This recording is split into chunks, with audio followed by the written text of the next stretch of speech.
This is my passion, this is what I love to do. But some days, sometimes, I'm just like you, man. I hate this job. Damn, I hate this job. Damn, I hate this job. Damn, I hate my job. Damn, I hate this job. I'm just like you, like you, like you. Damn, I hate this job. Man, I hate this job. Man, I hate my job. Yeah. Y'all hear me now? Can y'all hear me? Somebody let me know. Shout out to my sister Lisa Bell. She never failed. She said all I hear is music. That's why. Shout out to T Mac in the building. What up, though? Put y'all comments on the screen. There we go.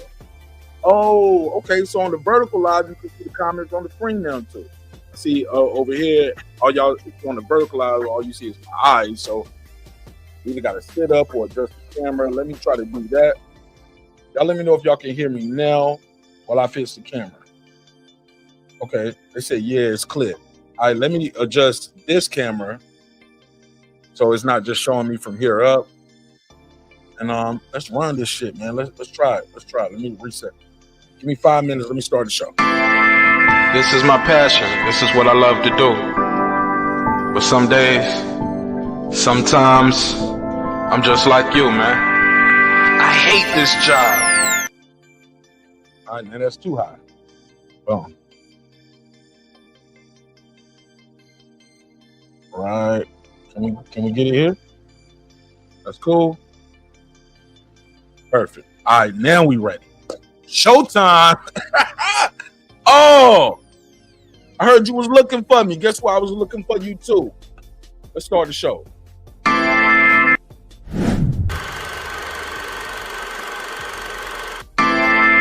This is my passion. This is what I love to do. But some days, sometimes, I'm just like you, man. I hate this job. Damn, I hate this job. Damn, I hate this job. Damn, I hate my job. Damn, I hate this job. I'm just like you, like you, like you. Damn, I hate this job. Man, I hate this job. Man, I hate my job. From a good dream I awake, sun rays on my face, planning out my day, hoping this ain't the one that I catch a case. I feel so good, I feel so straight. My manager keep calling me saying hurry up, you late.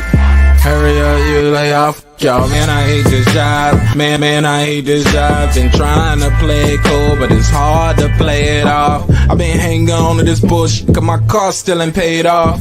I know I'm on my way up. My boy just got laid off, so y'all, man, I hate this job. Man, I hate this job. These hoes here so ratchet. These niggas here so sneaky. Y'all don't even really pay enough for y'all to only pay bi-weekly. I'm trying to double up my cash. Take this job, shove it up your ass. Yo, man, I hate this job. Sometimes I wanna say, walk in and slap my boss. This shit is getting hard. Damn, I hate this job. Gotta make it out of this struggle, bruh. And I don't really mean to take it out on you. You just a customer, but damn, I hate this job.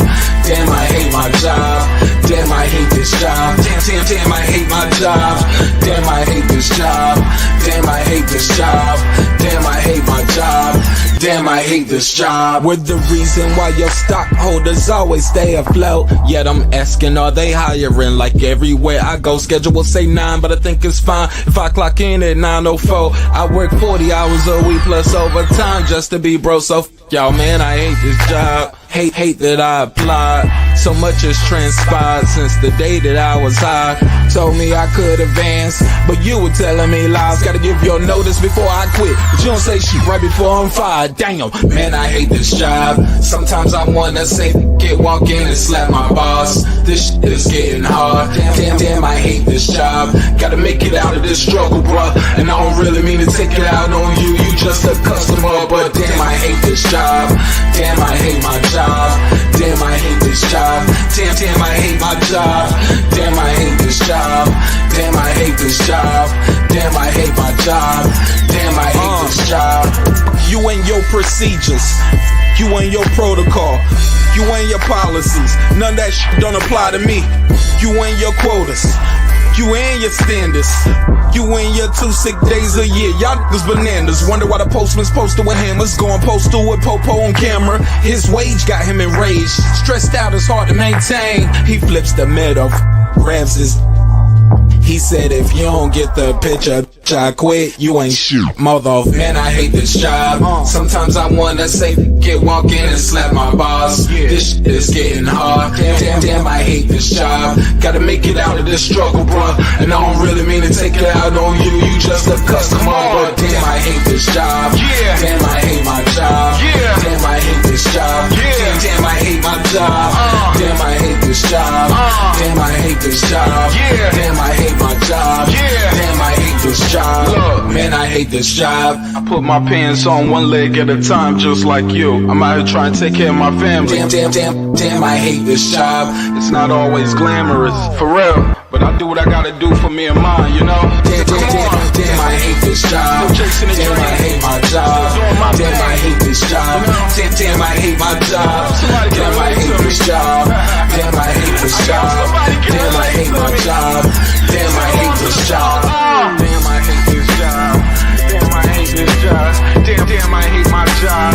Damn, I hate this job. I'm just like you, nigga. Damn, I hate this job. Man, I hate this job. Man, I hate my job.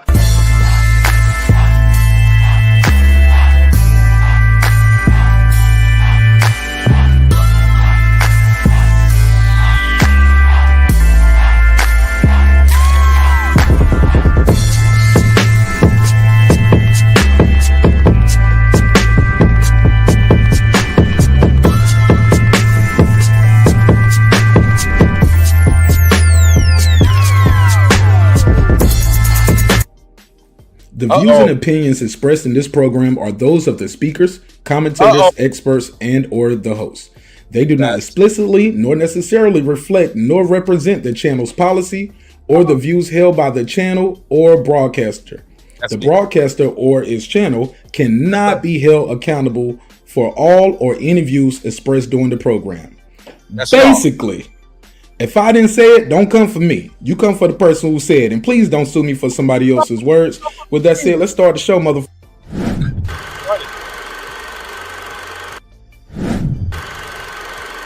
Let's roll that beautiful footage. All the work we're doing.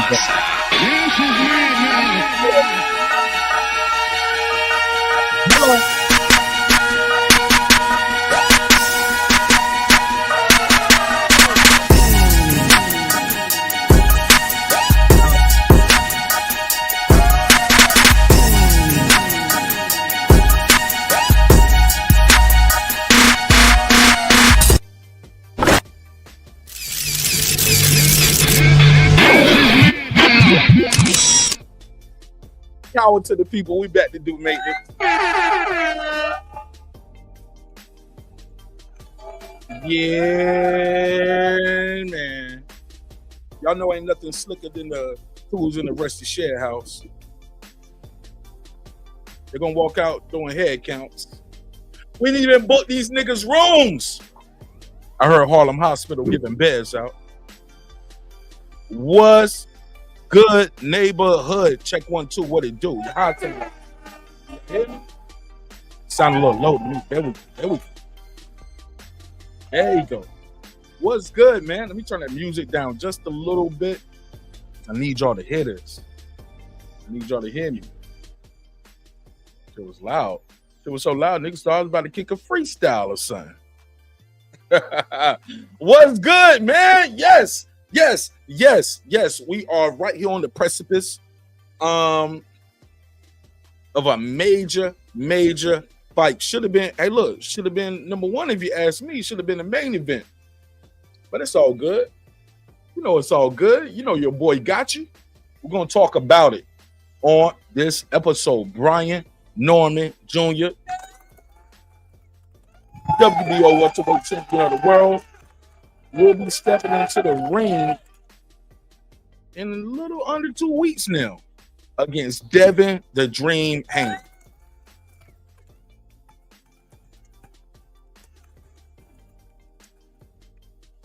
Beautiful.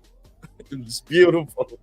It's beautiful. It's gonna be a beautiful night of boxing. Ring 4 is going down in Saudi Arabia, Riyadh season at the A&B Arena, and you gonna love it.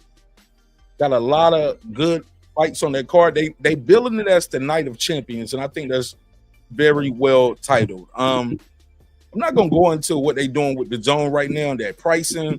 I'm a little biased. If I can pay $45, I ain't gonna lie, I still don't like it. I keep my $20 membership. I pay $20 right now, but they do have a lot of pay-per-views that they're doing. But if I was paying $40 and I was locked in on that, that was cool if I was already locked in. But I don't want to pay double. I don't watch the zone enough to pay $40 and $45.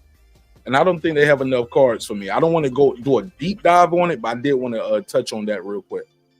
Touched on it. Then we gone. Shout out to everybody who's here early. Let me do a quick little roll call for everybody who's here. And everybody who's going to see it on the replay if you're a member. What up? Shout out my guy, Bruce Gaz, Boxing, Jazz, and more. What up?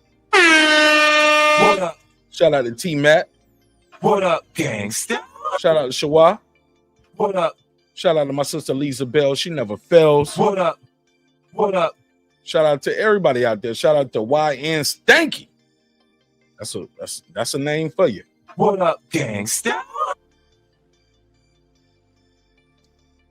Yeah. Hey, look, your handle is your handle. And I ain't gonna handle it for you. That's a unique name.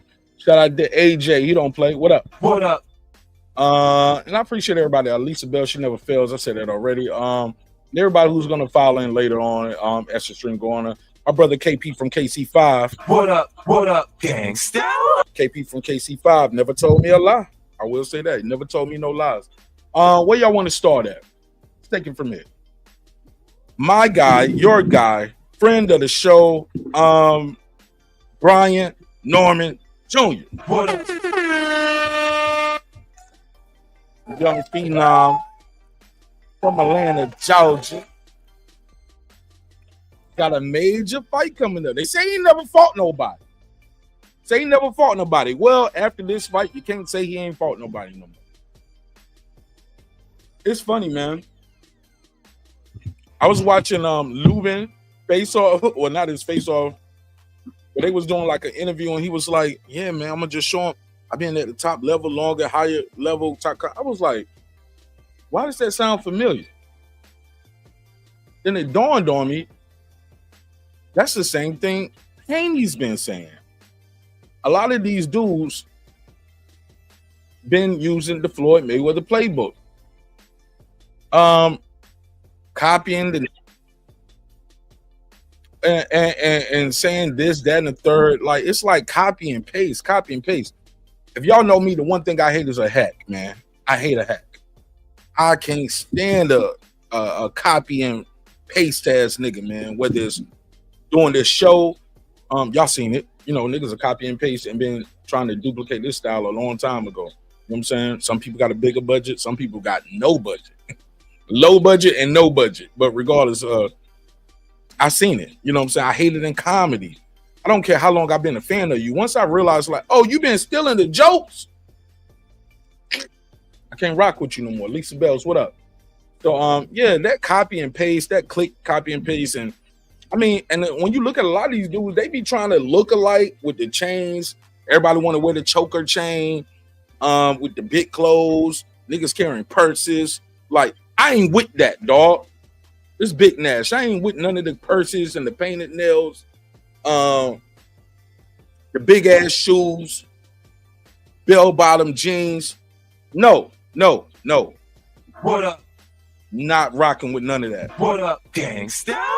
I mean, these niggas even hit the same girls. Same thing with the rappers and the athletes. Niggas be on the same bras. You know what I'm saying? Respectfully. But come on, fam. That's what we doing. You want to be like me so bad, you want to hit the girls I was hitting? Come on, fam. You can have that. That ain't even what we mad at. That's a whole nother live stream. We can talk about that later. Let's get into the smoke though. So as you know, my guy, Brian Norman Jr., will be facing off against Devin Haney the Dream Haney, two-time champion, 2 division champion, former undisputed. And I just gotta address this again, man. I just gotta address it. Like, I hate the promotion on the fight. I'm gonna just be honest. Put the case on me. I'm gonna be honest. I think we could have went about this route for this promotion. When I say we, I mean the content creators, the fans, Riyadh Season, Rain Magazine, Turkey Al Sheet. I'm talking about everybody as a label and a crew. Could have did this better. They won't pay me, so I ain't gonna teach them how to do it. But I will say this, man. We could have did this better. And what I mean by we could have did this better. The storyline. I see niggas still pushing the storyline. Who ducked who? Hey, he had ducked him. He ducked Boots Ennis. Bro. Am I tripping here? Is the time on the Movado wrong or something, brother? Like, hello. We still talking about a nigga ducking Boots? 3 fights later? If that's what you feel, that's what you feel. If that's how you gotta, hustle your audience and your community. I mean, look, I get it. Some of y'all niggas, if y'all don't push the narrative a certain way, Rent Center is coming in there and they taking your kids' bump beds. Nigga got to pick up a 3rd shift at the warehouse or something if they ain't pushing the narrative. You can have that. That ain't even what I'm mad at. But I feel like it was a different storyline that could have been pushed. Like, both of these guys, young Black Americans, who had fathers who believed in them so much as teenagers and kids, was taking them to Mexico to go pro, fighting grown-ass men. Somehow, some way, they both become champions and their paths meet. You over here in Cali, I'm over here in Atlanta. Even one of the guys who was doing the face-off, not a face-off, but an interview with Dev, and it was like, yeah, man, well, you from Cali? He from Atlanta, da-da-da-da-da. Who got this? He was Dev smart enough. He was like, nah, I got love for Atlanta.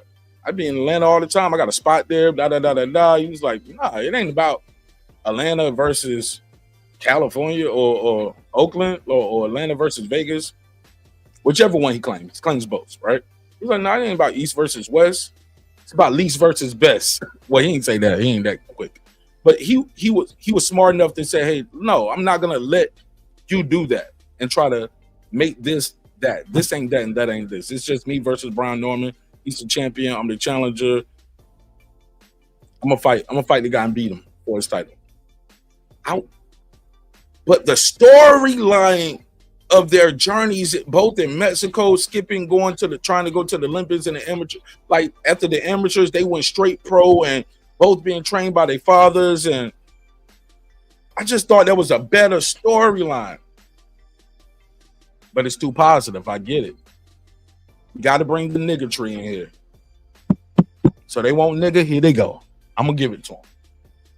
Nah, I'm lying. I don't want to do it. It's too early. Is it too early? Maybe it's too early.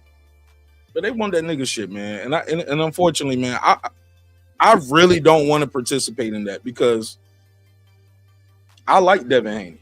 And I would be a liar if I was to get up here and just pick Devin in his bag, throw him under the bus, he a bum, build this.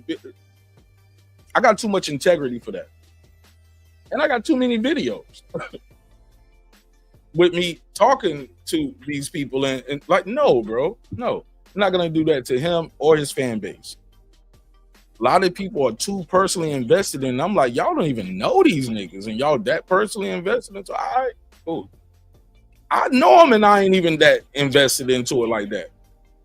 They getting paid millions of dollars. They gotta fight each other. Why you and I gotta hate each other? You know what I'm saying? You pick one, I pick the other. It's cool. We ain't gotta hate each other though, do we? We ain't gotta SMD. Bitch ass nigga, like, bro, you better calm the fuck down, cause this fight gonna be over one day, and I'm gonna run into you, bro.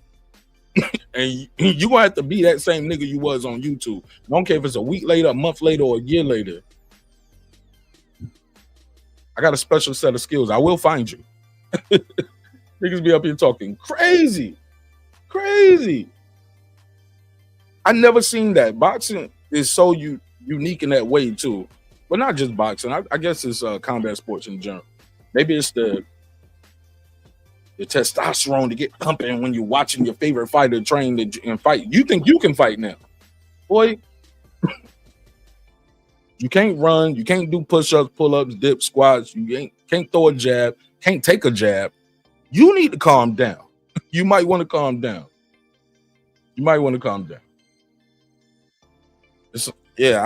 It's like people disrespect people they never met in their life to defend men that don't even know you exist on the planet Earth. Let me say that again. Did y'all catch that? People on the internet disrespect people you don't know to defend people who don't know you exist. We got to stop that. So the Haney fanboys hate Brian Norman Jr. to the point where here's the new narrative, and I'm gonna read these comments. Let me I gotta highlight the super chat first though. Shout out to my brother AL Money. Al Money, what up? Let me give him the drizz out real quick. I'm gonna get back to my soliloquy. Appreciate you. I'll give you the $2. You give him the $2. All right, pay him the $2. Oh, pay the $2. Audio sound a little funny right there. Sound like it was double. Do I sound double like that? It was kind of wild. Sound a little different. Didn't sound clean. It sounded like it was a little reverb and delay right there. All right. Never understood that. We gotta disrespect people we don't know to take up for people we don't know exist. What you gonna get for that? Bill Haney gonna invite you to the next dinner or something? Even with the Norman fans, and y'all know I'm Team Norman, but come on, bro. Every fight don't have to be a whole civil war, bro. Every fight don't have to be a civil war. What are we doing here? The narrative pushing got to stop. Jeez Louise. Like, what the hell? What the hell is going on? Where that drop at? My office hours. Hold on, what? One. Damn, I'm a little rusty. What the hell is going on? So it seems that the new narrative is Brian Norman, and this is partially true. And I agree with partial truths, right? They saying Brian Norman, the fans, they just hate Devin. That's true. It is some people out there that just hate Devin Haney. That comes with being a top guy, though, right? What the hell is going on? That comes with it. It comes with the territory. Some people gonna love you, some people gonna hate you. But here's the issue, though. Some people just didn't like his last performance. Can we agree to that? Y'all like he coming off a knockout streak. He's coming off a being on Dancing with the Stars for 12 rounds against Ramirez. What the hell is going on? And was shivering all over the canvas against Ryan Garcia. Who cheated? Let's not say that. We gotta say that every time. Ryan Garcia is a racist and a cheater. And we don't gotta put a case on that. That's a fact. That's money in the bank. You feel me? So he lost to the racist and the cheater. That fight was turned into a no contest. But you can't whoop the ass. You cannot take the belt off the ass unless you're putting another lick on it. And that's what Ryan Garcia did for about 12 rounds. Belt to ass. Some people are picking Brian just because off of Devin's last 2 performances, or 3 out the last 4. The Loma fight beat Regis easy. had them beating Regis. I picked them to beat Loma, won. Picked them to beat Regis, won. I pick them. I'm a Devin Haney supporter. But this fight right here, everybody talking about everything except the keys to victory. They're talking about, oh, he got the bad feet. Nigga, y'all didn't watch those fights when he was fighting Loma, and they was the commentator was saying the same thing. Devin got to get his head off the line. Devin got to get the head off the line. Pause. Come on, fam. He wasn't in there, daddy, figure me out. Bro, he's not invincible. He's not super Dev, bro. He's not super nigga. He ain't Debo Dev. That's satire when people call him Debo Dev. And he's smiling. I'm like, bro, you don't even get the joke, right? It's a joke. It's satire. Nigga. You Debo. That's the joke. That's the joke. Devin Haney. My nigga, that's the punchline. Look, I like the kid. I think he's a tremendous talent. I've been rocking with Devin for years. For years. Love the story, the father-son story.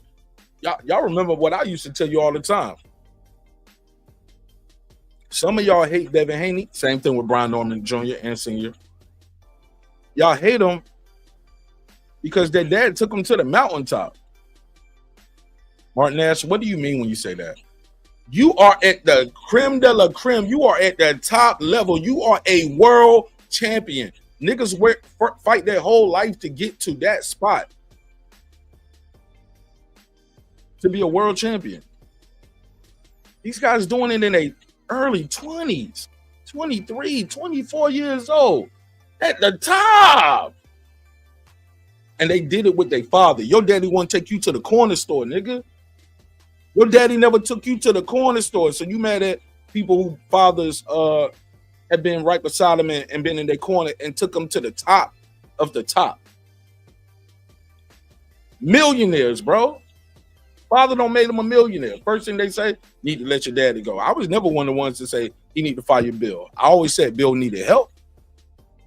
Bill might need some help. But never told him he should fire. I don't think people should just fire their fathers all the time. Now, if your dad on that ooh-wee, your dad on that Charlie Wilson, might let pops go a little bit. Send him to rehab, you can bring him back in the corner later. I'm gonna skip this one. I'm gonna come back to this one. I'm gonna go back. I'm gonna catch up with the comments, but I gotta do the super chats first. KP for KC5, he said he trying to take the wrong bite. We're gonna see. Hey, look, somebody gonna be right, somebody gonna be wrong. You get what I'm saying? I'll give you the $2. You give him the $2. All right, pay him the $2. Oh, pay the $2. I'll give you the $2. But we gotta see it. We gotta see the fight. And I think it's a way to promote the fight, support the fight, without throwing either guy under the bus, man. You know what I'm saying? Like, that's what we on. I was clowning Ness one time because Ness, I was like, oh, nigga, you sound sad. And Ness was like, my biggest fear is he go in there and lose, and then y'all start clowning him and making memes. I'm paraphrasing, but he had said something to that degree. He said, my biggest fear is he go in there and lose. He talking about Devin. And y'all start clowning him and making memes and start picking on him. I'm like, nigga, that's what we gonna do. Nigga, that's what we do. In 2025, I ain't talking about me personally. I'm just saying the internet. The internet gon' internet. All at your expense. That's why it takes a lot of now you as a host shouldn't do that. If you know what I'm saying, if you feel that way, don't do that for nobody. Don't be cracking the jokes and packing everybody up for nobody. But don't make no exceptions for Debo Dev now, brother Ness. Because that's what the internet gonna do. You're gonna do that. But I was like, oh, he sound a little like you don't believe a little bit. Got a little He sound a little biased a little bit. And that's not no diss. That's just my take off of one statement he said. And I definitely screenshotted and recorded it. So can't say it didn't happen. But I was like, damn, sound emotionally attached to it. And I thought you didn't get emotion attached. Cool dude though. You know what I'm saying? He never took no money out of my pocket. You know what I'm saying? So I just had to address that part. So I want to go into this this face off. I want to react to this face off. Then I'll drop the link out there. I'm trying to do an earlier show because, like I said, in the perfect world, I'm gonna try to come back later on and do a politics episode. But I don't know if I'm gonna. I don't know if I'm gonna do it. I don't know if I'm gonna do it. I'll try. I want to. Blame it on my heart. Blame it on the head, not the heart. Pause. Yeah. So let's go into this. Let's play. Let's react to this face off. Because it was a very entertaining face off. I'm glad they waited to release the face off because they could have dropped this earlier, but I like how they doing the slow build with it. And this fight, like I said, should have been main event. Should have been main event. Everybody is talking about this damn fight, and I couldn't be more proud, man. I couldn't be more proud. Like I said, these guys been rocking with me since the inception of this show. You know what I'm saying? In the same gym. Like, it's like everything just came full circle. I'm like, yeah, man, I'm just so proud of my people, you know what I'm saying? Who've been rocking with me, you know what I'm saying? Before the deal, before the titles, before all of that. And I just can't wait. I wish the fight was tomorrow, bro. I think my boy gonna put on a show. I think for all the people say he never fought nobody, he ain't did nothing. At will, he's gonna show y'all what will really is. He's gonna break Devin Haney's will in that fight. That's how I see it going. Let's go to the face off.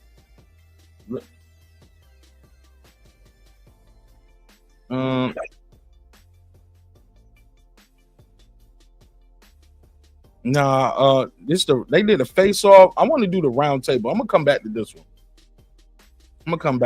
Let me put that in a new window in the new tab.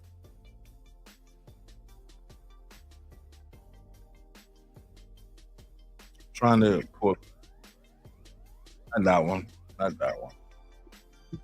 I guess I just gotta type it in. I thought it was on Ring Magazine. Maybe it's on the Zone. Might be a the Zone. So let me go to Haney Norman face off. Yo, G so cool though. I said they keep saying Haney Norman, not Norman Haney. How you feel about that? He said, man, I don't care about that. He said it's gonna be Norman all over Haney when we fight. I was like, yeah, my G. Love that energy. Homie just coming to fight, bro. He's not playing. And look, what I've been noticing too. Another reason why people are shit, because they want to say people only rock with Haney Norman because they hate Haney. I talked to him about that. I think I got that on camera too, on the members only. But we talked about it. He was like, yeah, that's gonna come with it. Some people, that's just how it's gonna be. He said, but some people, they're gonna see what's up. They're gonna see I'm me. I'm not trying to be nobody else, and they just gonna come over. Some people gonna come just for that. But those people just gonna leave after the fight. You know what I'm saying? Some people, they gonna stay. I was like, you're right. I said, you got the eyeballs on you though. Then you gotta win them over. He is winning them over. Every interview, he's winning them over. With little things like this. Where is this at? Little shit like this. When I saw this, bro, I was dying laughing. And I think that's key, because people don't necessarily buy fights all the time. People don't necessarily buy music or buy movies. They buy the personality. They fall in love with the character, the person. And stuff like this, you can't help but to like Brian Norman Jr. Look, watch this. The boy back. He do his thing, but he can't beat the money man. He can't beat. And that's that he's joking with the Floyd talk, with the Floyd impersonation, but he's clowning Dev and all these other guys who trying to be like Floyd. He's trolling them, not Floyd. If you really get it, he's not even trolling Floyd. He's laughing at all these other boxers trying to be Floyd. But watch this. The boy back. He do his thing, but he can't beat the money man. He can't beat the money man. No. What you think about Brian Norman, Chad? Hell of a fighter. But I don't know, the Norman kid, he made the right investments. He made smart investments.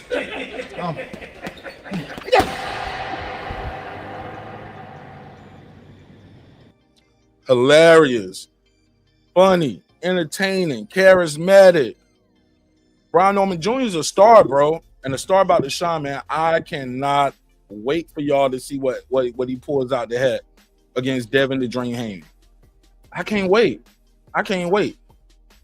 Somebody said, asked me, they said, Mark, what you gonna do if Devin goes in there, stops and drops Brian Norman?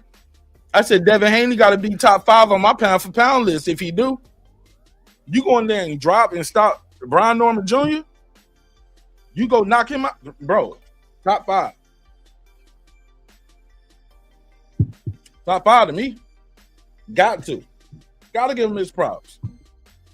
Because I'm in the camp, bro. I'm watching Brian in there sparring light heavies, cruisers, middleweights. He can't fight the guys his size. He can't spar them dudes with 16-hour gloves. He sent them home. They going home tonight. Leaving on that midnight train from Georgia, bro. The kid is different. He's special. He's very special. He's talented. I just don't. I don't see a comparison.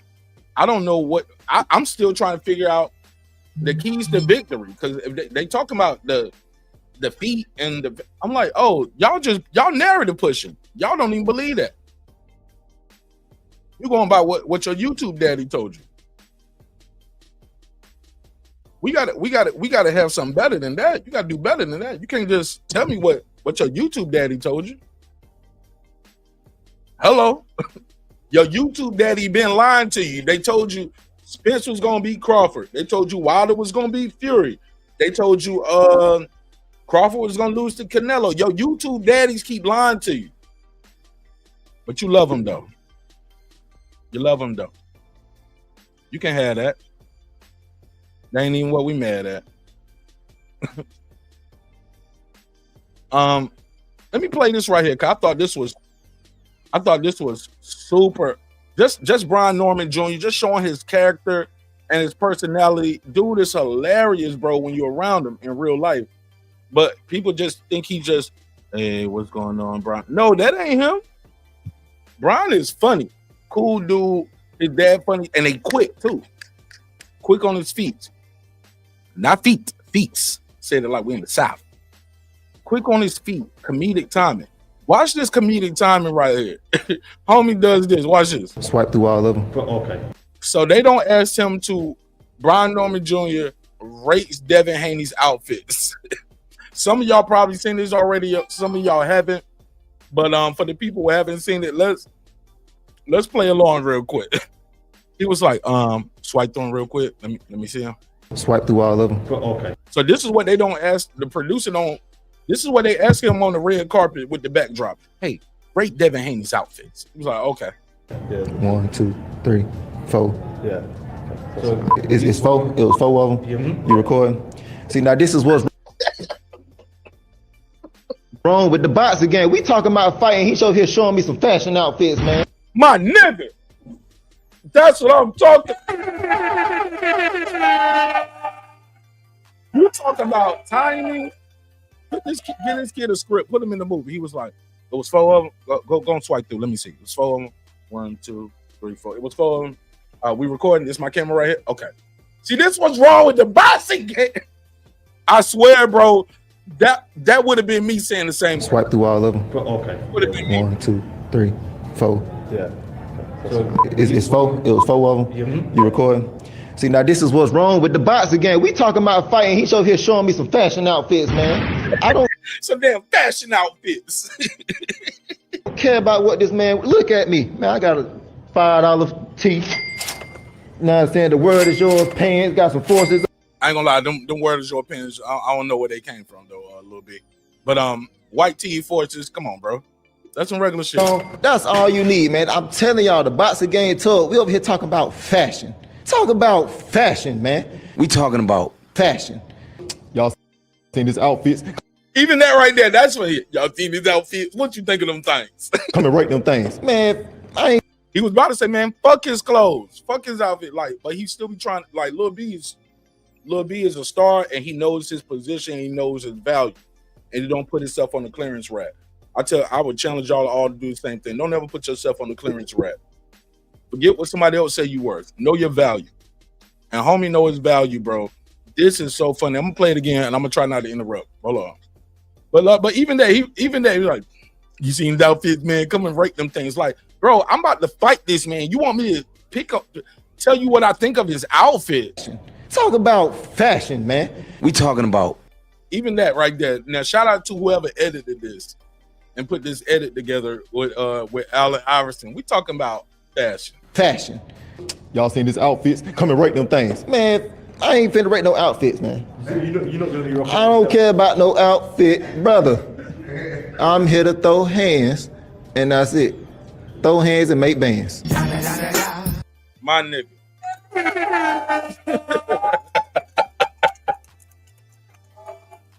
You gotta love it.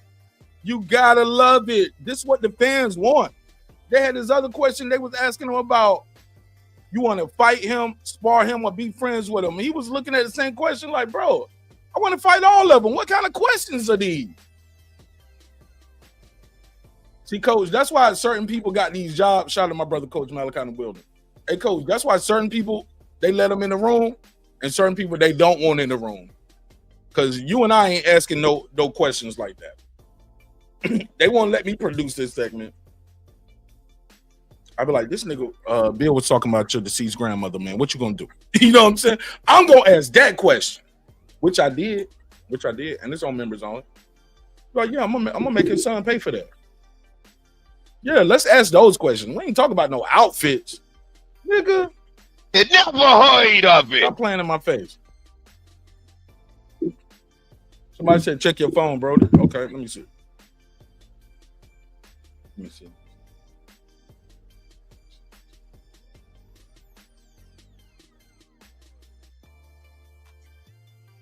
Oh yeah, I love it.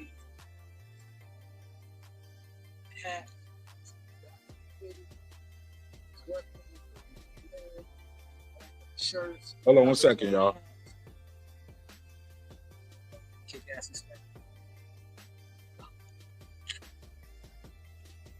Who made that, Tay? That's what's up. Look like good quality too. Look like good quality. I gotta get one. Gotta get one. I want to support it, especially if the homie get a cut from it. Tay, can you send that to me on IG so I can show the screen? Let me see if I can share it with myself. I'm gonna open the panel up real quick too. I've been up here talking for I've been up here almost an hour. Say, you know you is. He said, you know you is. Brent, what up? Let me read some of these comments real quick, and I'm gonna just drop the link because I don't got so far behind. I do want to say this though, but here's my point though, man. The Haney fanboys hate Brian Norman Jr. It's not the other way around. Brian Norman Jr. fans, we don't hate Devin Haney. We don't hate Devin Haney. We've been rocking with Dev. That's a false narrative. We wish Dev the best after this fight. But Brian Norman Jr. fans have been Brian Norman Jr. fans. Now, has he gotten new fans? Absolutely. That's what you get. That's what happens when you knock dudes out. That's what's going to happen. That comes with it. You knock somebody out, more fans. You knock somebody out, more fans. You like his last 3 fights ended in knockouts. So people are excited about him. You get what I'm saying? Now, some of the people don't like Brian just because they are Boots fans. Some people don't like Brian because they're Tank fans. Some people don't like Dev because they Tank fans too. But let's not act like all the Brian fans are Tank fans.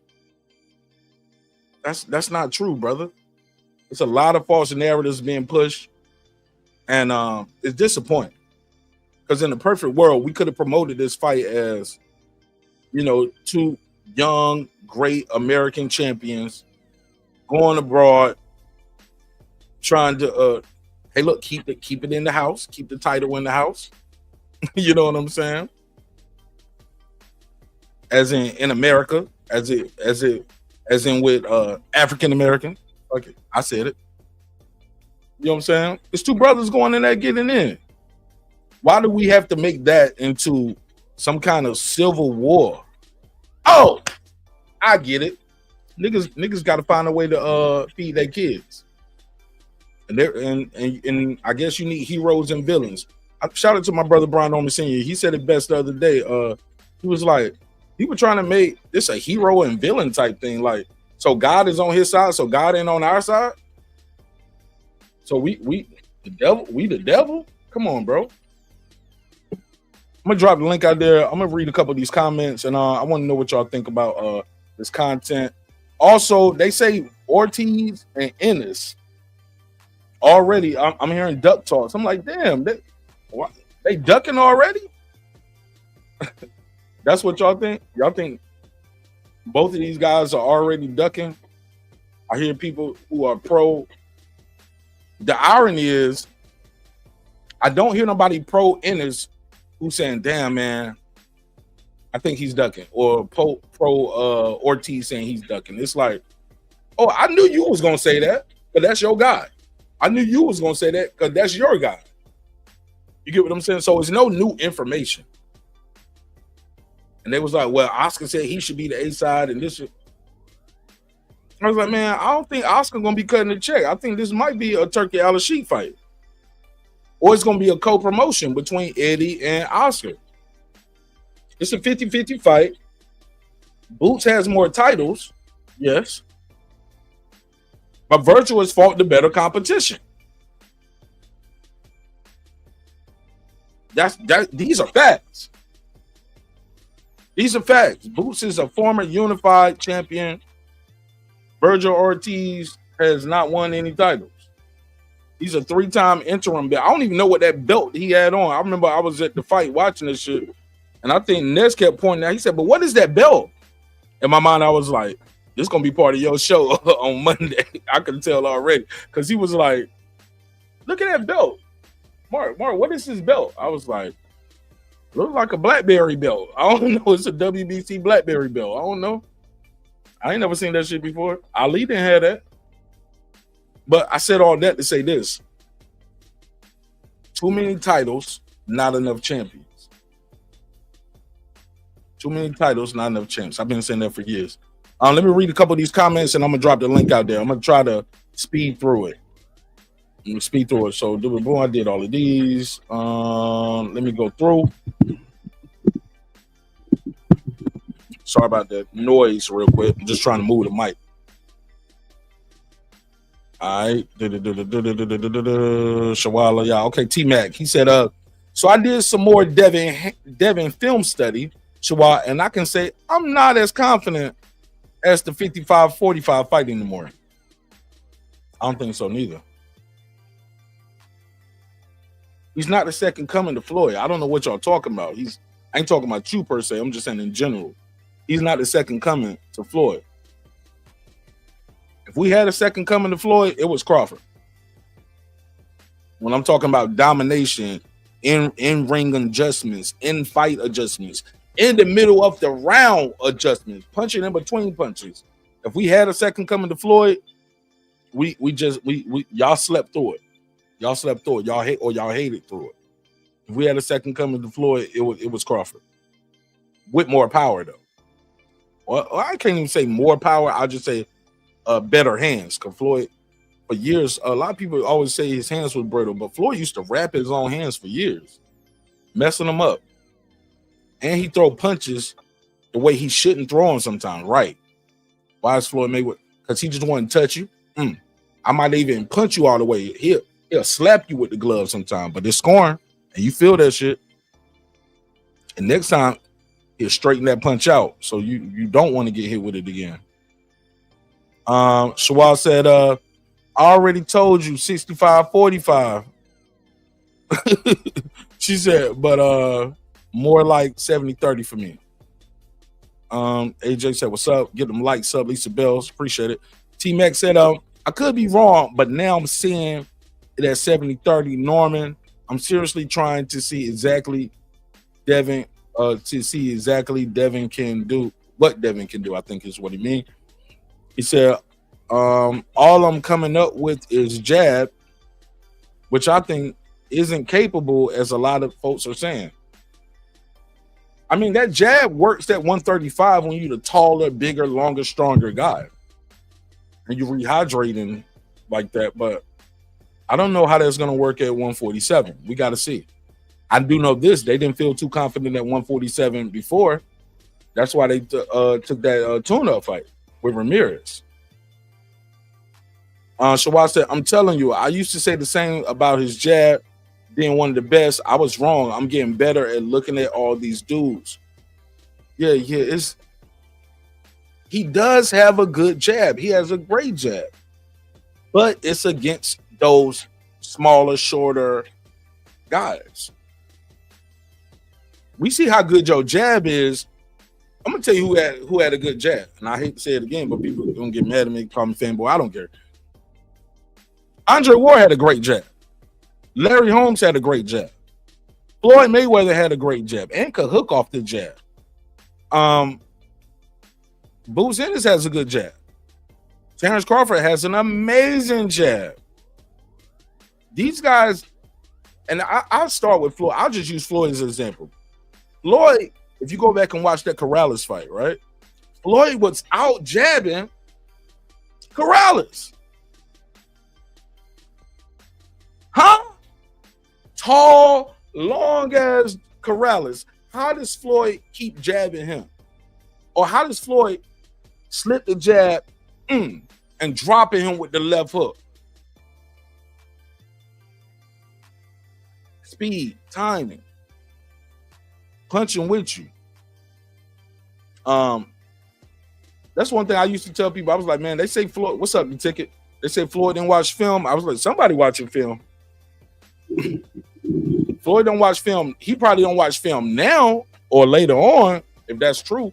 But young Floyd was definitely a gym rat and a study rat. Like Mike Tyson studied. Like probably wasn't watching film as much as he got older, but as a kid growing up and studying this game, this sport, this craft,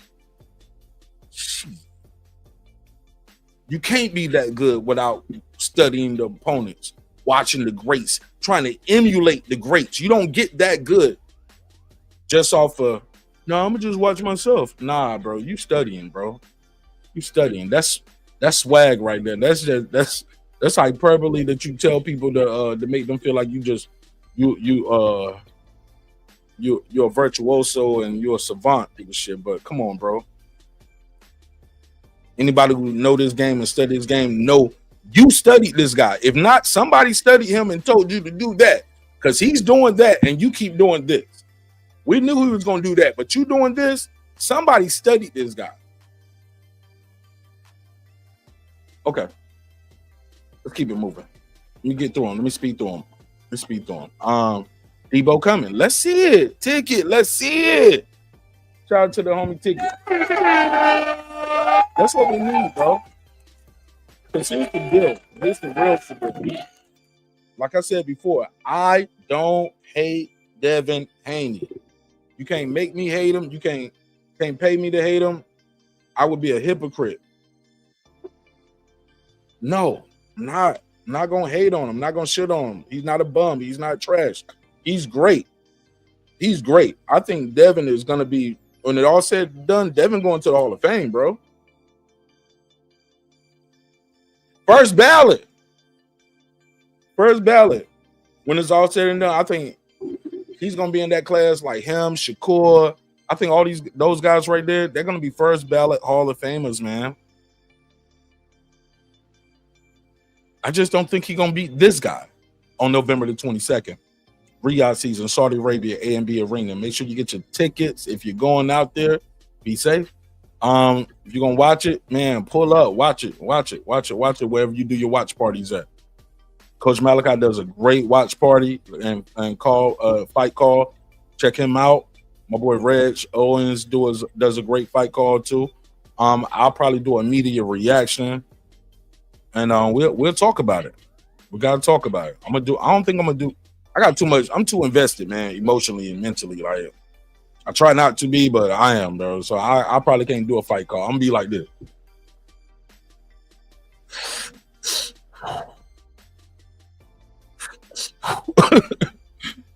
On that ooey. Nah, not the ooey. Not the ooey. That's okay. Shawad said okay, I'm gonna skip the ones where y'all talking to each other.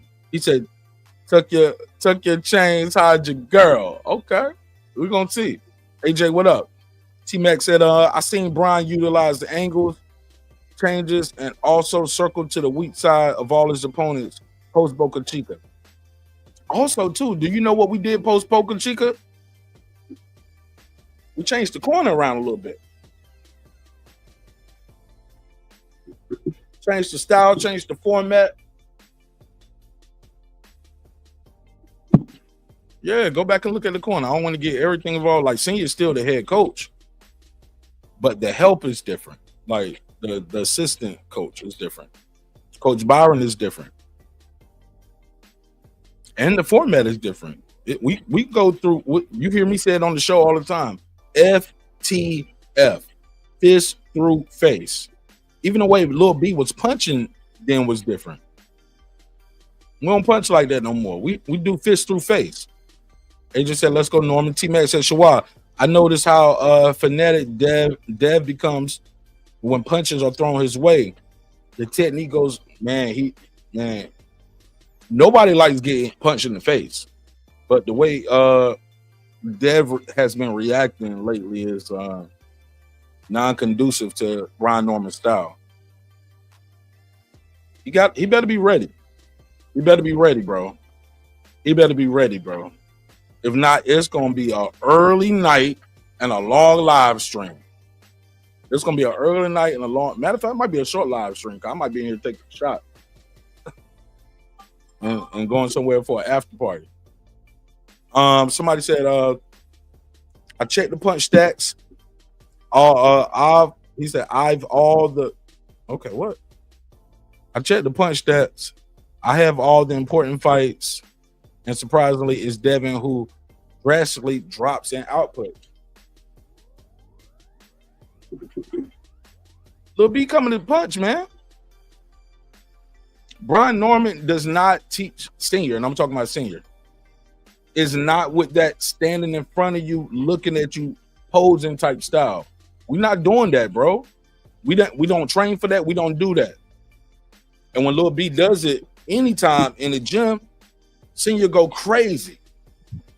Coach Byron go crazy. We like, touch him. Why you taking a picture for? What you looking at? Touch him. He's right there. Do it. And then he does it. And he be like, exactly. So I think that's important too. When the young fighter sees everything that they telling him come together, bro. And I don't know, bro. It's just I just think it's a perfect storm. My biggest fear for this whole fight is him not getting the credit. I don't want people to say Devin Haney was chinning. I don't want to say Devin Haney ain't fought nobody. He ain't. No, Devin Haney, everything they said he was. He a future Hall of Fame. He everything I'm saying he was. Devin Haney is the truth, man. He's a child prodigy, man. He's a child prodigy, man. He was carrying Zab Judah's belts to the ring as a kid. That's his godfather. He got all the hype, all the hoopla. He everything they said he was. He Debo Dev. He better believe that shit. You better believe it, and he better go in there and do it November 22nd. I just don't think it's enough time for him to fix all those flaws that he got. That's Martin Nash saying that, though. I don't think he got enough time. Especially after getting his phone cracked the way he did. Because like I said, Ryan cheated. You can have that. I agree. Ryan is a cheater and a racist cheater. And should not be platformed. But I just feel like Devin is too distracted. Martin Nash, why do you say that? Because I saw Devin at the bar in Vegas. At the bar. Did you see him with a drink? No, I ain't see him with a drink. But I saw him at 2:30 to 3 o'clock in the morning. I left at 3, so I don't know what time he left. But I know in Atlanta, 3 o'clock in the morning, it's 6 a.m. And Brian Norman is somewhere running, getting ready for this fight. I just feel like all the pressure's on Dev, man. You the star. You the future Hall of Famer. Like he said, if I beat Brian Norman Jr., they're going to say I'm supposed to beat him. Yeah. You're right. You Debo Dev. You supposed to beat him. All the pressure on you. All the pressure on you. Your pay gonna cut. Think I might have to sell a couple of them chains, them watches, and them Lambos. Brian Norman Jr. gonna still be at the Waffle House when he come back to the crib. We're gonna get back here like Sunday, Monday, Tuesday. We're gonna be at the Waffle House talking about man life and man, what a fight. Proud of you, kid. Another one. Life just gonna keep moving for Brian Norman.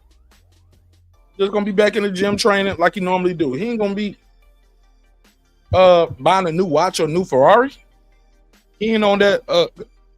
At the Airy big fight, I told myself I'm gonna buy me a new watch at the Airy fight, or buy me a new chain, new piece.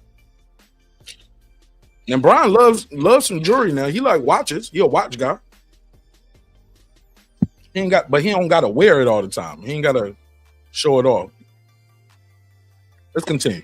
T-Mac said against Sention, both of those guys threw over 1,000 punches by just the 10th round. I looked it up and all. Where do people think Brian will gas? Man, don't say nothing. Let him think that. Bro, they said he was tired in that fight. He was tired, but got a 10th round knockout. I thought it was the 9th round. I thought he knocked him out in the 9th. I thought it was the 9th round. Was it 9th or 10th? Yeah. Well, if you can knock somebody out while you dead tired like that, I heard somebody say he was tired when he knocked out Jen Sasaki. I was like, oh, he was tired then? That was gassed? Shit. Okay. Good luck. See you at the top if you make it, homie. KP said, right click, copy and paste. Okay, that's how far behind I am. That's when I was talking about people trying to sound like Floyd. Okay, he said, I heard say he gassed in 3 versus Santillan. Man, right. They say a lot. But most of these dudes don't. They're not athletic. You hear the most unathletic dudes talking about sports all the time. Jason Wilcox of the boxing game ass niggas, man. We're gonna teach them though. We're gonna teach them how to do it though. He said the Merces be out with the platform shoes. Nah, they ain't Merces, they purses. Shout out to Rad Rex. He said tapping in. Appreciate it, fam. Y'all make sure y'all tap that like button too while y'all here. And you rocking with it. You know a friend who's into boxing or combat sports. Share it with a friend. I got Lil B. He said I got Lil B in 8. Okay. I ain't picked around yet. I can't pick around because I know Devin is the type of guy who knows how to survive too. I just know he's not gonna win in Saudi Arabia with that Ramirez style. You can't beat him that way. And you ain't gonna beat him trying to stand there and fight with him like Ryan Garcia. Somebody said, who's that? Okay, I need to skip these one. I'm gonna skip the ones when y'all adding each other because y'all talking to each other. Somebody said, I like Norman is his own man. Absolutely. Lisa Bell said, get them likes. T-Mac said, man. Okay, I'm skipping that one. He said, Martin Nash, what's up? Shout out to Al Money. T-Mac, he said, okay, now I'm on topic. My bad. Nah, you good. You good. Shout out to Al Money with the super stick. I did that one already, but let me give you the drop again because I appreciate it that much. I'll give you the $2. You give him the $2. All right, pay him the $2. Oh, pay the $2. All right, Al Money, what up? He said it's never too early. KP said should have named it Fathers Knows Best. As the promotional bill for the fight, right? Yeah, they could have named it. I wish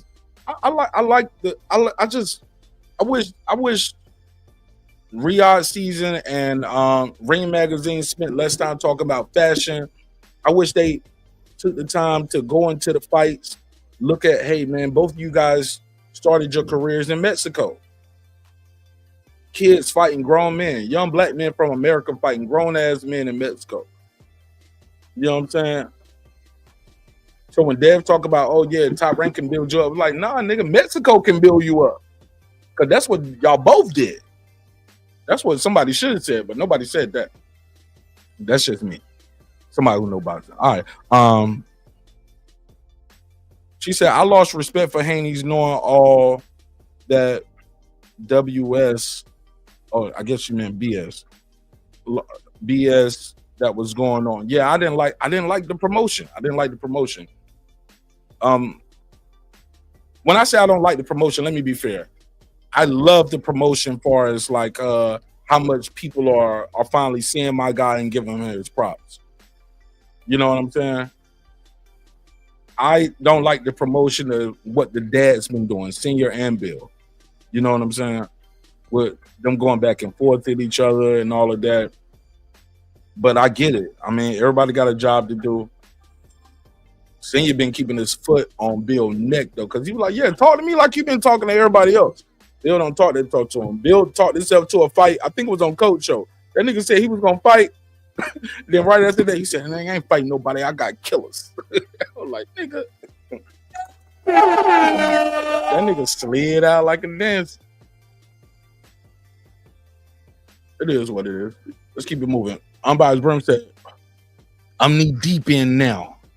These Haneyacks doing too much. I can respect death, but these dudes lie and be birds out here. Yeah, I mean, come on, bro. That's how it's gonna be, man. That's how it's gonna be. These dudes, they groupies for groupies. You know what I'm saying? Niggas will be a groupie for a groupie. These the same niggas that I ain't even gonna say it. Let me just. I'll be cool right now. I'm cool right now. I'm cool. Ain't nobody making personal attacks at me, so I ain't got to make personal attacks at them. But I see the same shit you saying, bro. And I'm like, damn. I'm just too busy getting this paper and taking care of my family, so I really ain't got time to do a lot of them. But a lot of these live streams, so I ain't. But also too, I really don't care that much, like, about what these guys say, what they do, because they don't leave the crib. You know what I'm saying? Nigga who don't leave the crib can't talk to me. I'm outside all the time. Instagram and YouTube love Brian Norman. His personality is a breath of fresh air to a lot of them. I'm proud of the young man, as many of us are, as we should be. It is a breath of fresh air. He's not the big chain diamond in the ear. I seen one nigga one time talking about one thing I don't like about Brian Norman Jr. He ain't got no tattoos. I was like, you homo ass nigga. Wrong button. What do you mean by that? Your Back is broken. What, a vertebrae or what portion? Spinal. Niggas said they back broke somewhere. Like, damn, that's what you into? You looking at the nigga talking about he ain't got enough tattoos for you? Hold up, so you got to be attracted sexually to the fighter for you to support him? Weird ass nigga. Man, it's a bunch of weirdos out here, bro. I heard some people say they just support Devin Haney because of his religion. I was like, when is that being a thing? When is that? I'm new. I'm new to it. I'm when it comes to that. Devin Haney got the fly cars and the better chicks. Hold up. So You want to live vicariously through the nigga for real. You want to feel like when you drive your 1996 1992 1996 Ford Tempo that you in the drop top Bentley is up. When you put them Cubans in your ear and them Moissanite on your neck, nigga, you want to feel like you Devin Haney with the Moissanite. Boy, never be on my level, nothing in life, bro. Y'all niggas are weird. But you can have that. That ain't even what we mad at. Shawad said, skip one. Shawad agreeing with that one. Lisa said, I no longer partake in the fuckery in boxing. As you shouldn't, sister. Like you're a vet. You've been around shit. You've been around this YouTube boxing probably before I was. Weirdo energy. A lot of weirdo energy. And the niggas who do the most talking ain't gonna buy the fight. They ain't gonna go to the fight. They ain't gonna support the fight. Then that got bro. You ain't. Let's say you can't leave the state. Let's say I can't afford to go to the fight. I get it. Going to boxing matches, it's expensive. You got the flights, you got the hotel, you got the tickets, you got the Uber, the Lyft, or if you rent a car, whatever. It's expensive to go to fights. I get it. Y'all won't even buy a nigga a shirt. You won't even buy a hat. You get what I'm saying? You won't even buy a t-shirt from your favorite fighter's website. But you'll get your goofy ass on that live stream and sit there and talk crazy about a nigga who putting his life on the line and risking his title and risking everything for your entertainment. It's a business for us. It's a lifestyle for us. It's a sport for y'all. Y'all don't see the fighters before, during, and after the fight. It's easy to move on. But when you see these guys in there trying to pick their career up in the gym, getting back at it, Martin Ash, I'm right there. I'm offering them words of encouragement. I'm telling them, man, that shit ain't nothing, bro. That shit ain't nothing. Jordan lost in playoffs. You know what I'm saying? This wasn't even a title fight. This was playoffs for you to get to a title fight. You lost that one, pick yourself back up, keep grinding, da-da-da-da-da. You got to talk to him. You got to lift them up. But you got to mean it, too. But most of y'all never accomplished nothing. I ain't talking about my chat, because I know we got a lot of great people out here who've accomplished a lot of things in life and have more to do. But that other chat, man, them niggas ain't did shit, ain't gonna do shit, ain't about shit, ain't never gonna be shit. Eddie Kane Jr. Daddy type shit. You ain't gonna be shit because I ain't shit. What do you mean by that? You broke Back is broken. what? A vertebrae or what portion? Spinal. That's how some of these fans are. Damn, I gotta speed up. Y'all niggas still. Hey, look, I feel like Reggie Owens real quick. I need y'all to stop typing so I can speed up through these comments. And then I'm gonna drop this link. Let me see the last comment. Let me put a star beside the last comment. I'm not gonna read no comments past Pittsburgh T. What up?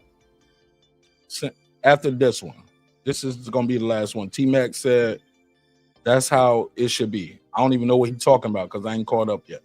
So I'm gonna read the comments up to there, and then I'll drop the link. And you cannot join the panel unless I've seen you type in the chat, so I know you. Matter of fact, I ain't got it on subscribers only. I'm tripping. Supposed to be subscribers only. But yeah, man, I'm doing nothing but Haney, Brian Norman Jr. marathon episodes leading up to this fight, supporting both of these fighters because I think they both are great and they both deserve their props. Win, lose, or draw. I want to support both of these guys, and I think they're both great. But the winner, oh man, Brian Norman Jr. all day, twice on Sunday. So let me do this real quick. Hold on 1 second, because it should say.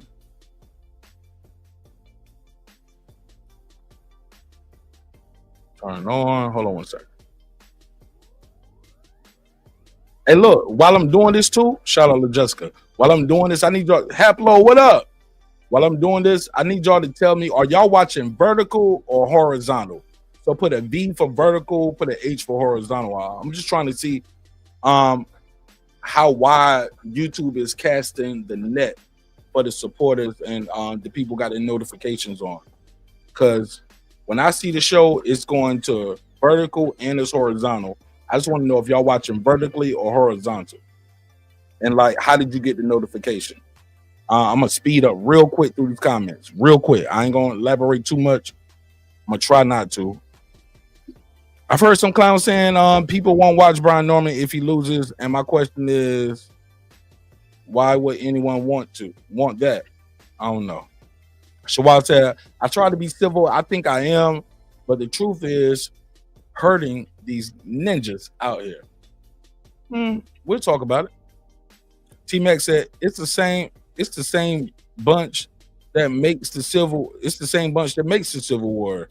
The same people that say they support black fighters. What do you mean by that? You broke Back is broken. what? A vertebrae or what portion? Spinal. I might have to put a star behind that one. I might have to revisit that one, T-Mac. Pat-Man takes that so. Brim said, so I am unable to be respectful with the narrative-driven Haneyats because they hate lies and propaganda. I just ignore the noise, bro. I got Twitter, I got Instagram, and I hate to be the one to say it, but I'm kind of popular. But I'm just too busy to be involved in the bullshit. I'm in it. Sometimes when you're in it, you don't see it sometimes. You know what I'm saying? And sometimes you just turn the notifications off or you just delete the app and come back to it later. Yeah, I just ignore the noise, bro. Shit, I start shopping too. Yeah, I be out here popping tags, my nigga. I'm out here getting money, spending money, taking care of my family. Like, I just ignore the noise, big dog. He said, already a tired and guilty verdict. Oh, yeah. Shout out Foodie with the beauty, a.k.a. that 90s chick. She said, let's go, Norman. Yeah, man. Rock with the fam, yo. Rock with us, man. We love y'all, man. We're accessible. We don't sit high on the... Nah, I ain't even gonna do it. Here we go. Samuel Morales. Salute. He said, no hate here. I bet on boxing. And I'm going with the one that has the last 3 fights. That's Norman. Shawal said, I'm outside of this fight. I am outside of this fight. What does that mean? You're outside. She said, but the reality is it's like that from fight to fight, no matter who is fighting. Okay. It's a joke to us. But it's real for them, man. It can't get no real for them. Can't get no realer. It's their face. It's my name. It's my likeness. It's my image. I'm putting my face on this shit. You know what I'm saying? You hear Brian Norman Sr. say it all the time, man. I'm everything I said I was. My son, everything he said he was. I'm putting my face on this shit.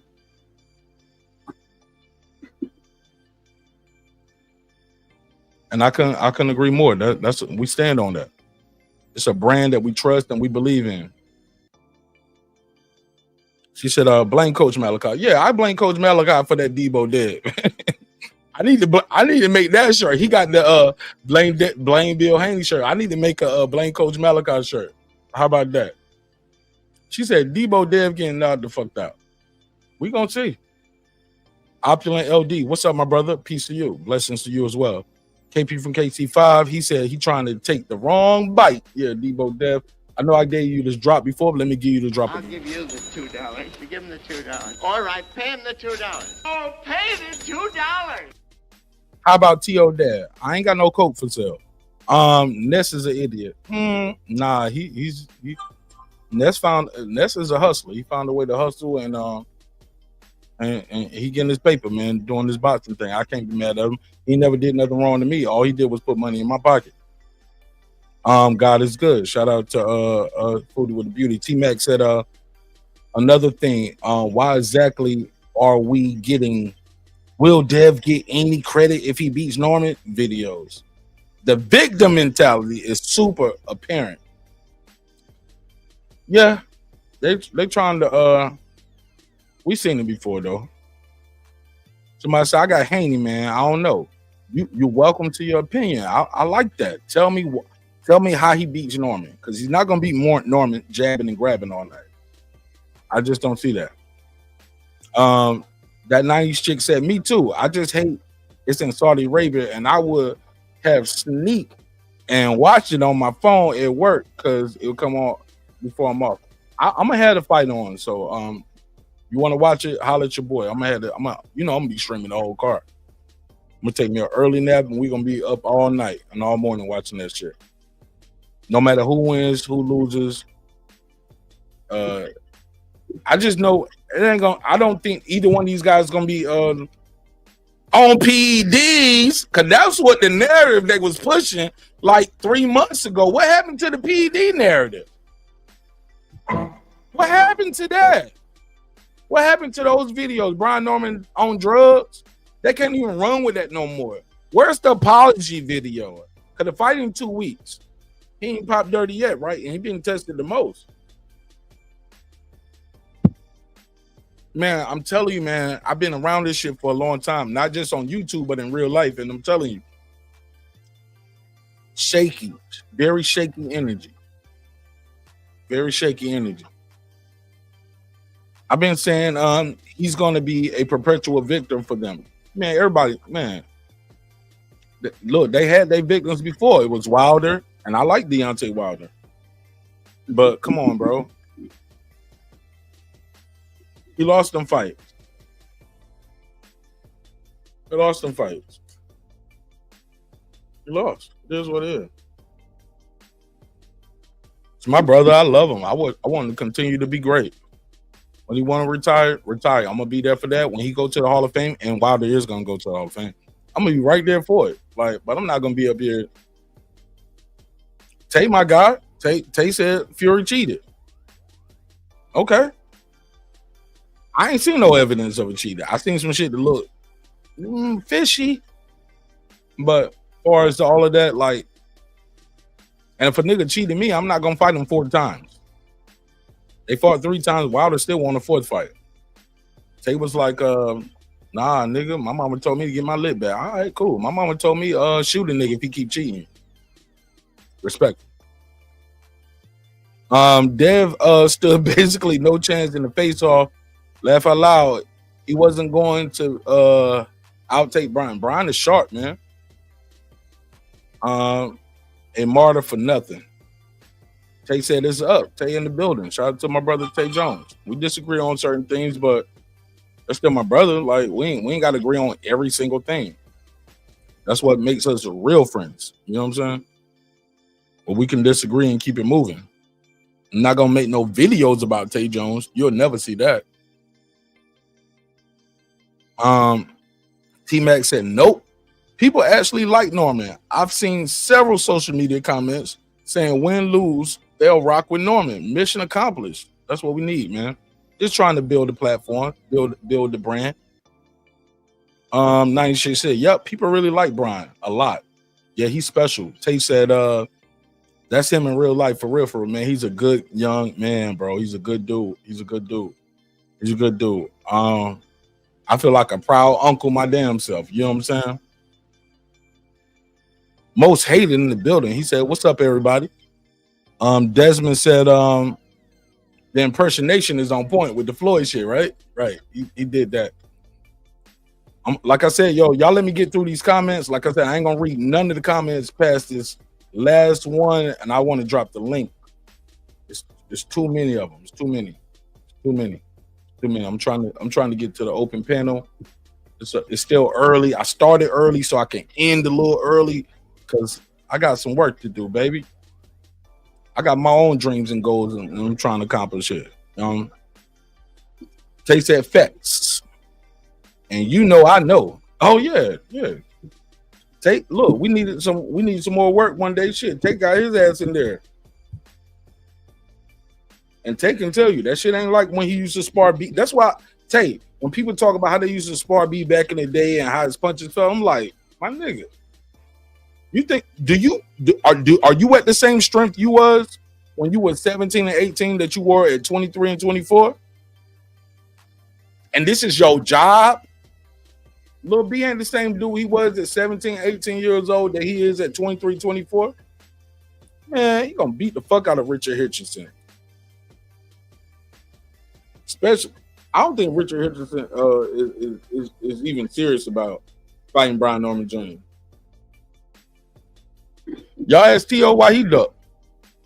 T.O. Shout out to Jerry, because Jerry was one of the first ones who said it on the show, and he said it best. He was like, Mark, I'm gonna try to do the Jerry voice. He was like, Mark, I saw T.O. talking a lot about being a champion at 147. Once Brian Norman won, I saw that twinkle just disappear from his eyes. He didn't talk about it no more. He just talked about how great he is at 140. And he's the man.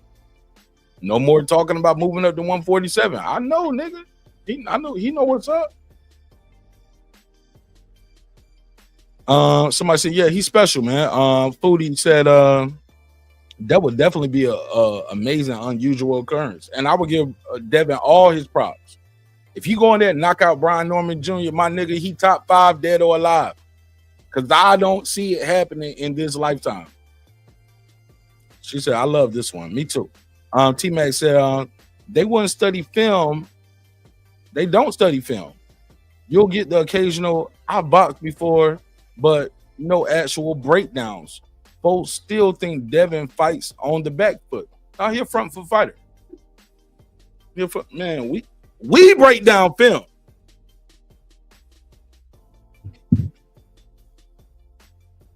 Not your YouTube daddy. Your YouTube daddy just like niggas purchase and they moissanite chains. Yeah, Devin is Brian is definitely witty, and Brian got the best of him. It's another scene where they do. I think Brim reposted it. Let me see if Brim reposted it. When they was going back and forth, and Brian said, "Look, let me just look at the camera. This is my camera right here." He's very aware, and he started talking to the fans, start talking to the audience, selling the fight. Let me share this. Say here, work hard. Let me share the screen. Like he did this, and I thought this was unique, and I thought it was special, and I'm glad he did it.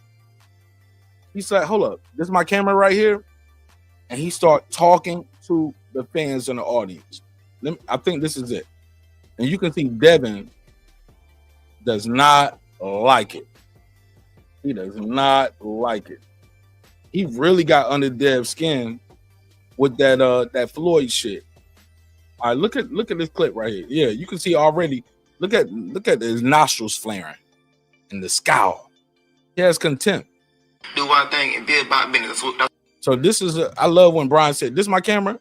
Let me talk," and he started talking to the audience. Y'all remember these things? To the new boxing era, your boy Brian Norman Jr. finna show you how to do this thing. We see him be real professional in the ring and outside the ring. We finna respect each and every last opponent. We should sit here, work hard, do our thing, and be about business. That's what grown men do. I'm finna show y'all come November.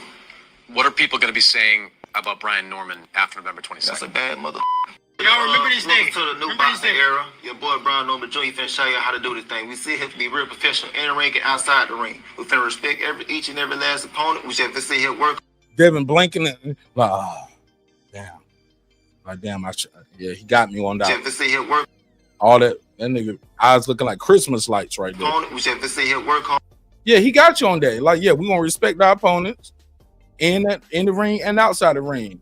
But once we get in there, I'm gonna show you each and every last opponent. We should sit here, work hard, do our thing, and be about business. That's what grown men do. I'm finna show y'all come November. What are Yeah, man. I love it, man. I love it. Kid is special, man. Y'all watching a legend in the making, and a lot of y'all gonna be on the wrong side of history again. Again, nigga. Gonna be on the wrong side of history. Gonna be on the wrong side of history. Because you pick your favorite fighters based off if you want to fuck them or not. Homo ass. Oh, ooh. Lord forgive me. America, forgive me, because I know how y'all feel about y'all protected groups. Let me get back to what I was doing. Yeah, a lot of y'all just y'all pick your favorite fighters based off if you want to fuck them or not.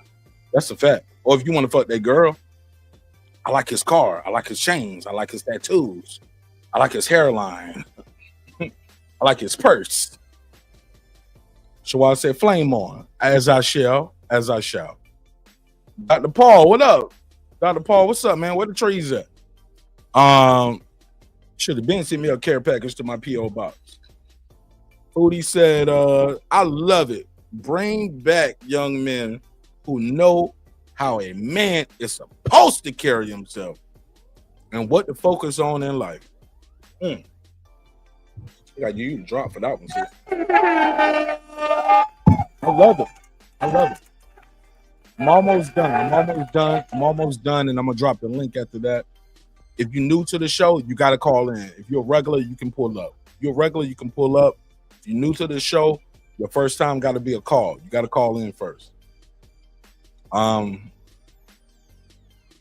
So I said, get out my face, that bullshit. He told me to check my phone. Okay, I'm getting close. T-Mac said, trying to get him to talk about another man's outfit. Yeah, that was crazy.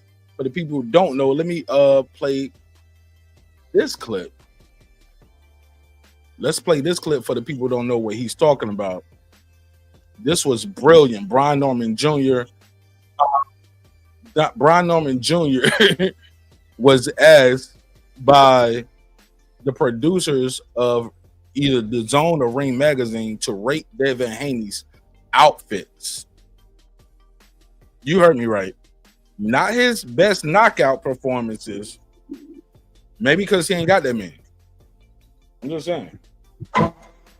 They didn't ask him to rate his knockouts. They didn't ask him to rate the jab, his speed, his footwork, his power. They told the champion to rank and rate the challenger's outfits. Nigga, please, you can't make this shit up. Let's play. Swipe through all of them. Okay, yeah. But peep the comedic timing of my boy. My boy got the complete comedic time. You're like, swipe through one time. Okay, 1, 2, 3. That's it. Okay. This camera on me. See, this is the problem with boxing. It was beautiful. Watch this. Masterclass, like in media. You can tell he studied the greats, bro. Swipe through all of them. Okay. Yeah. 1, 2, 3, 4. Yeah. So it's 4. It was 4 of them. Mm-hmm. You recording? See, now this is what's wrong with the boxing game. We talking about fighting. He's over here showing me some fashion outfits, man. I don't care about what this man. Look at me, man. I got a $5 tee. You know what I'm saying? The world is yours. Pants, got some forces on. That's all you need, man. I'm telling y'all, the boxing game tough. We over here talking about fashion. Talk about fashion, man. We talking about fashion. Y'all seen these outfits? Come and rate them things. Man, I ain't finna rate no outfits, man. I don't care about no outfit, brother. I'm here to throw hands, and that's it. Throw hands and make bands. Hey, throw hands and make bands, my nigga. Millions, really. Throw hands and make millions. Throw them mix and make millions, my nigga, and you deserve it. You deserve it, man. So proud of my little bro, man. So proud of him. That Norman and Mason is providing the energy we want to see out these fighters. Yeah, absolutely. And I rock with both of those guys, man. I rock with a lot of these young fighters. I don't know who's moving them. I don't know why they don't talk like this in the interviews. You get the wrong fighter up there without the wrong father in the background, he'd be like, okay, I like number 4, 2, 1, and 3. Nigga, you falling into the trap. Why you talking about his clothes? Well, they asked me, you ain't got an answer. Anyway, same dudes that was smiling at Devin's teeth. Yep, some of them. You know who it is. Okay, I don't know who you know you is. Far as I said I was gonna buy one of those throw hands and make bands hoodies. I'm gonna buy one of them throw hands and make bands hoodies. I hope it's here before the fight so I can wear it during the fight night. Because I'm definitely gonna be wearing some of my Norman team gear. Somebody said that 9 chicks said what's good. Okay, they talking to each other. Heavy, what up? Shout out to my brother Heavy Bed Bosses TV. Okay, I'm gonna skip through some of these shout outs. I have a lot of respect for Devin in the ring. Me too. Hard not to respect. If you don't think Devin Haney is a good boxer, you don't like boxing. He can box. He said, for real, I ain't rocking with Tank. Tank can box. He's a good boxer. I don't like his how he's been moved and his decision making, but I don't hate Tank Davis neither. I still don't hate Tank Davis. But I got a big heart. Niggas made diss videos about me, and I don't hate them neither. You know what I'm saying? Some of them in the chat. You know what I'm saying? It take a lot for me to hate you, bro. God ain't turned his back on me enough or ever for me to have hate in my heart for somebody. I might dislike you. I might be like, oh, okay, I forgive you, but can't rock with you like that ever again. But come on, man. I'm just not a hateful person. God don't bless me too much. The fact that I'm talking to y'all on a platform with over almost 40,000 subscribers, over 35,000 subscribers, and just talking about boxing and hip hop and politics, that shit is a blessing. You get what I'm saying? So it's a beautiful thing for me. Like, God never turned his back on me. So I can't turn my back on y'all. I can say, hey, I'm gonna smite you right now. Because you need to be smitten. But hate, man, hate is a strong emotion. It take a lot of time and energy to hate. And I really ain't got that time or energy to hate or hate on anybody. I go shopping, my nigga. Like, on some real shit. I go to a nice restaurant. I take me a vacation, go to a nice island. I just be chilling, bro. Take care of my family, get my money, and really focus on my dreams and goals. Cause I got bigger dreams and goals other than having 100,000 subscribers on YouTube. Like, that's small. You can have 100,000 subscribers, but not 1,000 in the bank. That means nothing. You get what I'm saying? So I'm focused on my family, my finances, and my freedom. Because sometimes these niggas will make you want to kill them. T-Mac said, Philly can have Brian winning. Can't have Brian winning. Oh, no. They need Brian to lose because it completes the trifecta of their narratives. Shawaz said, and it's sad because that narrative was driven against Devin in the Loma fight. Absolutely. And that's the crazy part. Like, I don't know who made that quote, but that's a good quote. Whoever said, be careful. I know I'm about to mess this up, but it was like, be careful of something like or you'll become the very thing you hate. You know what I'm saying? And people have became that on their live streams, their platforms, and it's disheartening. It's unfortunate, but I mean, people are going to be people, and unfortunately, you can't change them, and it's not your job to change them. Never forget that. It's never your job to change a hater into being somebody who supports you. No, just live your life, get your money, take care of your family, your friends, and your finances, and everything else gonna fall into place. You know, dreams require sleep. Goals require effort. Every day you got to wake up and put that effort in and become a better you. Get your money. Take care of yourself. Because you can't help the poor if you one of them. Shout out to Jay-Z. He said that the best. Shawaz said, so why perpetuate that onto someone else? I don't know. Because a lot of times victims become oppressors too. To answer to your question, sometimes people who had things done dirty to them, they end up doing those dirty things to other people. It's learned behavior. Psychology 101, you'll learn that, unfortunately, but it happened. Heavy Bad TV, he said, Ortiz trainer and Oscar talking like ducks. Bro, I don't know if they talking like ducks, because when you really look at it, Boots was the champion at 147, but at 147 and 154, Virgil Ortiz fought the tougher, stronger, harder competition. And fought and did numbers in more places. They going by the analytics, I think. Analytically, Virgil Ortiz is the bigger, better fighter. Historically, Boots does have 2 titles. But one was emailed to him. You fought. I get it. I hate when people do that, but it is what it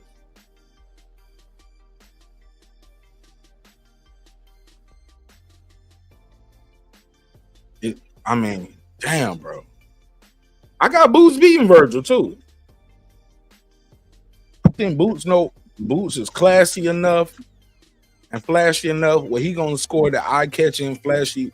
I think Boots can beat Virgil. But see how I did that? See, y'all thought because I'm Team Norman, I was just gonna just shit on Boots, huh? No, man. And it ain't about black versus Mexican either. Virgil has a lot of holes in his game, and he's vulnerable. And Boots is crafty and creative enough with his offense, where I think he can exploit those things.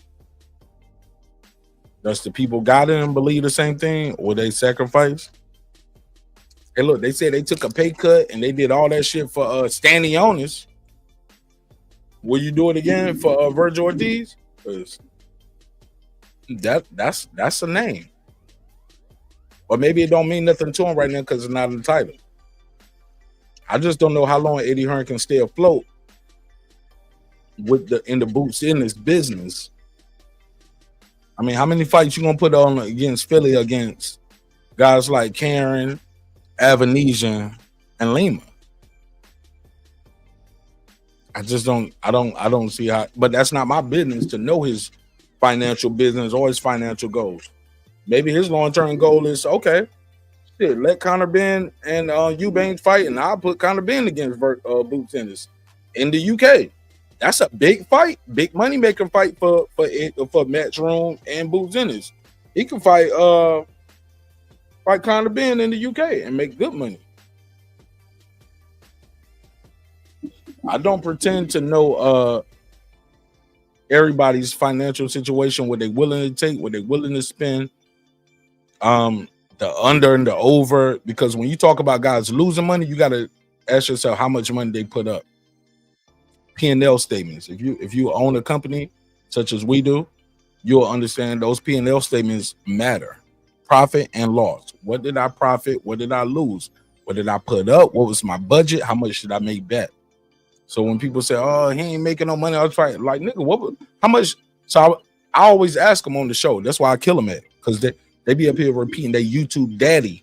Yo, YouTube daddy be telling you what to think. And I always ask him, I was like, okay, he lost money on this fight. Okay. How much money did he put up for the fight? Huh?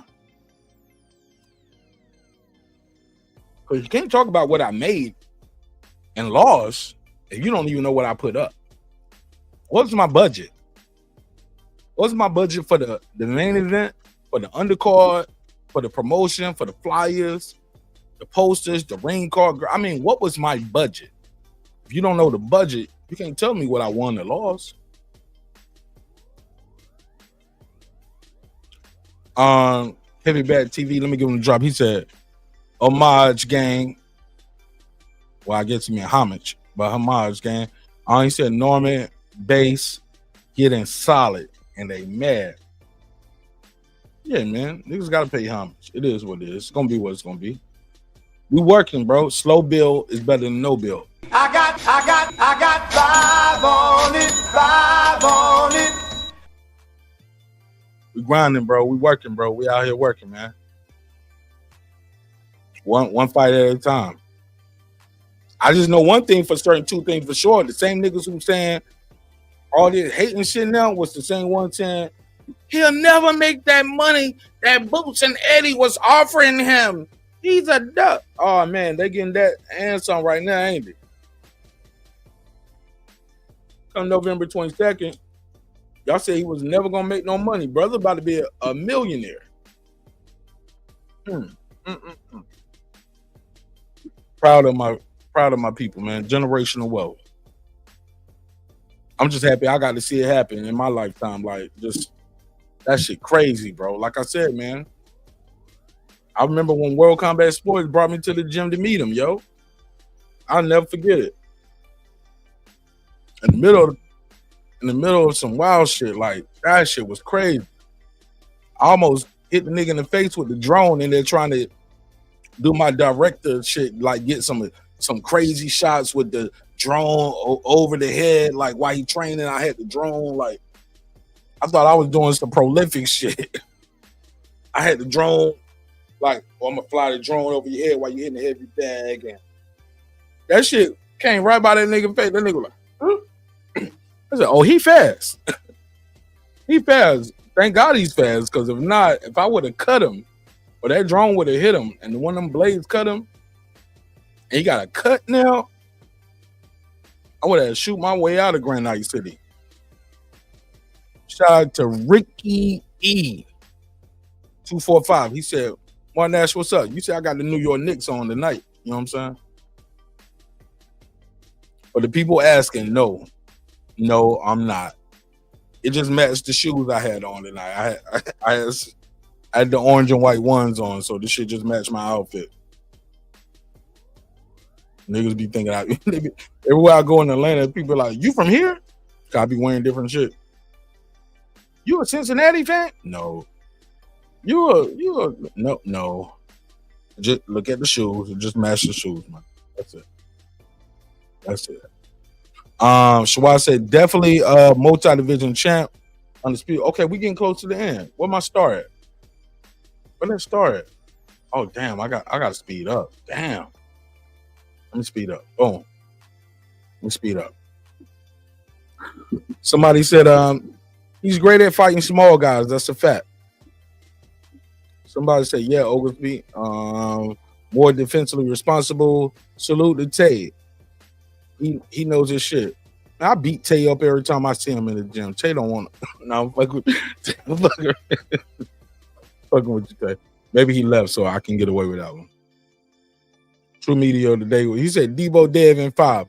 I'm putting that on the shirt. If he wins that fight, nigga, I'm gonna make a Debo Dev shirt.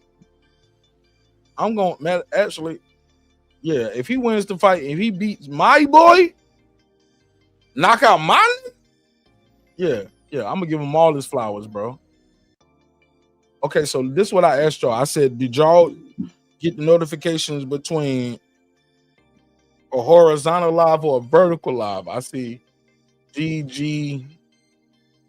So I don't know what that means. I see a R. You fucking with me now. AJ said, what's up? Somebody said, I think this might be an ugly fight. Lots of holding from Dev. And nah, we already don't. We're not going to allow that. We're not going to allow that. You think we're just going to let them hold us all night? No, you're not going to win this fight that way. My money is on Norman. He the favorite. Devin hasn't made anyone his size easy work. Not at all. Shawad said he has consistently made some of the same mistakes of old. I put that on his team, not fixing that in the gym. I hope they do this camp. We want the best Dev. Nah. I agree with everything except that last time. Whatever they doing that made him become undisputed, Debo Dev, bring that guy. That's what we want. I want that dude. We want that guy. So somebody said, AJ said Brian is gonna beat 7 different kinds of shit out of Dev. I just want to make it home safe, bro. I just want everybody to make it home safe, bro. You feel me? Somebody said, my theory is a lot of fighters focus so much on fat camps that they don't have time to improve their skills. Hence, why Brian can improve every fight. He's fighting near his in shape walk around weight all the time. Yeah, Brian Norman Jr. He talked about it on the interview. He's like, man, I made weight one time fight for a fight eating pizza, eating Papa John's or Domino's, whatever it is. I ain't gonna say the name because they ain't paying me for the advertising. But he's like, I was eating a large pizza every day. That would just be my whole meal. I eat a little bit in the morning, go work out, eat something afternoon, work out, eat something at the end of the day, and go to bed. But when the fight came, I didn't feel the best. Oh, that was years ago. And he had a Taco Bell fight. That was years ago. Brian Norman Jr. is eating his salmon, his shrimp, his fish, his asparagus, his baked and grilled chicken. Yeah, man. He locked in. And he knows how important this fight is. And I really think at the end of the day, what people don't know is we're taking Devin Haney more serious than y'all think we taking Devin Haney. Let me say that again. Team Norman, we take Devin Haney more serious than y'all think we taking Devin Haney. Y'all think we think like y'all think? We just gonna go out there and a couple rounds and knock out Devin Haney in 3 rounds, 5 rounds? You think we training for a 3-round, 5-round fight? Nah, bro.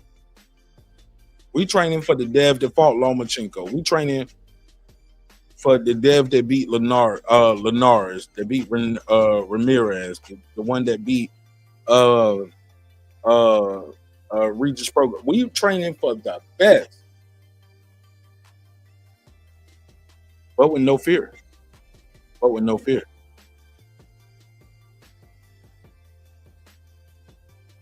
So many mistakes that haven't been fixed through the years.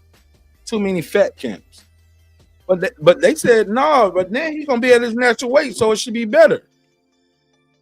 Shout out to my brother Cam. What up? He said, 60-40 Norman Jr. Nah, man, I need my odds to shift so I can make some bread. Travis Brown, he said, it's a great promotion, bro. It's the fight game. Yeah, man, but talking about your deceased mother or your deceased grandmother, come on, bro. We ain't got to do that. That's weak. That's whack shit. Senior been spitting major game and cracking me up. Yeah, he funny as fuck in real life. That's my brother, man. That's my brother. I wish him nothing but the best. I want Foodie. Let me highlight that. I want him to get his flowers. Once y'all see the game plan implemented, let me ask y'all this. We can outcoach Robert Garcia, but we can't outcoach Bill Haney? That's what y'all think was going on? He outcoached Robert Garcia. Robert Garcia fighted winning that and fought like he's supposed to fight. He did everything Robert Garcia told him to do. If I'm not mistaken, Santiago might have threw more punches than he ever threw in 10 rounds. He did everything Robert Garcia asked him for. Just wasn't enough against the young champion, young phenom Brian Norman Jr. Just wasn't enough. So I just want my brother Brian Sr. to get his credit. And I want Coach Byron to get his credit too. You know what I'm saying? Shout out to Drebo. Shout out to the bro Drebo. Man, I want everybody to get their credit for the way this shit is about to go down November 22nd.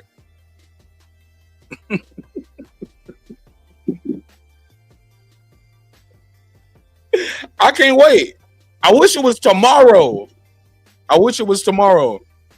I'm almost at the end and I'm gonna drop the link.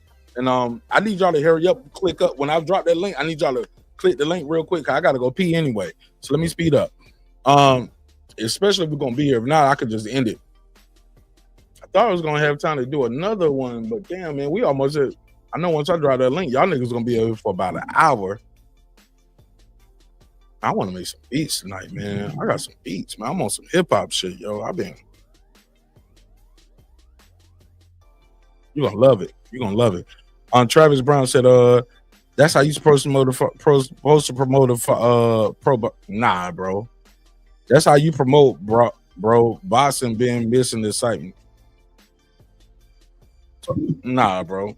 It's another storyline. Boxing, it's about storylines to promote. Actually, not boxing. Promotion in itself, it's about a storyline.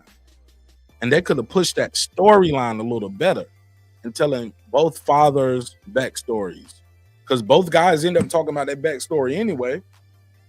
Get what I'm saying? They could have talked about their backstory. You could have talked about the backstory of both of these young fighters, both of these young champions. How did Devin Haney get here? How did Brian Norman get here? Let's push it that way. Let's tell that story. How did we get here? It was very low bandwidth on that, if any. I think the only people that talked about it was us on YouTube. Crickets, my nigga. It was crickets on that storyline. Cam said, if we talking strictly boxing technique, Dev can win. He has a bit of better technique, but if it's a fight break, if a fight breaks out, Norman for the W. I disagree with you on that. Because when it comes to technique, we can't act like Brian Norman has no technique. He dropped a guy and stopped him with a shot. Like Derek Cuevas had never been dropped or stopped. He was undefeated, never been dropped or stopped. And he's a natural welterweight. He was taller, bigger, longer, stronger than Brian Norman Jr. Quentin Randall was an Olympian. He was the captain of the Olympic team, Cam. Quentin Randall was the captain of the Olympic team. Couldn't do nothing with Brian Norman Jr. All that jab and grab, and I got perfect technique, and I got better feet, and I'm faster, and I can beat you on the outside. Man, I'm about to be on you, bro. You're going to have to get me off you. He couldn't keep Brian off of him. Now, it was an ugly fight. It wasn't a pretty fight, but Brian won damn near every round. So we seen what he can do with a guy who just his whole goal is to jab and grab you all night. Like, oh, this is what you want to do? Oh, I'm about to work you. And Brian is bigger, stronger, faster, and is a champion since then. He's better than since the Quentin Randall fight. Devin Haney is a smaller Quentin Randall. Devin Haney's on some Quentin Randall shit, bro. If y'all want to see how this fight might look, unfortunately, I hate to say it, because everybody say he gonna knock him out. I don't know if he gonna knock him out. I think if he touch him, he gonna knock him out. He gonna sleep and step over his body. But Dev might go in there and fight like Quentin Randall. On some Charlo shit. Like, I just don't want to get knocked out. I don't want to get knocked out. I don't want to get hurt. And I think that's what's going to happen the first time he feels Lil B in them 8-ounce gloves. That's why he wanted to spar with Lil B. Because he knew he was coming to 147. And smart and very wisely, Team Norman, we said no.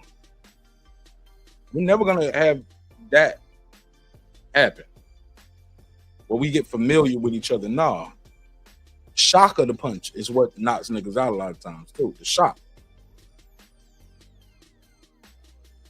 They're not seeing it, but also, I've been hearing about all this mumbo jumbo. You catching bullets with your teeth, nigga, please. You got to show me. Let's go to the next one. I'm almost there. Brim said, oh shit, groupies for groupies. It's Artman fans. I don't know a lot about Artman. He ain't my enemy. I wish him nothing but the best. Get your hustle on, my nigga. He definitely be rocking with the most popular fighter all the time, though, right? But he got shirts to sell. So sell your pictures and your t-shirts, brother. But he definitely rock with the most popular fan. I don't really see him taking the underdog too much. But I don't know him, though. So I could be wrong. So don't clip this up and think you got me, because I took the underdog in. Nigga, I don't know. I don't watch your shit. Respectful. Wishing the best, though. Shout out to everybody out there doing their thing. They supporting boxing. But that fanboy and that dick riding shit, I don't condone it. I can't get busy with it. Clayton Smith in the chat. He said Haney stick to reach the best. No, he don't. He don't. Especially, I mean, even when he got the reach advantage, like Loma was able to touch him up. Mark smarter than me. Shout out to Brent.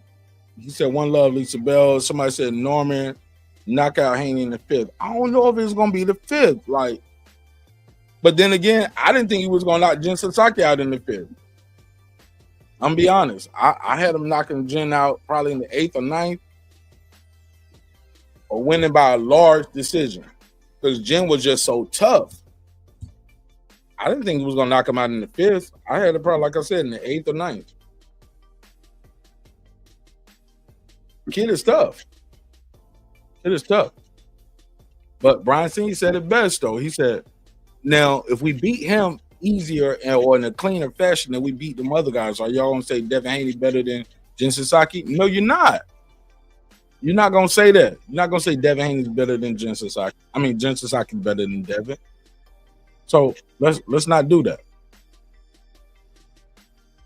But we gonna say it. No tattoos as an insult. Nah, these bunch of weirdos. That's what they were saying about Lil B. He ain't got no tattoos. I was like, oh, you want to fuck him, nigga, or you want to watch him fight? Homo niggas, man. Excuse my French, but I'm in France. Lisa Bell said weirdo stuff, man. That's why I fell back. Somebody said 1997 Toyota Celica. Give me all mine. Yeah, man. It was a good car then. But don't put it, you can't even put that shit against. Yeah, I ain't even gonna say it. Whatever. I know some of y'all niggas probably drive that shit. I ain't even gonna say the car. Lisa Bells, what up? Heplo, what up? But Jessica in the building, Pittsburgh T. Okay, we getting right here. Okay, we right here to the point where I said I'm not gonna read no more comments. I drop the link, let y'all speak y'all piece. And I'm gonna open the phone lines. Again, if it's your first time here, you first rule of the Fight Club, everybody gotta fight. So you gotta call in. First time here, you gotta call in. If you're a regular, I'll let you get up and speak your piece. Pittsburgh T, he said, I like both fighters. Me too, bro. I think that's what makes me unique in this situation, because most people, if you know Bill Haney, and I'm Team Haney, you just gotta make up smear campaigns and lies about Brian Norman Jr. I ain't with that shit. I'm a real person, bro. I'm a real one, bro. I'm out here. And I hate to say that, because I always felt that was corny. Real niggas don't gotta say they real niggas. You know what I'm saying? Like, it is what it is. You know, when you on me, like, you're not about to play with me like that. Not here, not now, not ever. So I don't got no problems. I go everywhere. The earth is my turf. So I say this respectfully, bro. Some of these dudes who covered this sport feel like they got to do that to keep their seat at the table. I don't have to disrespect Devin Haney to still walk in a room around Team Norman and still be Martin Nash and still get the same love and support that I reciprocate. I know we're gonna win this fight. That's what I feel and believe in my heart of heart and what I've been seeing training camp. And I can just leave it at that. I ain't gotta be like, well, look at Beer's hoodie and look at his glasses. And Devin out here, he was in the Diddy picture and his girl is suing him and he won his purse back. Well, he's suing his. Man, I ain't gotta do all of that. That ain't got nothing to do with the fight, bro. And we gonna fight. You get what I'm saying? All that other shit, like, man, I ain't with that. Like, niggas who know me know what's up with me, bro. I'm talking about in real life, not people who see me on the chat or text or call me on the phone. Nothing about my aura or my vibe let you think you about to do anything to me or anybody close to me. And we can just leave it at that. We ain't got to do all that extra shit. All that extra shit, that shit for cameras, bro. That shit for blogs and Twitters and niggas who want to be seen. But you ain't gonna bust a grape in a fruit fight, my nigga. And everybody know that. You gonna tell. You gonna be the first one getting loud trying to bring some attention to stop the drama. But you nigga, you ain't gonna do shit. You ain't gonna do shit. You gonna if I put out a post saying I'm going to a fight, you ain't even gonna go to the fight no more. You ain't even gonna come to the fight no more. You was gonna go, but now you ain't coming no more. Why not? Come to the fight. Meet me in person. Let's talk. Let's do that. That part that you said was gonna happen to me when you see me. Let's see how that work out for you in any state, any city, any country. Cause I'm everywhere, like air, nigga. You're gonna smell my cologne, like Pimp C said. So, but anyway, I like both fighters. There are two young black men with their fathers present, and neither has outside of boxing troubles. Very professional fighters. Somebody gotta salute. Salute to you, Pittsburgh chick. Lisa Bell said exactly. They watch the highlights, but have so much to say. Man, some of these dudes, that's all they do. Some dudes don't even watch the fight. We seen that before. Niggas are calling on my show. I'm at the end right here. Niggas are calling on my show at the end of the fight and be like, well, I didn't watch the fight, Mark, but I saw the highlights. Like, oh my God, it's like watching the trailer to the movie and you telling me you know the trailer. You know what happened. There's more to it than that. Let me drop the panel link because it's been a while since I went live. And a lot of niggas don't even do live streams no more. They do live streams. That's what I should call them. Live streams. There's a bunch of lies. I'm like, oh, you just made that up. Or it be a little bit of truth. That's how they'll get y'all too. Be careful for these type of people. They do a little bit of truth mixed with a whole lot of lie. You get what I'm saying? Be careful for those people. So let me put it out here. I'm going to pin it at the top. If y'all want to pull up, cool. If not, I'm going to open the phone lines as well. Bear with me. Bear with me. Where is cable or the phone? Okay, boom. So I'm going to open the phone lines up. I just put the panel link out there. And I want to talk to y'all. I'm going to talk to the audience.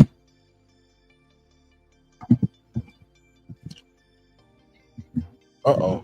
Fucking up. Knock the camera loose. Y'all still see me? Okay, cool. Y'all can't see me anyway. Camera off. Perfect. Uh-oh. Now I'm really fucking up now. My bad. It's a live show. And I have no producer. I am the producer. So let me plug the phone in. We're going to take a couple calls. And I got another video I want to react to if we don't get nobody on. Well, I know we're going to get somebody on because I already know who I'm going to call. And then I'm going to end this shit, man, because I ain't going to be here all night. I got shit to do, baby. My schedule has changed. So I'm going to try to get in where I fit in when I can with y'all. Hold on one second. Let me play this phone. But in the meantime, in between time, I hope we can appreciate the time we here because tomorrow's not promised, man. I can't do live streams, 9, 10, 8, 12-hour live streams.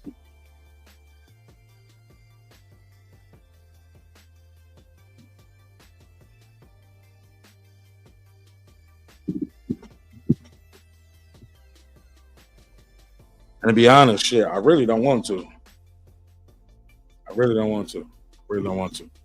Y'all cool, but I don't want to talk to y'all that much. Okay, bear with me. That's not sounding right. That's not right.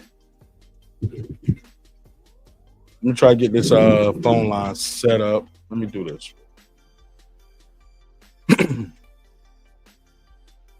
Bear with me, y'all. I'm trying to set the phone line up. I thought I had it set up, but I don't think this cable working. Output, check the input. Yeah, we're gonna call. Let me call somebody. Let me see if it's working real quick. I know if it's working. Let me see something.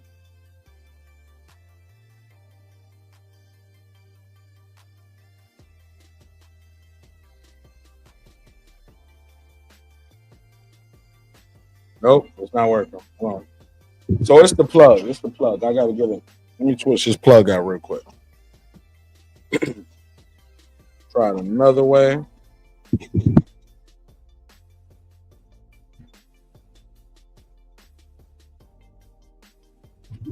I know as soon as I hear that click.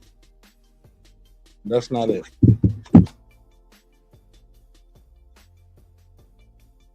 I'm gonna switch the cable. Let me try a different cable. A lot of times it's usually just the cable. It's never the device or the machine. So let me switch this cable with a shorter cable. When you use them real long cables, that data travel time really slow you down. You need short cables.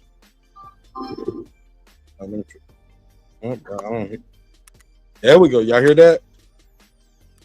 Oh yeah, we clicking now. All right, now I can open the phone lines up. Boom. My boy was like, "Nah, you got Pro Tools open. You got to close Pro Tools." I said, "I'm never closing Pro Tools. Don't keep that Pro Tools open all night." All right, so let me pin the link again, and I'm gonna pin it with the phone number this time. Or call in. Damn, wrong button. Hold on 1 second. And again, if y'all watching, let me know if y'all watching a vertical live or y'all watching a horizontal live. Are y'all watching vertical or is it a horizontal? We'll call in 404 692 1766. It working? 692 1760. Wrong number. Okay, panel link, call in. Okay, boom, boom, boom. Or call in 44692. Okay, boom. Let me put that on the screen. There we go. Okay, Coach Malachi said he watching a vertical. So yours popping up vertical. Okay. I wonder how some people are watching horizontal. Booty, do y'all get a choice? Shawal says she see the horizontal. Shout out to iTop. Mark Summers said, sounds like always lying. I don't even know what you mean. Shawal says, shaking my head. I said it before, say it again. That's on Robert too for having too much pride to throw in the towel. Oh yeah, Santion is not the same fighter to this day. Yeah. But Santion was an undefeated fighter, and he was coming off his biggest victory of his life. He was fighting somebody who had brought him in for a sparring partner before. And put belts at ass. He was the number one guy. That was his interim belt that Brown was fighting for. That was his belt. It was set up for him to win his own hometown. And I was like, I never forget. I was telling Shelton Moore, I was telling everybody who would listen. I said, Brian Norman Jr. ain't no 8-1 underdog against nobody. I don't know what y'all talking about. Ain't no 8-1 to nobody. To nobody. 8-1? I'm like, man, where that bet slip at? That's the most money I ever bet. And to this day, it's still the most money I ever won on an online bet. Like, ain't no way. And I won 3 ways. I won on the win. I won on the knockout. And I won on the win, the knockout. And I ain't picked the round, but I picked the group of rounds. And I was like, bro, I ain't no 8-1 knockout. I did lose on the decision though. I bet on the win, straight up. I bet on him. And then I did the prop bets, decision, knockout, and then I picked the rounds.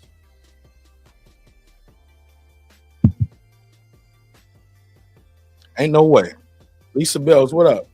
But the phone lines are now officially open. The panel link is out there. If you are watching on a vertical link, you got to click the horizontal link to click that link, I guess. Or I put the link, the horizontal link on the community tab. I do that on my wall. I put that on my wall. Let me do that real quick. And man, RIP to Marshawn Nealon too, man, from the Dallas Cowboys. I know I might be a little late on that, but that's terrible. That's terrible.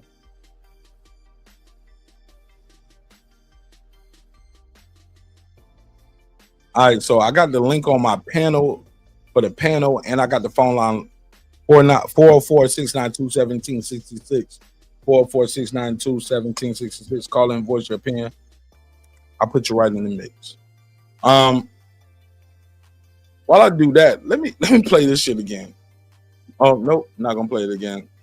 This is something I saw from Devin Haney. Devin Haney was saying he's a bum.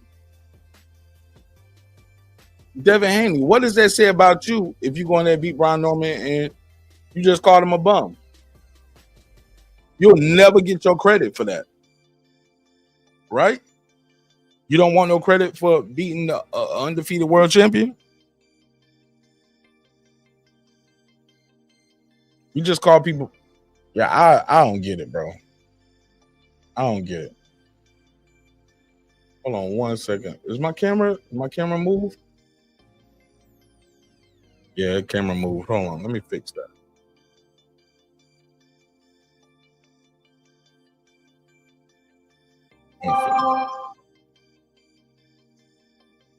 Yeah, that's better. All right. Well, where we at? Let me see what they're saying out here. So, okay, I can I'm gonna go back a little bit. I see some of y'all camera shy. I get it. Some people, nope, some people don't. I don't want to be the first one to click the link. I get it. So I'll read these other comments that I missed. And while I queue up this video that I want to play. Damn, there was a lot of comments. Damn. Shit, I could just read the comments and be done for the night. Let's get it. Pittsburgh T, what up? Pittsburgh T said he ready for the politics show. Veracious said, what's up, Lisa Bells? Let me switch this. Cause I don't see y'all. Hold on, what's that? Can y'all see me? No. I got it.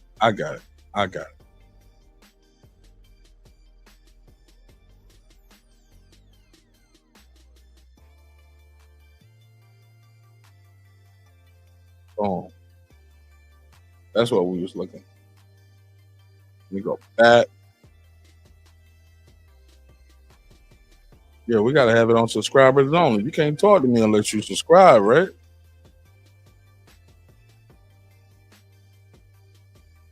Cool. Boom, we got that done. All right, let me go over here. Share the screen so you'll know what I mean when I say these things. Boom.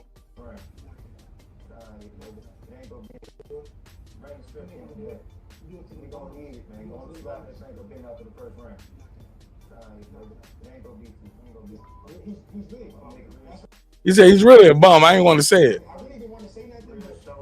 How is he a bum and he's an undefeated champion? That's what I'm curious about.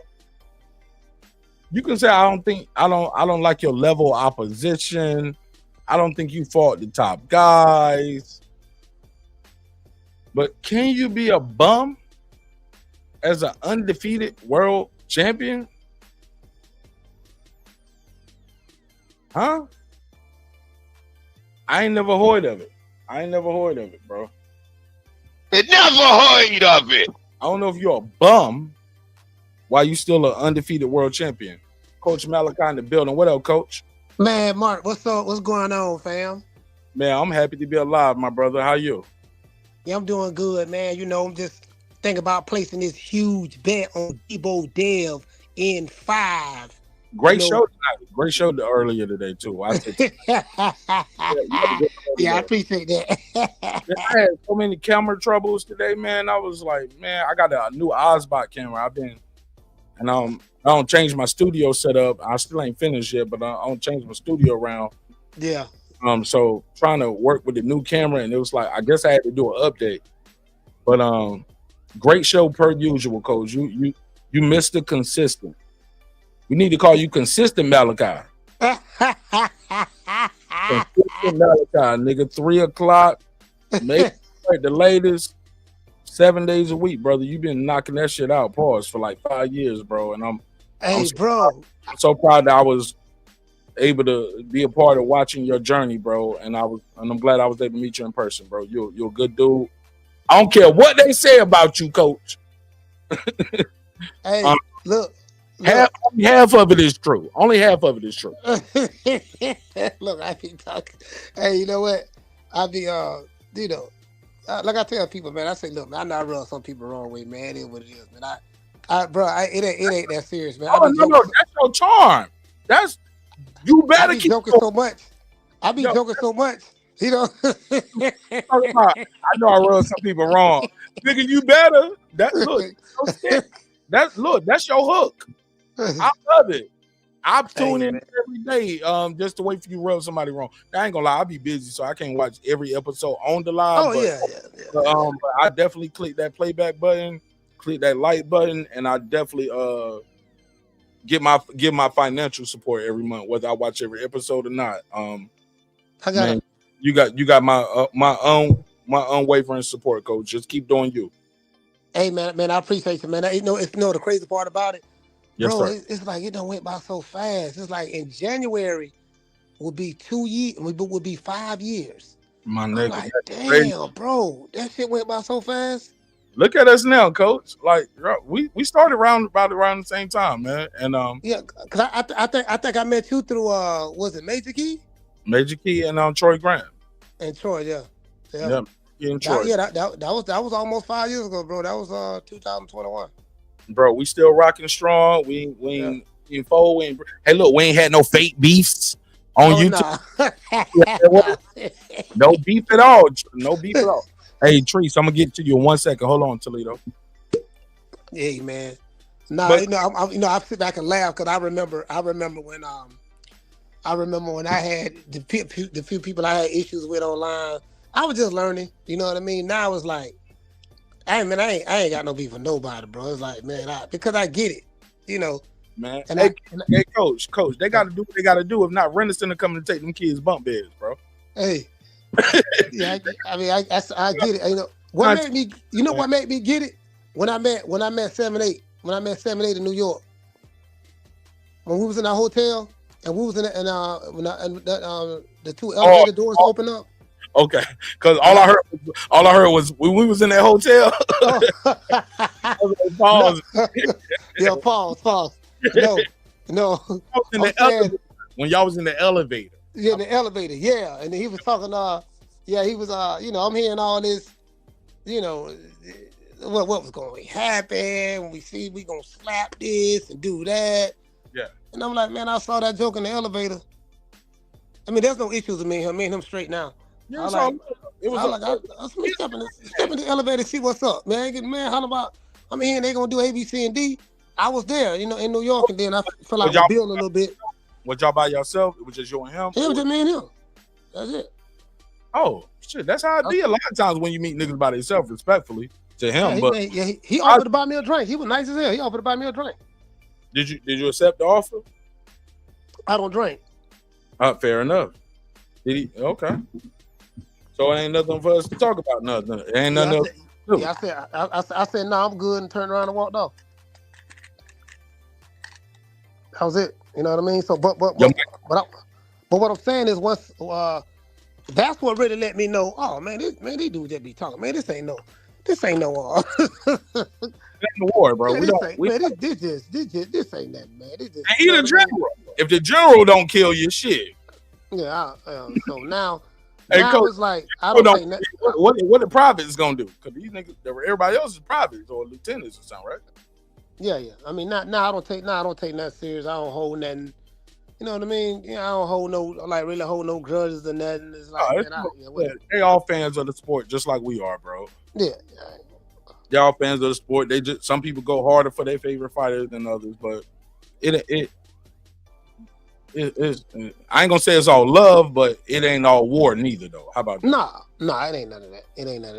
It's really not that serious. At the end of the day, you know, it's like what you beefing with a guy about a fighter who don't even know you exist, or that fighter may be a multi-millionaire flying around the world in private jets, you know, doing whatever. You catching Uber and doing DoorDash, nigga. Yeah, and I'm like, dude, like you won't even fight for your girlfriend like that. You won't even fight for your woman like that. Mm-hmm. But you gonna fly to Atlanta or LA or New York or wherever to do what? The who? It never made of it. Does that make any sense? That don't even make no sense. No, it's cap, coach, and it's fodder for the internet. Yeah. I mean, y'all niggas don't even go to fights, let alone you gonna go to a fight just to fight me. All the dudes you can fight in your neighborhood. Because niggas don't sold you fake work, nigga. Like you gonna buy a pound of hamster feed from a nigga, and you ain't do shit. You know what I'm saying? Niggas don't grab your girl ass in the club. You ain't do shit. You know what I'm saying? But you want to fight me? Hey. Okay. Hey, check this out. Hey, never get to that level, brother. Hey, we had fun in Vegas, man. I enjoyed that in Vegas. Man, we always have a good time, brother. And I'm glad we got to chop it up in the physical form. Like I said, man. Hey, hold on. No diddy. You say chop it up in the physical form. Like I met you in person. Like we got to. Nah, man. No, you reaching, but you reaching a little bit. Hey, bro. Hey. Look, go get the arm right there, bro. Look, go get it. Hey, coach, stop laughing. Hold up, coach. You know they don't like when you laugh on the internet. You fake laughing. Hey, I see Brim in the chat. Hey, Brim. Hey, I had to hit him with that. You know what I mean? That no Diddy, man. Hey, just like you told me, no Diddy about the 7-8. Yeah, I said, yeah, you right about that. That did sound kind of suspect. Yeah. I fucking. Hey, look. Hey, coach. So I got you up here though. All jokes aside, you said you got Debo, Dev, and 5. No, I got Brian Norman knocking Devin Haney out. Debo, Dev, and 5. I just be joking. Okay. Can I? Oh man. Before I gotta go. I'm gonna go in the order that people pulled up. So I'm going to Toledo Tris first. Oh man. I'm going to Toledo Tris first before then I'll go to Cooking with Sertenia. Then we're going to Unbiased Brent. Oh man. You know how we rocking. I done told you. Tris, hold up. Let me get a little decorum. It's your first time here. And normally I make people call in on their first time, but I met you in the physical form. I feel like I go. Fuck you, coach. Hey, coach. Tell me the keys to victory. Why do you? Because I know Toledo Tris got Dev, and he ain't joking. He said, "My feet so sweet, they gotta cheat to compete." Like he's gonna go through his whole Ted DiBiase monologue. So I'm gonna let him get his bars off. But coach, I would be remiss if I didn't ask you for a serious breakdown. Yeah, I'm gonna give you a serious breakdown. Yeah. Give us a serious breakdown, coach. All right, why did you pick Brian Norman and why did you pick him by knockout? Serious breakdown. So, I watched a lot of Devin Haney fights. You know, I pretty much know how he fight. You know, he goes. You know, he like to shoot the jab out there. Of course, he doesn't really sit on it. But he puts the jab out there. He looks really good against shorter fighters. Fighters like around my height. You know, short arm reach, stuff like that. You know, he looked like superstar Billy Graham, superstar, right? Because he has certain physical advantages over there. I ain't gonna lie, that was funny as hell. He was like, fighters around my height. You get what I'm saying? Yeah, so, coach, coach, that's funny. You can make a joke about yourself. See, people think coach, everybody except themselves. See, coach joke on himself too. Yeah, I got a sense of humor. So, coach said, I said, guys, my height. I said, size, respectfully. I said in this fight, Devin Haney don't have any physical advantages. So, what they're banking on is, you know, with Devin Haney's ring IQ, he's levels above you because I've trained with Floyd Mayweather, Sugar Shane, Mike McCallum, Zab. I fought Lomachenko. I can't really count George Kambosos. I always said he was a C-class fighter, but I fought George Kambosos, the same one who beat Lomachenko, the same one who beat Teofimo Lopez. I fought Jorge Linares. He got the names. So that's what he's banking on. He got a better resume. Yeah, he got more the notable names. He fought more champions. Yeah. Former champions. So that's what he's banking on. Former, key word, right? And I'm telling, and I told Bill, and when I interviewed him in Miami, when I went down to Miami and I met him and Dev, but I interviewed Bill. I said, man, I'm not gonna lie to you, bro. You know, we always hear this old cliche styles make fights. I said, I don't like this fight for y'all. I say, you know, I only see when I look at this fight, I see one way you can win, and that's to outbox him, try to box him the way you did Regis Prograis. The only problem is this guy not Regis. Say it again. Say that part again for the people in the back. Yeah, the only problem is this guy not Regis. Regis is a short fighter, so you know it's not Regis. This guy's coming to fight, and I said that if you can keep it a boxing match for 12 rounds, and Brian Norman gets stuck in the middle and don't know what to do and try to feint and all that stuff there, you able to shoot your jab and then duck your head down low out to the right like you always do. I say maybe you got a chance with that. I said, but I don't see that working. I said, this dude coming to fight you. I said, when it come down to a fight and his footwork is better than what you think it is, because you say he ain't got no footwork. His jab is better than what you think it is, because I'm thinking Brian Norman going to come with a power jab. A lot of the things that you're thinking that you are more superior than ring IQ, his ring IQ is better than what you think it is. I said, when all else fails, and sometimes it's going to come down to a fight. Like say it again. Say what again? You said when all else fails, what? I said when all else fails, and it come down to a fight, who do I like in a fight? And Devin Haney is not a fight. You said that to Bill? You said it to his face? Yeah, I told Bill that in the interview. It's on camera. Oh yeah, I need that clip. What did he say to you, Coach? He was just saying that he did the Bill Haney slide. No, what he said was he was talking about, well, you know, Devin got a lot, because we were talking about the Jose Ramirez fight as well. He said, well, Devin got a lot of tools in the warehouse. He got a warehouse full of tools, and you know, we'll see if Brian Norman can bring the other tools out. Stuff like that. So that's when so when you hear me saying stuff on the show about tools and warehouse and all the people he trained with, this is stuff that Bill told me. So me, you know me, I just take it to put hyperbole on it. I take it to the 20th degree. Yeah. So since you called it Devin Haney, Debo Dev term, did you create that? No. I got that from Bill Haney. Okay. Bill called Devin Haney on a post on Twitter. He called him Debo Devin Haney. So I called Bill. I told him, I said, Debo Devin Haney sound too soft. If you're going to be Debo, you already called Devin Dev. Oh, yeah. Call him Debo Dev. So, but he didn't take it and run with it. So since he didn't take it and run with it, I said, I'm going to just take it and say Debo Dev in 5. I got Debo Dev in 5 t-shirts and everything. Debo Dev be running.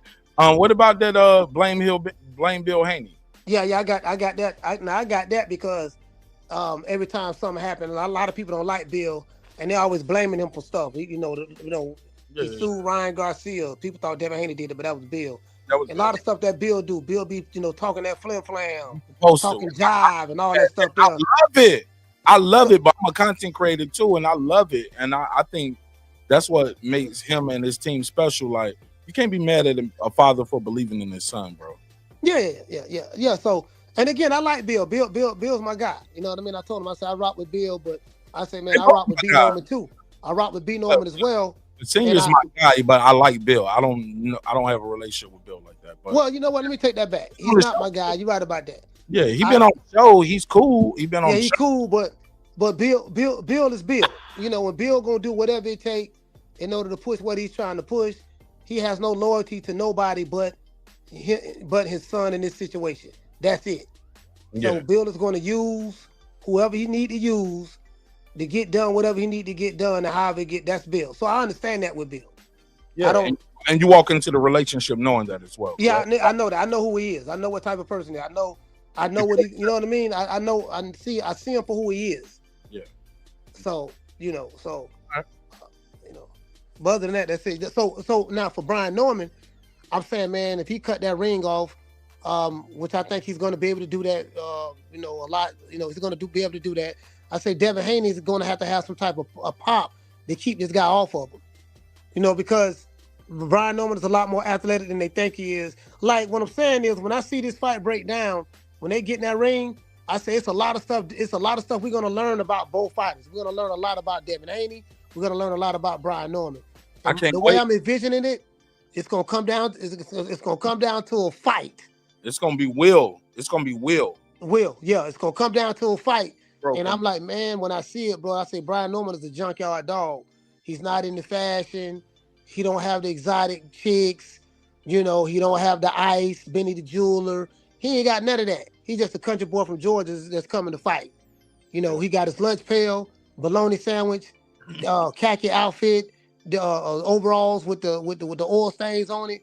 But just you can't dress don't mean you can't fight. You can't fight though. Yeah. I don't care nothing about dressing. You know what I mean?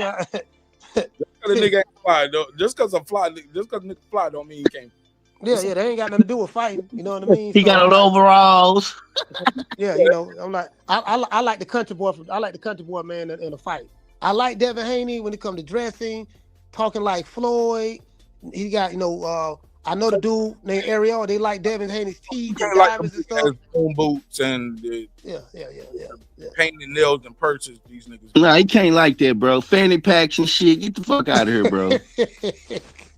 All right, let's speed through this. Let's speed through this because I know we got some Devin Haney supporters here. And we got some good Muslim brothers here. No, you don't. No, you don't. You don't have no Devin Haney support, sir. You gotta relax. Yes, I do. Go ahead. Go ahead, Toledo. Feet so sweet, they gotta cheat to compete, my dog. Whether it's devastation, destruction, or decision, my nigga, we got Devin fucking Haney, my dog. Y'all gotta understand, man. Y'all talking about Brian Norman. When I watch no offense to your dog Brian Norman, but I watched Gang get put on his pockets. No time. Cook. I don't watch your man Brian Norman get put on his pockets. No offense, by a fighter like Boa Chica. Really? You let him put you on your pockets, and then like you got up Dez and then that Quentin Randall shit. Like, no offense, that's kind of like how Dev like to fight, wouldn't you say? We like to jab and grab, slug and hug. You feel me? Hold and hit. But Quentin Randall every round against that style against Brian. I mean, why not? We coming up to 147. Who's not to say that we putting on a little bit more? He lost that fight. I'm gonna mute my mic. I'll reply at the end. Go ahead, get your. I'm just saying, man. My fighter putting on. We coming up. Gang putting up. He putting on more weight. He coming up to 147. Like I said, gang. I watched your man get put on pockets by Boca Chica. The fight technically wasn't a win or it wasn't a loss for Gang because he suffered a cut. So the shit ended. So it's like. But I didn't see him. I'm sorry, I hate to cut you off, but be specific. Who suffered the cut? How did they suffer the cut? And how did that fight end? It ended in a no contest. Your man, I believe it was Boca. I don't know. I can't remember who suffered the cut, but it was a head. But it was a headbutt that caused the cut, and it ended because of a headbutt. But Boca Chica threw a deliberate elbow and gave Brian the cut. Oh, after he dropped but that was after he was on his pockets from a perfect shot. His ass after that, and he couldn't land that shot no more. Brian got on his ass. He threw a deliberate elbow somewhere in the next round. After that, it was a headbutt, and his corner is on camera saying it'll be a no contest. Like just you say you can't see type. Hey shit. Man, all I know is I seen your man get put on pockets by a clean shot. You talking about semantics. I'm telling you what I seen on the boxing side. Boxing side, your man got put on pockets by a clean shot. I fuck with him. I like him. I like his violence level. He got a high violence level. You see me? I fuck with him the long way. He leaves shit bloody. I'm here for it. I like it. However, you feel me? Devin Haney, we here to nullify that shit. The only time that I seen my guy Devin Haney getting beat on was from a cheater. And then when my man, it wasn't, and I want the record to show that my man didn't get knocked out. For the record, everybody likes to think that he got knocked out. He got up every time. When we talk about guys having toughness, and we talk about guys, you feel me, being able to sustain punishment, my guy got up. My guy didn't get finished. You feel me? He showed heart. So I don't like to hear guys talking about, oh, Brian Norman is going out tough Devin Haney. Who's to say that? When I seen your man get put on his pockets, his fight didn't finish. So I don't know how that fight would have went. You get what I'm saying? When my guy got put on his pockets, he finished the fight. And it turns out that guy was on some other shit. That's all. But go ahead. Talk to me. Talk to me nice. Appreciate it. Trees, stay with me. Let's go to Cooking with Sir Senior. I say my rebuttals for Ennis since I'm the host. I don't want to hog the mic. But Trees, good take, I guess. I'm proud of you, Mark. No. Brim, let me host. It's an art to it. Let me do it. Go ahead, sir. Salute. All right, thank you, sir, for your time and energy. All right, let's go. No, I'm joking. I'm trolling. It's been a minute. Yeah, man. No, I know Mark want to get in there. I know he didn't like what I had. I know he didn't. I know he feel away. I don't fuck with you, nigga. Yeah, we had some drinks. I met Trees in person this weekend. We went to Lemon Butter. We went to MJQ.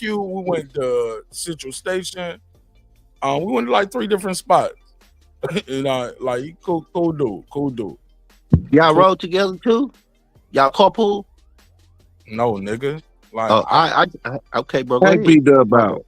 Damn, like that. Damn, what kind of homo shit you on? Why nigga got to be in the passenger seat holding my hand? I'm saying y'all hit 3 different spots. I'm just asking, bro. It's a long time, but go ahead. Oh, nigga, no, we met at one spot. That's where the fight was at. After that, we went to another club. And after that, we went to another club. And niggas went home. We ain't in the car together. Like, that's what your mind be on? You want us to be in the car, man? Bro, his mind always be on there. Hey, let me I ain't gonna, that was strange, man. Why was the carpooling? Who the hell talking about only soccer moms talk about carpooling, man? What you doing? That's some Spence fans, that aerosexual shit. Sir Senior, I'm sorry I even cut you off for that joke, sir. I'm sorry. I did not know that's where we were gonna go. Cooking with Sir Senior, my Carolina brethren. Talk to us, man. Haney versus Norman Jr. WBO title on the line, welterweight supremacy, really. Top guy to welterweight, some would say, whoever wins this fight. Who do you got winning and why? And we're gonna go to Brim, Brandon, and Foodie, and then we'll open it up to everybody. Sorry about that. Well, you know, as Coach say, I got Debo there in 5.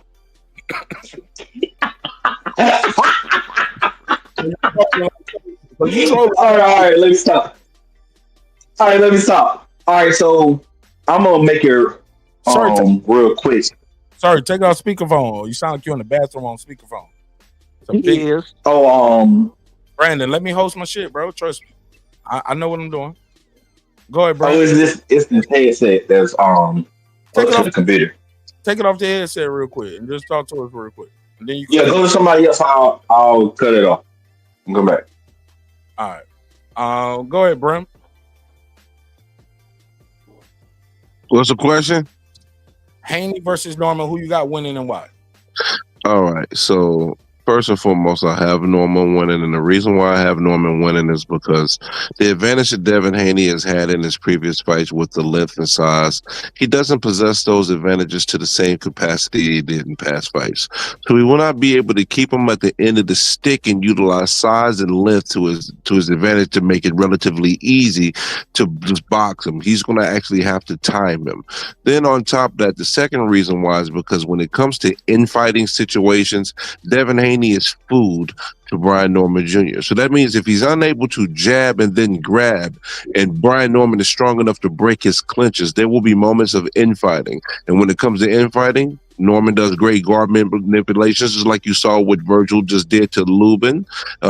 Also, he does pivot and creates good ankles, and has also great placement of his punches within the inside. So if Devin Haney is unable to jab and grab, which there is going to be moments that is not going to be effective, he is going to be in an infighting situation. And in infighting situations, he is food. And the fact that I believe Norman is going to not make Devin Haney comfortable at any point in time, if Devin Haney gets cracking, he's uncomfortable, he will revert to what he experienced recently. And the mental edge belongs to Brian Norman Jr. because of these factors, and Brian Norman Jr. will eventually wear him down and still the end.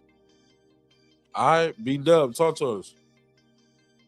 What up, Mark? Long time no see, man. Good to see you back on the airways. I figured you was gonna crank it up around this time.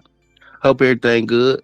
But outside of that, man, I just, you know me, man, I don't root for these fighters no more, man. My heart was broken. My favorite fighter died. So after that, I stopped rooting for him. Stop it. Vince is alive and well, bro.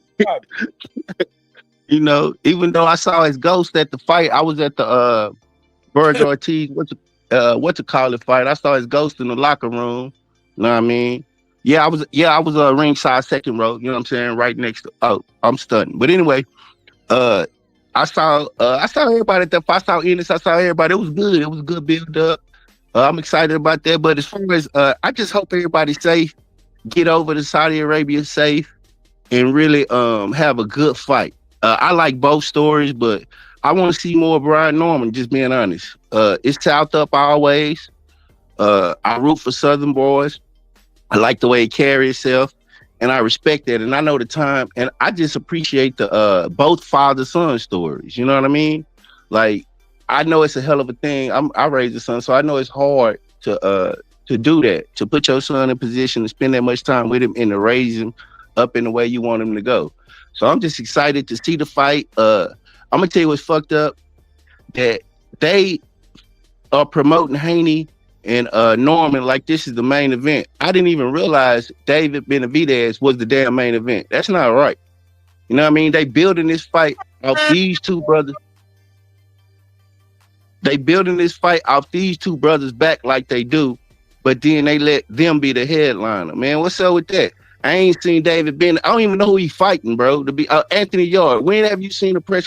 When have you seen them? Everything in boxing right now is Haney Norman, and they not even the damn main event. Somebody need to speak to that, bro. That's a slight, I believe. But go ahead, Mark. Bro, I spoke about it early in this live. Everything you just said, I said, this shit should have been the main event. It's selling the whole card. Say what you want to about Devin Haney. People say he ain't no star, but if Brian Norman beat him, we gonna get that Atlanta fight that we've been wanting. We gonna get that State Farm Arena fight now, huh? You get what I'm saying?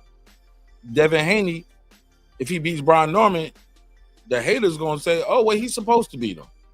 But Devin didn't do himself no credit because he said that in the joint too. But Devin, so if we're gonna blame somebody, we kind of gotta blame Debo Dev.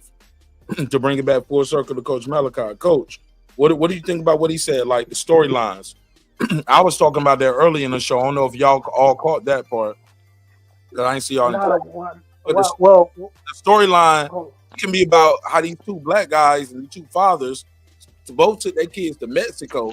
If anybody was bums or somebody, yeah, I hear that. Both of these guys took their sons to Mexico as teenagers and kids, fighting grown-ass men in Mexico, building up their record and as professionals because they too young to go pro in America, which is a whole nother topic that we can have. Like, why we gotta go to Mexico and put money over there and build our resume and become pros over there? Why we can't go pro in America? Why we got to do the Olympics or we got to sit out for a certain amount of time? Like, why we can't go pro when we want to go pro in America? Your parents can sign off for a sex change, but they can't sign off for that. I mean, that's a whole nother conversation. But Coach, bring it full circle. How do you feel about the promotion? Do you feel like it's been a good promotion? Do you think Dev and Norman should have been main event? Like, what? I kind of gotta say you do, because I seen you cover that more than Yard and Benavidez, coach, and you got the biggest channel on this whole show right now, bigger than my channel. Pause. So, all right. So all right. So I'm gonna answer this in two parts. So as it relates to the storyline, it was a loaded question, but answer all. But as it relates to the storyline, I told Bill, and when I had Bill and Brian on one of my channel, I said, listen, man, the storyline should be, you got two black fathers with two black sons fighting each other. That's the storyline. I said that. I got video footage when I said this, when they had their little spat, and I had to stop them from, going to, you know what I mean? Because Brian, it went crazy. It went crazy. You had I ain't gonna lie, but you had the best face off though, and it was with the fathers, not the fighters or the sons. And you had the best promotion ever, bro. So what I was saying was, what I'm telling them, I say, but don't nobody want to hear that. So since we always got to divide the pie, don't nobody want to hear it. I'm hearing people saying that, oh man, if you don't like Dev, then if you picking Brian Norman, you hate no Dev. I say it's two black fighters. If I pick Devin Haney, am I hating on Brian Norman? No, you hating on Bush. It's never, you know what I mean? So that's crazy talk. So, but yeah, as it relates to the promotion of the fight, I agree with the brother. They did a terrible job promoting this fight. The only fight that people talking about, like, you won't know Bam is on this card fighting Martinez. You won't know Abdullah Mason is fighting Sam Noakes. The two people who've been promoting this card has been Brian Norman Sr. Bill Haney kind of like disappeared, so we don't know what Bill at. But then now they're back to talking again or whatever. He's doing more like white podcasts or whatever the case may be. And then from a YouTube channel standpoint, I know I've been doing my part. We came up with the Debo Dev in 5. Just all of that. You get what I'm saying? When I interviewed Brian Norman, I had my Bill Haney t-shirt on. Yep. When I was in Vegas, I had the Blame Bill Haney t-shirt on when I met Devin for the second time. You talking about trolling and like, bro, and it's like, if you know us and you know our team and everybody rock with, bro, we ain't tripping over that shit. That shit funny to us too. Like, we get it. You get what I'm saying? So you did that shit. I love it. So I told Bill, I said, Bill, every fight y'all ever had, you always talk. Like somebody in the chat said, Bill training his son. You can walk and chew bubble gum. He's always walked and chewed bubble gum in the past. When they fought Lomachenko, he was walking and chewing bubble gum.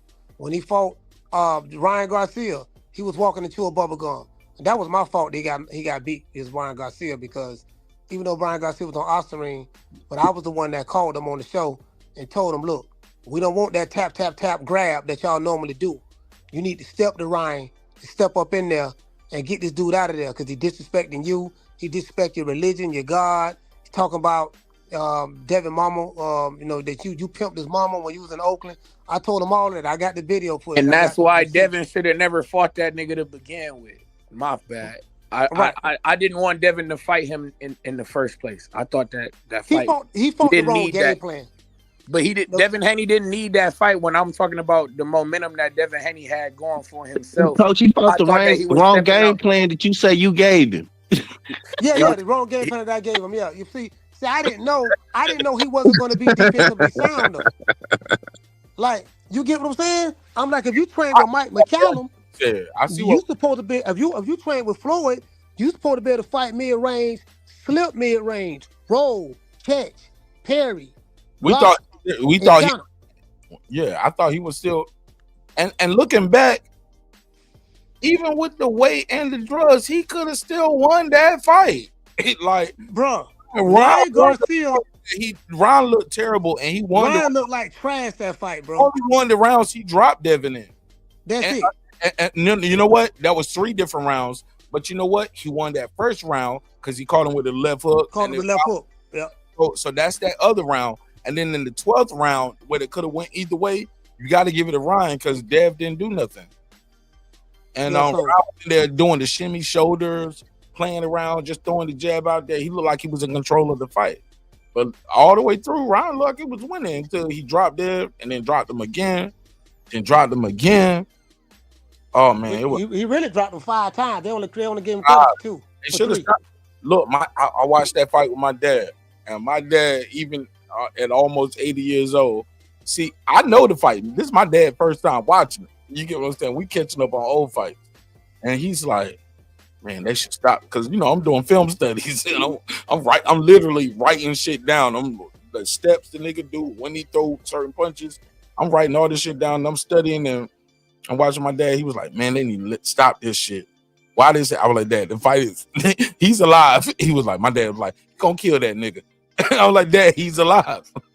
This he did. Remember that motherfucker on Good Morning America? Jaw damn near looked like it was broke. I don't know if I'm gonna fight Ryan again. I might quit fighting forever. God damn. I ain't see that. So he broke his goddamn spirit. No, he said he was gonna fight him again. He said no man ever dominated me like that. I knew he was on Sports Center, and he was like, I knew he cheated. I knew something. Jaw swole the fuck up. Jaw just swole. I like, damn, is it wired shut or what? Look, he had the Adrian Broner after Madonna Jaw fight. Woo! Ugly. Yeah. So as it relates to the promotion aspect of it, they did a terrible job promoting it. The only people who've been promoting this fight is the YouTubers, us. Say it again. I know I don't went overdrive with the Debo Devin 5. I be calling Bill, giving them all kind of ideas. Coach, Bill, you need to come up with some Blame Bill Haney merch. Mark at the media day at the training, you know what I mean? Getting them behind the scenes. Yeah, on the street. Mark on the street. I like that Mark on the street segment, bro. You need to do a Mark after dark after this fight, but that's another show. But go ahead. Look, I like that. Coach Malachi actually left me a comment telling me that same thing. And he was, go ahead, Coach. You said. Yeah, I'm doing the same. Yeah, because I do the same thing in this city, but I got another podcast that I'm doing with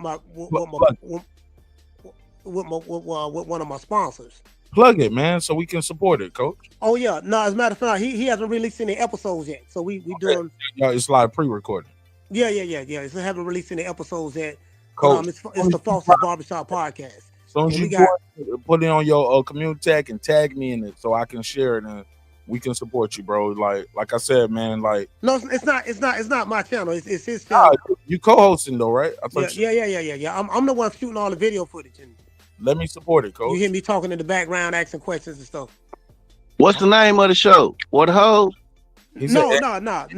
We haven't released. He haven't released it yet. It's on Foster's Barbershop Podcast. Oh, okay, my bad. He said, what you said, what a hose? He said, yeah, what up? I heard he said. And you see how I roll with it though? Yeah. All right. Yeah, I just ignored it and roll with it.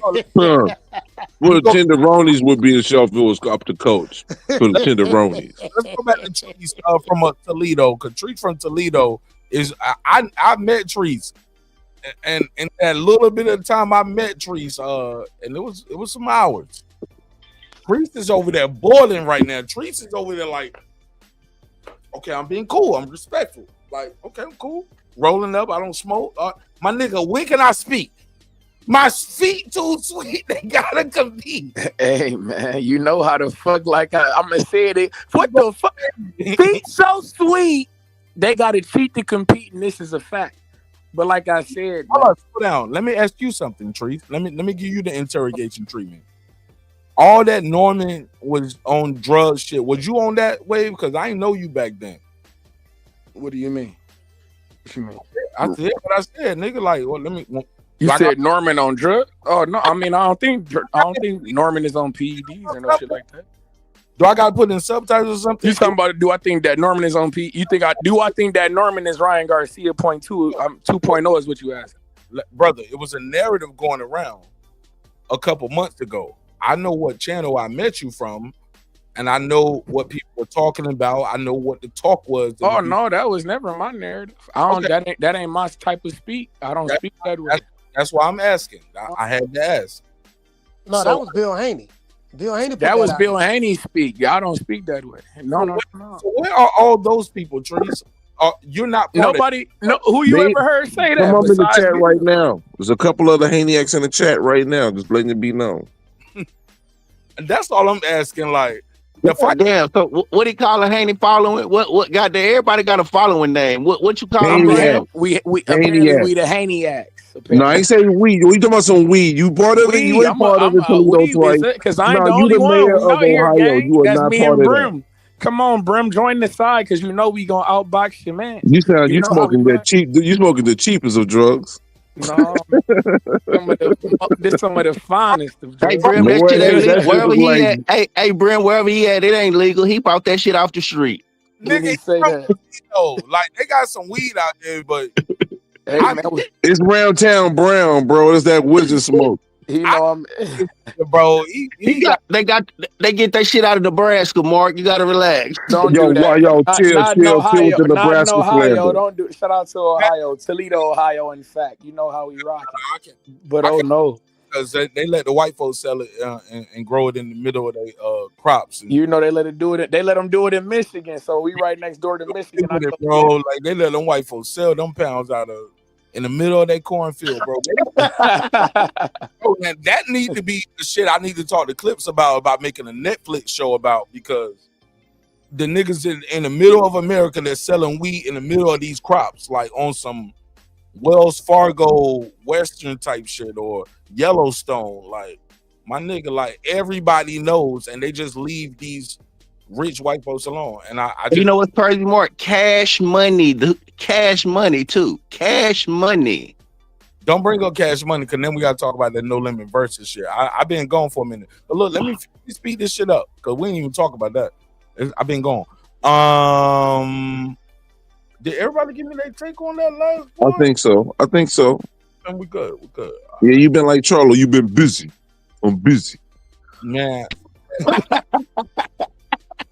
Okay, let's get into that real quick. Let's spin the block. Coach Malachi, I don't know if you did a topic about this yet. Boots versus Virgil. That was your topic today. Who's ducking who, Coach? Like, give us just your breakdown. Cause I know you gave us a monologue and we talked about it earlier today on your show, but give us 2 minutes or less. Who's ducking who, in your opinion? And because it seems like I think it's I'll give you my breakdown in 15 seconds. I think it's too early for anybody to be saying who's ducking who.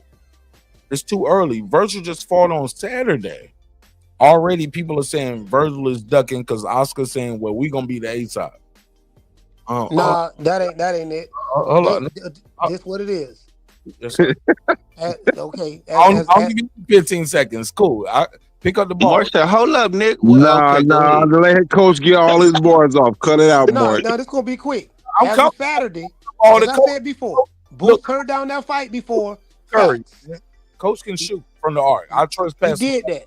He turned that fight down. He did that. Facts. That was in the past.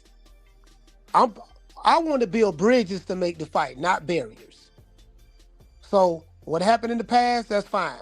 As of Saturday, when Boots stepped in the ring, he left Philadelphia by himself. He didn't have Gillian Wallow with him. Meat Mill was in the studio. Lil Coochie Burt was doing his thing. Dr. Umar still trying to raise money for the school. He was the only dude from Philly that was there by hilarious. himself in Fort Worth, Texas. And he stepped in the ring, and him and Virgil Ortiz was face to face. He said, "What's up? I want to fight. It's time. We need to make it happen now." Whatever the case may be. I'm judging it from that point forward. What happened in the past, Boots ducked him. Those are the facts. But as of right now, Virgil said, "Yeah, we need to make it happen." That's that. And then as soon as they went to the post-fight press conference, he went to holler about Spence. He went to holler about Crawford. He went to holler about Megatron, Optimus Prime. His dream fight is Spence, a dude who ain't fought in 2.5 years, coming off a layoff, a knockout loss. Not alive, Ghost. You know, and then his promoter went to talking about A-side, and his manager went to holler about 10 million and what we need to fight at Dallas Stadium. We want to fight Spence and have Boots on the undercard with Jamel Charlo. I say, man, they ducking. They don't want to fight. They don't want to. That's what I'm saying right now. All of that happened since Saturday night, nigga. Yeah, all that happened since Saturday. All right. Anybody disagree with what Coach Malachi said? I mean, nope. I mean, you put on put on a tough case. And you know, I know the reason that Virgil's saying he want to fight Earl, bro. I live here. I was at the fight. You know what I'm saying? I saw what was happening.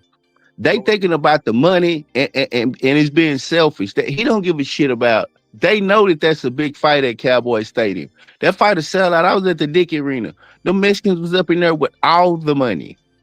They was in there deep. And Mark, I know you don't like black versus Mexican, but that shit exists. What you mean? I say I don't like that. I mean, you saying that, you know, a lot of times that's not a factor in these fights, but that was a fact. Not that it's an underlying factor because soon as Boots. I never said that. Okay, because you were like, okay.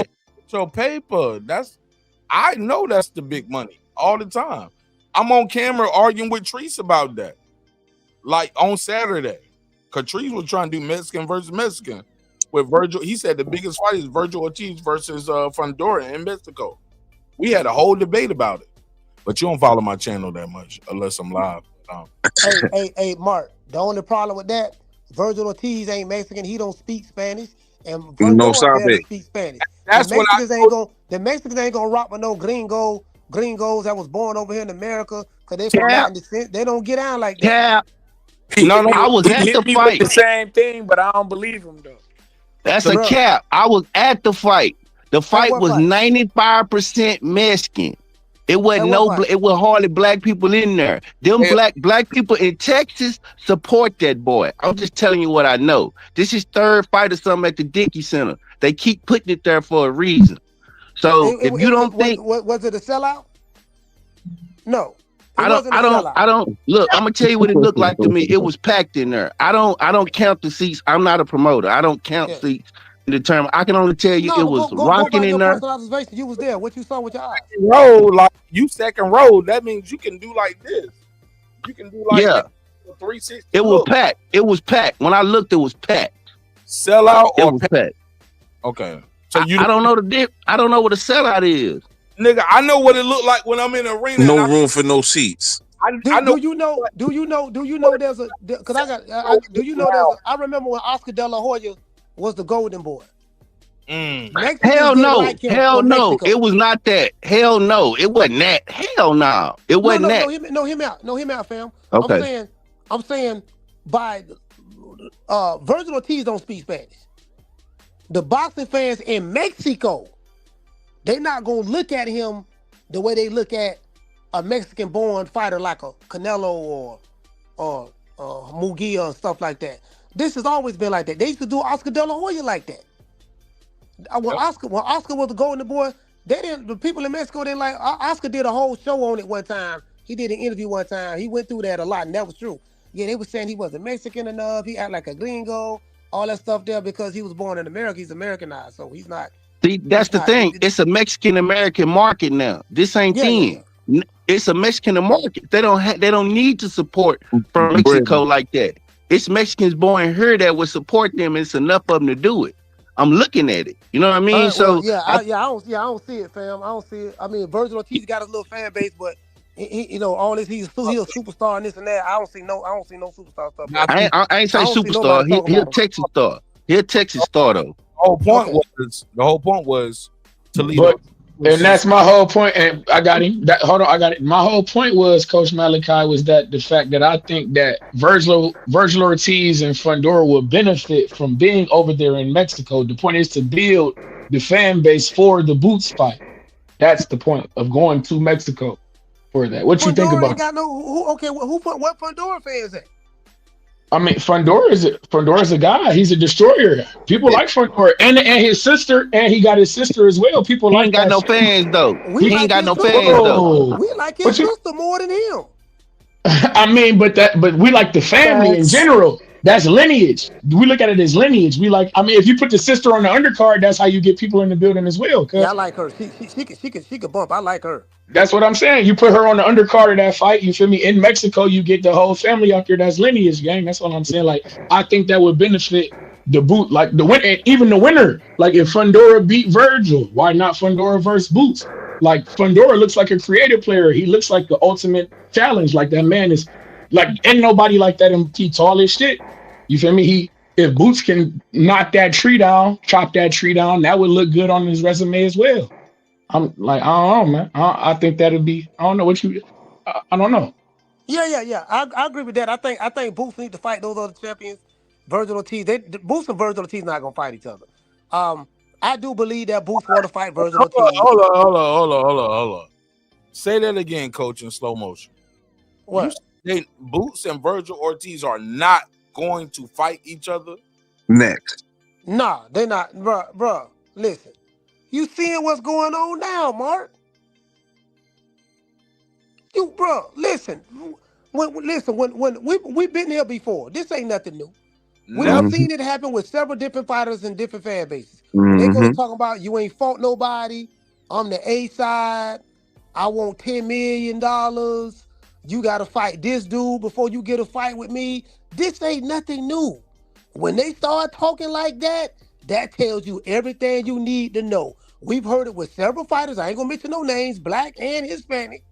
We heard it with several fighters. When they go to talking like that, you ain't fought nobody. Who you be, your resume, man, we doing this. We need 10 million. We a star. When they go to using those talking points, you already know what it is. This ain't nothing new. So they ain't fighting each other, bro. They ain't fighting each other. Hey, Coach. You know the energy I got from them after everything was all said and done. We got to the next day. The energy I got was like Spence versus Virgil and Charlo versus Boots. It's like the two old men came down to Texas to try to get them a fight. That's what it felt like to me. I mean, you never know what's gonna happen because I can't count on Charlo at 154, and we don't know if Errol Spence is really gonna come back. But I can promise you, Charlo was slizzard out his mind, and I'm just gonna leave it at that, man. I ain't gonna talk to man business, but he was inebriated. No, I'm not surprised. Not surprised. That's why I feel like some of this stuff they be doing is just to keep their name out there, just in case if they're gonna fight. Because I'm just not sold on them fighting. But when it comes down to the whole Virgil and Boots thing right now, I'm with Coach. I just think that both promoters are already side pocket and playing the game, already pivoting towards a different direction based on certain actions. If they do fight, it won't be to the end of next year if that happens. And all this is happening while everybody talking about Xander is this, but Xander about to be a unified champion. Ain't that something?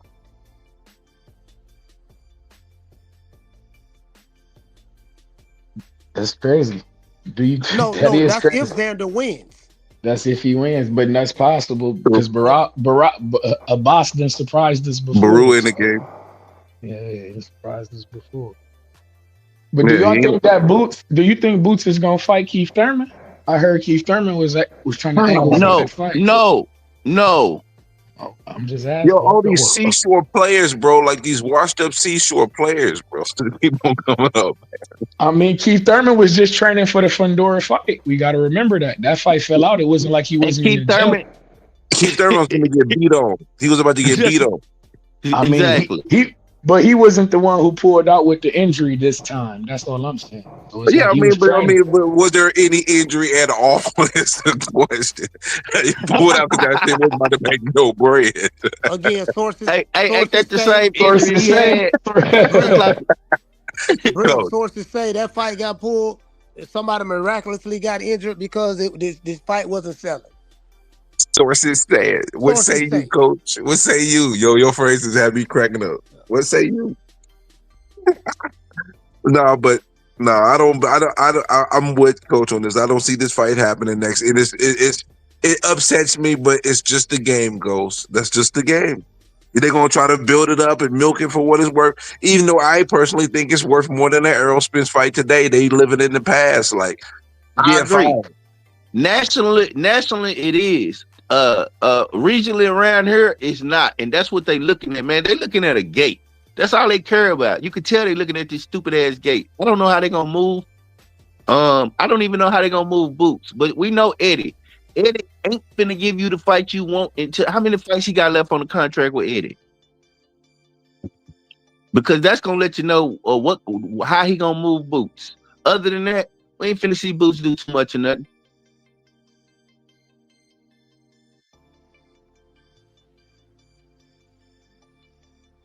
Man, Eddie getting that nigga paid. I don't know what y'all talking about. I mean, I don't know how much they're getting paid, but I'm just like, I mean, it is what it is, fam. I think both teams on both sides are moving their fighters. I don't know how much Eddie's making, but I know Boots he re-up with Eddie. Like he re-up. He just re-up. They got to be getting paid. They selling out the Sixers arena. You got to be. Now that was a set. Y'all was talking about sellouts and packed houses. Boots was selling out. You get what I'm saying? That's a bad. That's a bad. I don't know what Eddie make off of it, but I'm just saying, and that ain't my business. But I will say is, at some point, you can tell when they getting money, bro. They jewelry started changing. You saw his jewelry, bro. You saw that shit was blinging. You saw that shit was hitting out the lights. Come on, bro. We know when they getting money, they jewelry change. I ain't gonna be mad at Ted Bryan. I ain't gonna be mad if he knock out Devin, he come back with some flashy shit with a big beat and a B and a J on that motherfucker. I respect the game. Tell him I won't think he changed. I respect he earned it. I already know what Lil B gonna get. Hey, tell Lil B stay out them. Tell Lil B stay out them Ferraris, man. That's how my favorite fighter lost his life. See, stop it. See, you gotta stop, man. You always do too much. You always go too far. And I will say this: Lil B ain't into the fashion shit like that. Lil B is a country dude. He's in the land. He definitely gonna have his pickup truck type shit. You know what I'm saying? But that right there, yeah, he got to stay away from you though, because you're gonna have him poloed out and shit. I'm gonna know when he hanging around you. When I start seeing polos and different shit, I'm like, he hitting them all with Mark ass. No. He like watches though. You know what I'm saying? I got enough on this fight right here. I might buy him a little piece. I might get him a watch on this one, shit. You know what I'm saying? With the Breaking Beats logo on it. like nigga. Thank you. Yeah, for real. But I'm mad at Vegas though, because they ain't trying to let us get super paid. They ain't moving that knockout from plus 190. I needed to get it like the 250 for the brother. Man, it's different, bro. I'm mad. I'm mad. I was hoping, man, we need them odds to flip, man. We need Devin Haney to be real. For real. Can we get some old school Centillion odds like so we can cake like that? Nah, man, y'all. We need, nah, nigga, I'm on some Chauncey Billups shit, nigga. I'm in the streets with it. Nah, I shouldn't have said that. He's innocent and proven guilty. Hey, did you do a show about that, coach? That NBA scandal or what they doing? Yeah. I saw the video on it. What about the UFC shit? And then they just had some new shit that came up today or yesterday with the Major League. When they got two pictures, like y'all niggas, we got y'all, bro. But I want to know why. I want to know why Cash Patel. Hold on. I my ain't bad. answer the question yet. Coach, what you think about those? Like it's happening very rampant in sports. I mean, I'm not surprised. I mean, this been going on forever, and it goes on in boxing as well. I got questions about that Lubin and Virgil Ortiz fight. That looked like a fixed fight. Say it again. Huh? And I'm so glad you fucking said it. That's a fact. That's a fact. My nigga, like I literally was in the room. I was talking to Two-Tone, Ness, I was talking to Trees. Stop name dropping, bro. Stop name dropping. Tell a story.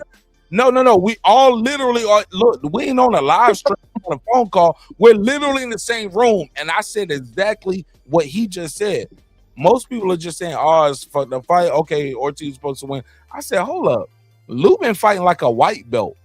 If you know martial arts, that's not the game plan. Like, you can't." Hold up, bro. Like, you ain't gotta. Don't jerk off on the phone. Hold on. Hey, shut up. Hilarious. At least let me say my bars. I've been off the live for like 5 weeks. Nigga, let me say something.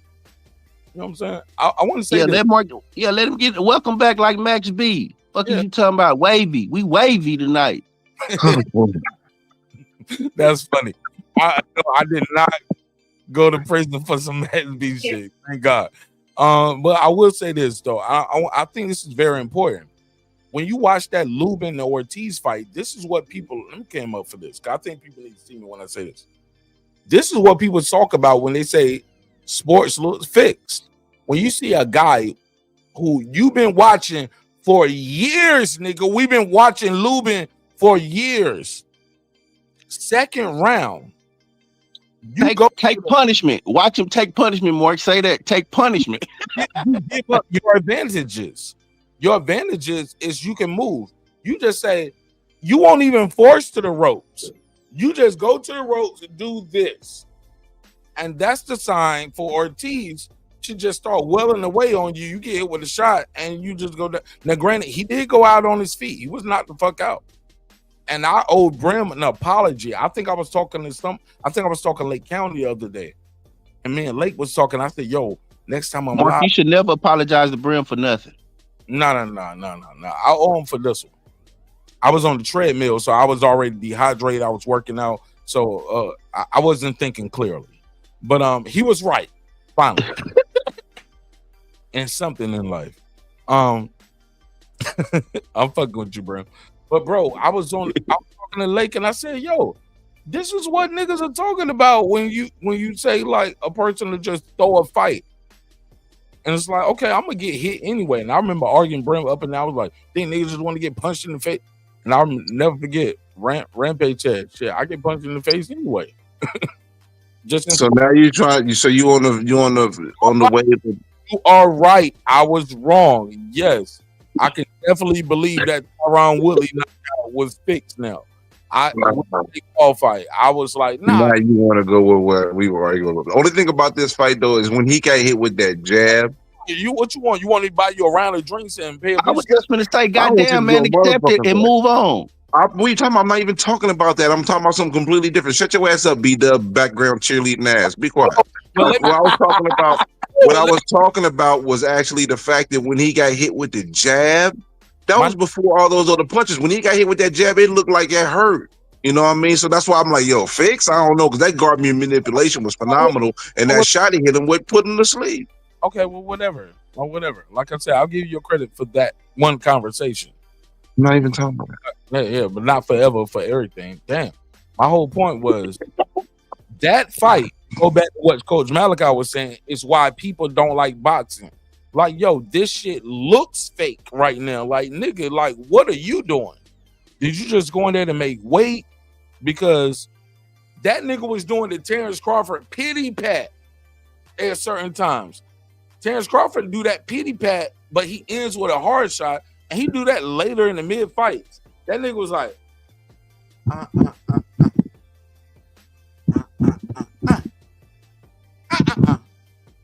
I'm like, this nigga making beats. Like, what are we doing here?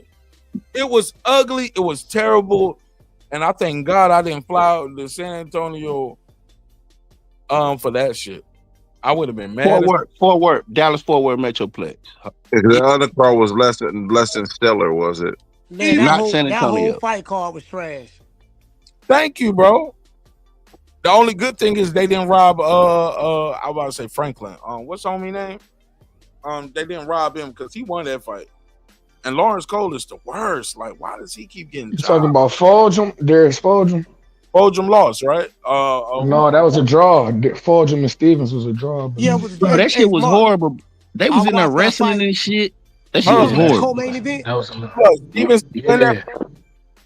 that was co-main event. Fulgham was at 168, who had lost to delectability and whatnot. Check this out. We went live for that fight, fam. That was co-main event. I counted every time the referee had to break those fighters up for hugging. In the 7th round, he broke them up 9 times. That's bad. In the 8th round, he broke them up 7 times. In the 9th round, he broke them up 10 times. In the 10th round, he broke them up 10 times. So that fight was grab, hold, hug, make love, break up. Grab, hold, hug, make love, break up. Is like, so ref not letting them fight, or is they just doing too much hugging? No, they was doing too much hugging. They doing too much hugging. That was the way they was fighting. So the ref telling both of these dudes, look, stop doing all this hugging. They hugging the whole fight. That's why it was a draw. It was a draw, right? Yeah, hold on. Let me cut the Bernie box. Style wasn't worth co-main event. Put that nigga first. Cold garbage. Oh my. His style wasn't worth co-main event. Put that nigga first. Cold garbage. On my mind. Yo.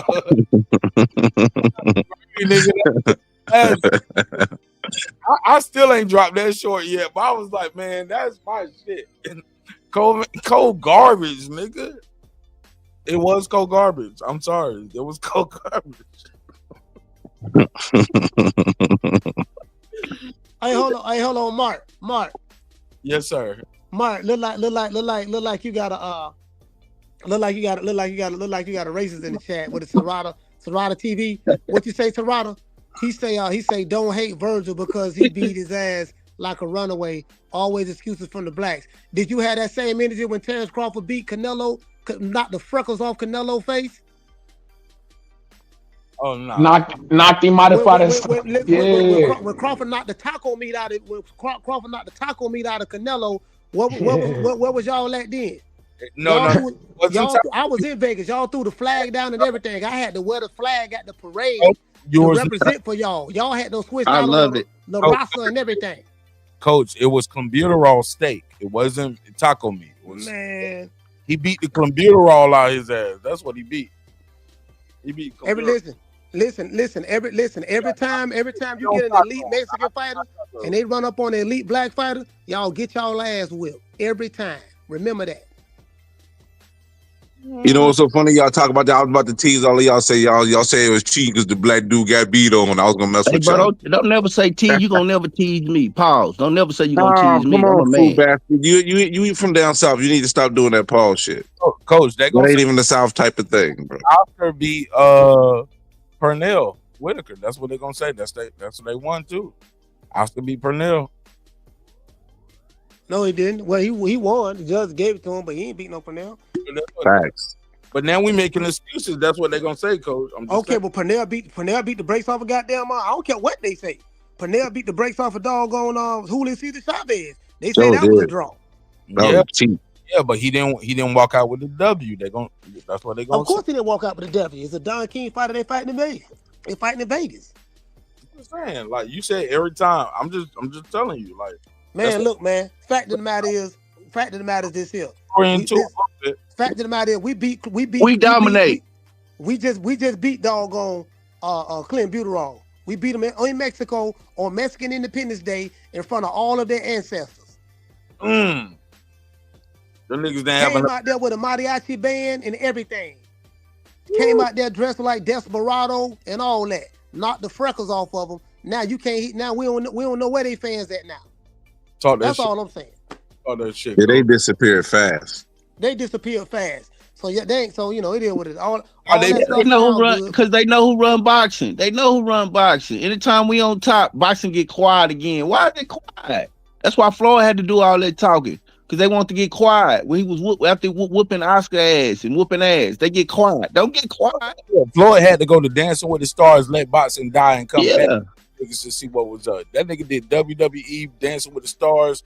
Boxing was like, I mean, boxing was still going, but it won't. That Mayweather hit different, and people saw what it was. Like, we can't deny that. That nigga did Dancing with the Stars in WWE, and that shit was big for both of those platforms. And came back to boxing. So shout out to Tank Davis. And then went international. Got the white boy, got the international white boy, got him a white hope. Shit. Floyd had to go in his way. Got him a white hope after that. Got him a Mexican too. Got him the dude that knocked out Pacquiao. Got him too. All of them. Speaking of white hopes, Jake Paul, Tank Davis. I've been out the loop, so I'm just trying to do a recap with all of y'all, man. Chop it up with y'all while I'm here.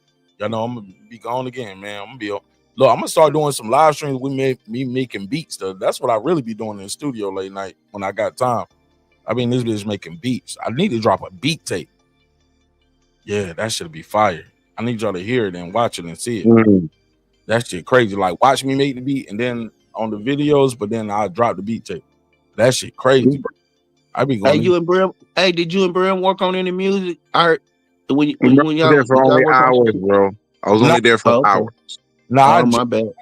I only music was me jabbing that nigga one time. He was like, "Hey man, you can't." Yo, he was jabbing me with some good ass beats though. I did hear about 8 beats that he had though. And none of them were trash, and like 4 of them were really, really fire. So yeah, he got some shit on him. I can't lie. Yeah, that nigga Brent was freestyling in the middle of the club like we back in the 90s and shit. I was like, hey man. Man, I'm old. I don't do no clubs, man. I'm the old man in the club, bro. So that ain't my thing no more. Nigga look like Jeffrey Wright Jr. Like for real, for real. Yo, you stupid. Yo, he was dogging me out. He was dogging me out, but that's expected. I expected that though. It was funny as hell. That nigga Brent wore his work to the club. I was like, nigga, that's your work, Scully. Bro, hilarious. He from the East Coast, man. That shit kind of fly. They don't really, I'm not from the East Coast. I'm from Arkansas. No, no, look, you not. You can judge him because no, I'm not. Because when I met Sheldon Moore, the good brother Sheldon Moore had his Union shirt on. From hilarious. That nigga. I had my Walter Payton jersey to pay homage to the greatest, running back of all time. And you throwing shade right now. I don't appreciate this. I like what? First of all, Emmitt Smith is the greatest running back of all time. That's number one. Cap.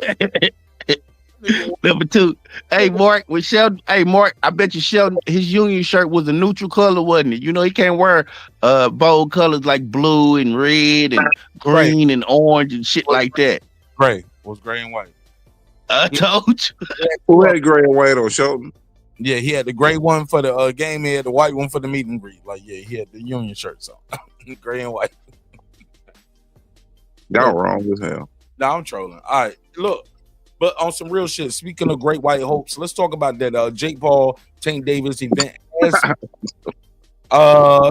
Null and void. That shit is over. People were saying it was going to be the main event, co-main event. Bernie the Boxer said his style wasn't worth co-main event. Put that nigga first. Co-garbage. Oh my mind. His style. All right, so yeah, co-garbage. Some people are happy that it's canceled. Some people are like, nah, man, we needed this. It brings a lot of casual eyes to the sport. Let's keep the circle moving. Taking it from the top again, Coach Malachi. You got it first on the lead. Yeah, that fight wasn't selling well. From get out here with your hating ass. Man, Coach Malachi hating because they ain't get him no tickets to the event. No, I'm trolling. Go ahead. Nah, I was talking to Jim Boone. Jim Boone is real known in boxing. And he was telling me that that fight was really struggling to sell. I think I don't necessarily think it was because of Tank. I think it was it was an exhibition fight. It's not a real fight. And people felt some type of way about I don't know, Mike Tyson and Jake Paul. That did great numbers. You already know that, but for some reason it just wasn't it wasn't taking off like that. Not saying that that's why the fight got canceled, but I don't know. I mean, the situation happened with Tank, lawsuit, this and that. Netflix don't want to have nothing to do with it, from an optic standpoint. So I do get that from a company standpoint. I like Jake Paul. Personally, I used to hate him. I was a Jake Paul hater. I like him now. I just look at him from what he is. He's just a novelty act. Why did you hate him? I'm sorry, I mean, why did you hate him?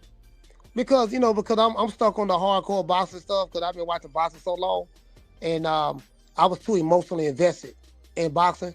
But now that I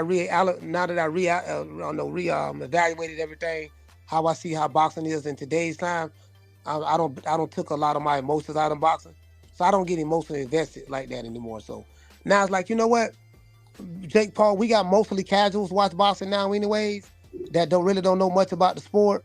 This is pretty much where it's at. So it is what it is. I'm just rolling with it. That's all. So, and then Jake Paul, a Capricorn. I'm a Capricorn. We born the same Here we day, go so with that Capricorn. I gotta ride with him. You ain't shit. Go. All right, let's pass it around. Go ahead, Toledo. Talk to us.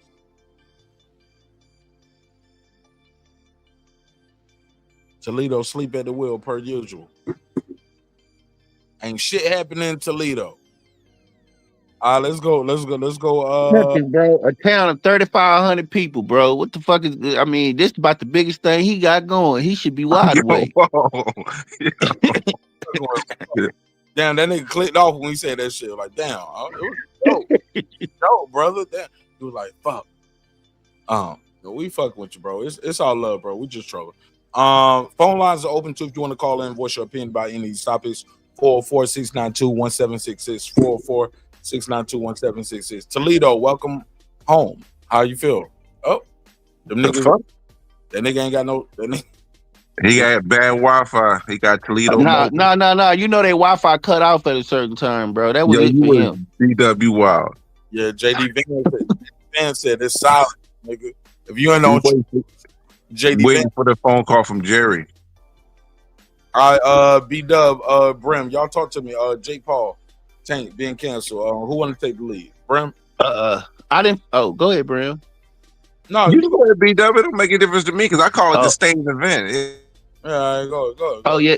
It didn't make a difference. It was free on Netflix, right? Yes, sir. I would have just watched it on Netflix if it would. I wouldn't have planned my day around it, but I would have been like, oh, the fight on, cool. You know what I mean? But other than that, it like Coach said, man, it's an exhibition fight, man. I'm not up or down. You know what I mean? Like Coach took the words out of my mouth. I felt them when he said he not emotionally invested no more. I used to be very emotionally invested into this fight. I mean, into boxing. Until I seen how the sport was, and then I had a mishap in my life with my favorite fighter. So outside of that, I really didn't put too much stock into it more. Jerry said my shit going straight to voicemail. Hold on, let me try to figure that My out. shit. See, Jerry, you have to come through. Let me go and get my little 2 cents in. I'll call you, Jerry. I got your number. I'll call you, bro. When that fight first was announced, I was like, oh, this is Dookie. But I'm looking at it only one way. I ain't got no issue with Jake because I understand what Jake rolled and how he played the game, right? But when MVP was talking cash shit, I was like, oh, no, y'all talking way too much cash shit right now.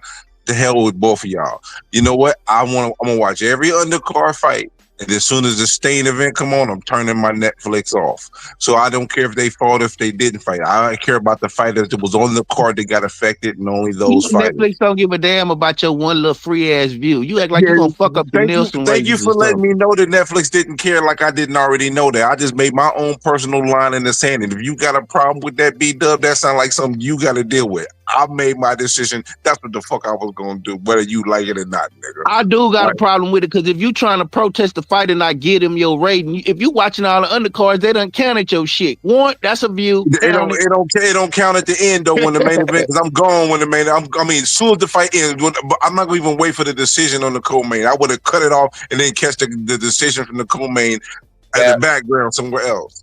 But that was just my personal decision. Who said cap? Me, nigga, that's cap. Nigga, I led a group of people who was riding with me on that shit. I'm not trying to hear what you talk about, Mark. I was focused on that.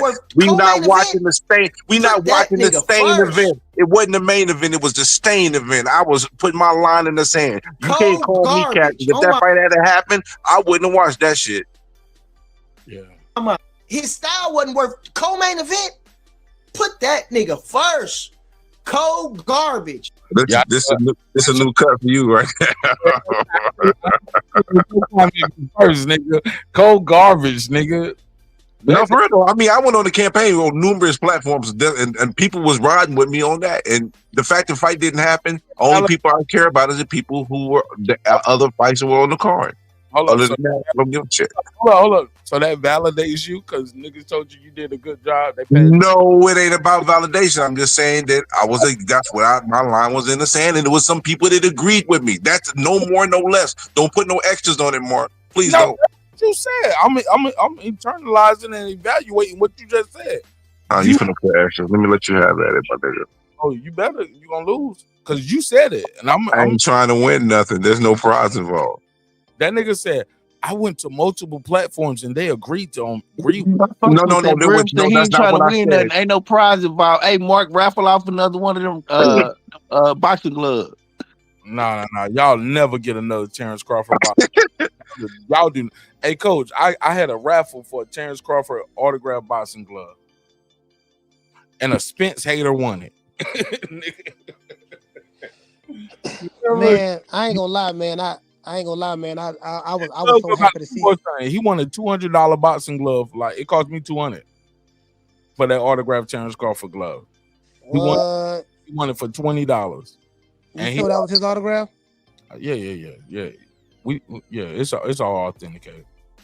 Hey, I ain't gonna lie, man. I was so happy to see Spence at the Virgil Ortiz fight. See how people were responding to him. They love him. He get love. Yeah, Spence ready to love. I definitely want to see him come back to box. bro. He made a lot of money his last fight, so him and Crawford made a lot of money. So when they fought each other, I just want him to, he's been out 2.5 years. I just think that he's going to need a tune up or two. He need to start doing something, right?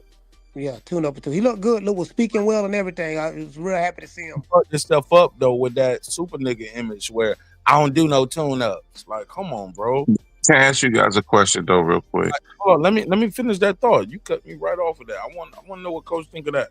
Coach, don't you think that's part of his brand? I don't do tune ups. Like, no, I hear that, but I think people understand based on what happened in his last fight, and then he's been out for 2.5 years. So you can tell your mind I don't do tune-ups, but the reality of the situation is your body gonna tell you, like, look, man, nigga, you need a tune-up. That's like you ain't used to doing pull-ups. You talking about, yeah, I'm gonna just jump up there and do this and do that, and you can't do that, bro. You need a tune-up. He not an android. No, you can't, Mark. You can't. No, I used to do 25, 30 pull-ups. I can't jump up there and do 25, 30 pull-ups. I know. My wife lucky she get 25, 30 pumps, nigga. Shit, I'm like, I ain't got nothing to prove no more. Hilarious. What you say? The job is done. My jersey in the rafters. You know who I am. That's why you here. Man, I might even come in the room. I'll be like, shit, I'm going to the store. I'm going to Walmart and the Costco. I'm going. That's what the toys for when I'm not around. Think about all the good times. Or that's what third. Man, talk that talk, man. When you get old, man. Oh wow, Coach. Tell him go in that drawer. Tell him go in that drawer, man. You know the drawer when you get mad at me. You know, shit. Go do that. Yeah. All right, can I ask y'all this question real quick though? I'm sorry. You got to say no too. Like, you got to know your value. You like, you don't get no dick. Wow. I told you I wanted to have me when you want me. Hey, what the fuck? No, I don't want to. No. Hey, look, I be like, spaghetti again? Huh. Bitch. I wish. This is why I wonder why boxing can't get it right. Because based on what we just talked about, would y'all disagree with this? Would it make more sense and better business with boxing if there was Errol Spence versus Jamel Charlo and Boots versus Virgil Ortiz, and they'd be on the same card? No. What is wrong with boxing? I mean, are you kidding me? Are you kidding me? No. Look, Spence ain't never fought at 54 at the highest level, and Jamel ain't fought. Jamel went up 2 weight classes in his last fight. They both got belt to ass. Even more of a reason for them two to fight each other. No, they're on the same plane. They're even. No, they're not. No, because both got different levels of ass whippings too. Let's be clear, and different weights. So then you're asking Jamel to come back down 2 divisions. He was talking that shit though. He was coming back down to 54. Yeah, he talking that shit like he gonna come back to it. So I'm holding him to what he talking about. Okay, but I get it. But I want it. I like it. I would. Shit, I'll go to that fight probably, bro. Everybody named Mama would. That's what I'm trying to say. Isn't that a better idea business-wise for boxing based on the landscape? Okay. Errol Smith versus Charlo and Boots versus Ortiz on the same card. Hold on. Brim, you asked the question. You gotta let calm down too, Brim. Calm down. It's okay. Calm down. Bro, ain't nobody hype. Y'all gotta relax. Just because the mic might be close, man. Y'all assuming shit. Stop assuming. Just answer the question, please, and drive through. Move it away from your mouth. Move it from your mouth, because I can't even hear myself, and I got a whole setup over here, nigga. I got headphones, a roadcaster. Shout out to Coach Malachi, put me on that roadcaster. Appreciate that. Low key, your audio a little bit dookie, Mark, compared to what it usually be. Yeah, I know it don't feel right. Pause. Yeah, Like, I can tell. I can hear it though. Like real chill. Like then I hear something. Don't hear it like it don't sound like it usually sounds. When I hit the super chat when I hit the super chat, somebody gave me a super chat and I hit the button. It's like a double there that I don't hear. So I know something's not right with the audio. But we here now. Do I sound better now? No, you sound better when you're quiet. Wow. Type it. You put it in the chat. Wow. Okay. You sound better when you put it in the chat. Ouch, nigga.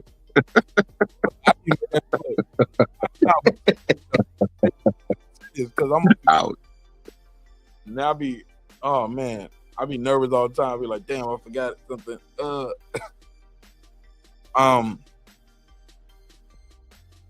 The fight, yes, Brim, is good for the sport of boxing, but the careers of the individuals, if I was moving them, and I think they're still getting moved, are they still getting moved by Al Hammond, BBC type shit? Like, if that's the case, I think so. I seen Sam Watson at the fight with Erickson Lubin. I seen Sam Watson in the ring, so I guess they still handle Erickson Lubin because I know I seen Sam. So I ain't talking about Lubin. I'm talking about Spence and Charlo. Yeah, I'm pretty sure they still up under. That's what I'm saying. I'm pretty sure they PBC still got some type of interest in them. Let me say this: for my company, if I got control of both those careers, no, we're not fighting each other next. Maybe we'll fight each other next after that, but both of these guys need to get back in the ring and fight somebody. You ain't got to fight. You can fight a Lima type guy. People just need to see you fight and know you're okay, and now they got something to believe in, because that's what it's about, being a fan and putting asses in seats. People need something to believe in. They need to know you're still that guy, or it's still a hope of you being that guy. You know, last time we saw you, it looked like that. Last time we saw you, it looked like that. That was at 47, you going to 54. So some would say he got the advantage. Some would say Charlo is at, everybody's going to say Charlo's got to be at a disadvantage coming down 2 divisions. But some would say, no, Spencer's at a disadvantage because he got his ass beat so bad. He got beat worse than Charlo. Regardless, they need to both perform and look well for fans. For the sport, yeah, throw them in there. And I say put it in Austin, because it's like an hour and a half from one place, or an hour and 40, and 2 hours from between Dallas and Houston. Everybody can get to Austin with around the same amount of time. It's a fair fight. Ain't nobody got too much of a hometown advantage. And I was all aboard of seeing that. But just seeing these guys at that fight and the pictures and how they look, I'm like, nah, bro, these niggas ain't ready to fight. Now, one of these niggas ain't ready to fight each other next. You know what I'm saying? And if so, it'll be a money grab. Niggas gonna go in there and do a glorified sparring, bro, and we all gonna be in on the jokes. Like, no. They need to fight somebody and look good, and both of them. Put them both on the same card, and the next fight after that could be each other. You know what I'm saying? And that's a big money fight in Texas. But next, both of them are coming off a loss. Man, niggas in Texas ain't that dumb, bro. You can't just trick them like that. Bro. It depends on what part of Texas. We pretty dumb in West Texas, bro. I ain't gonna lie. Austin, I can throw that in Austin. Right now. Yeah, you probably could pull it out. Maybe with a good undercard, huh? Yep. With a good, but you got to put a Mexican on that undercard, though. It got to be a Mexican. I'm sorry, it got to be a Mexican. But it need to be somebody one of them can fight next, right? Hey, like Joe or Fundora. You know what? Like the brother said, you got to have a Mexican on the undercard in Texas. Check this out. I'm gonna tell you a fight that's selling good, and this is from what the ticket guy told me. That's everybody in Boston knows this dude named Jim Boone. Jim Boone. He been doing this a long time. He kind of like he white, but he can. As a matter of fact, Mark, he was in Vegas with us. He was at the event that we was at. You didn't know who he was. Jim Boone. He was there. Yeah, Coach, you see me, I be working the room, don't I, bro? Yeah, you be working. Hey, I saw you at the table politicking with the big dogs and Hollywood Mark. No, Hollywood Coach, nigga. I was on. Hey, Pitbull, Coach. Pitbull and the Lamont Rose fight. You saw me. Hey, I'm hearing that's selling pretty good, bro. Right there in Texas. They love. Where is it at? It's in Texas. It's in Texas. Where? What city? That's a good question. I don't know. In San Antonio. Avoid of it. I don't know, fam. Yeah, I'm going up mute. I don't know what city it's in, but I'm hearing this selling pretty. I'm hearing this selling real good. Jim Boone ain't tell you shit, Coach. No, he told me. No, he told me. No, he damn so told And me. this fight selling good. I don't know where it's at, but it's selling good. It's in Texas. No, I don't remember. I know it's in Texas. I don't remember the city. Like one of Yeah, I might hit that. I might hit that fight if it's in the Metroplex. It's the biggest state in America, but we don't know where the fight is. They like, you know what I mean? Like it ain't in Dallas. People they like Pitbull, man. Because Pitbull, he coming to throw them bolos. He's swinging wide and fast. I'm gonna look it up. I heard it was selling. Yeah, they like that dude because because he was on the undercard. I think he was on the undercard of the Ugas Earl fight. I mean, when I was at Cowboy Stadium, and they was in there for that boy. They like that they boy. Love Pitbull, man. They are fighting. Let me see, Cruz versus Roach location. Let's see where they fighting at. Because I don't doubt you, Coach. I just be talking shit. They might not have one, Mark. No, they fighting in San Antonio. Okay, they fighting. Oh, that's live. That's live.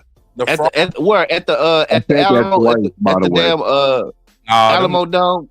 I said San Antonio twice, by the way. Man, we don't care. Brim, don't nobody listen to you, bro. Relax. Yeah, that is true, Brim. You did say that. Thank you, Coach. I'll ignore the two ignorant ones for the time being. Shut up. You know, I'm gonna use that drop from one of the clumps. Remember that clump? She was like, I said, he was like, you think somebody be listening to you? I don't be listening to you. That clump drop for anybody. Every time somebody tell me they told me some shit, I don't be listening. Frost Bank Center. They fighting at the Frost Bank Center. Hey, check this out. I'm in Houston at the Red Owl. They got this event called the Red Owl in Houston where they be boxing at. Bro, the brother that's on right now talking about the Mexicans in Texas, he's spot on, bro.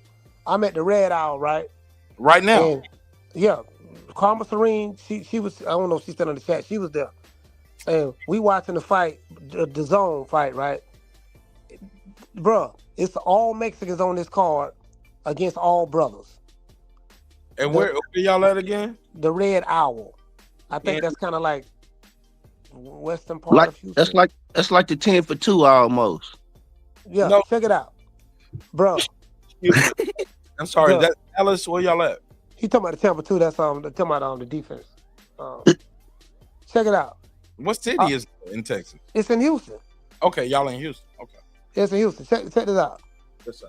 The main event. It was the brother. Now he fought in the tag league. What the league? What they got the league when where the fighters they got partners in the tag team partners in boxing. What that's called, team boxing or something? Yeah, I get it. But go ahead. Yeah. Anyways, Mexican dude getting the brakes beat off of him. Crowd quiet. But every time he land one punch, everybody in the audience jump up and go to screaming. Go ahead, Julio, hit him. He land 1 or 2 punches, they go to screaming. He get hit 10, 15 times, they quiet. Bro, it didn't matter he was getting beat. They cheer for everything he did, bro. Like, the man getting beat, they don't say that. But if he swing and land on the shoulder, they jumping up and screaming. They get behind, but what I'm saying is, in Texas, they fought with their people. They coming out to see the Mexicans fight, bro. I'm telling you. They fought with their people. Okay. Yeah. Let's pass it around. Go ahead.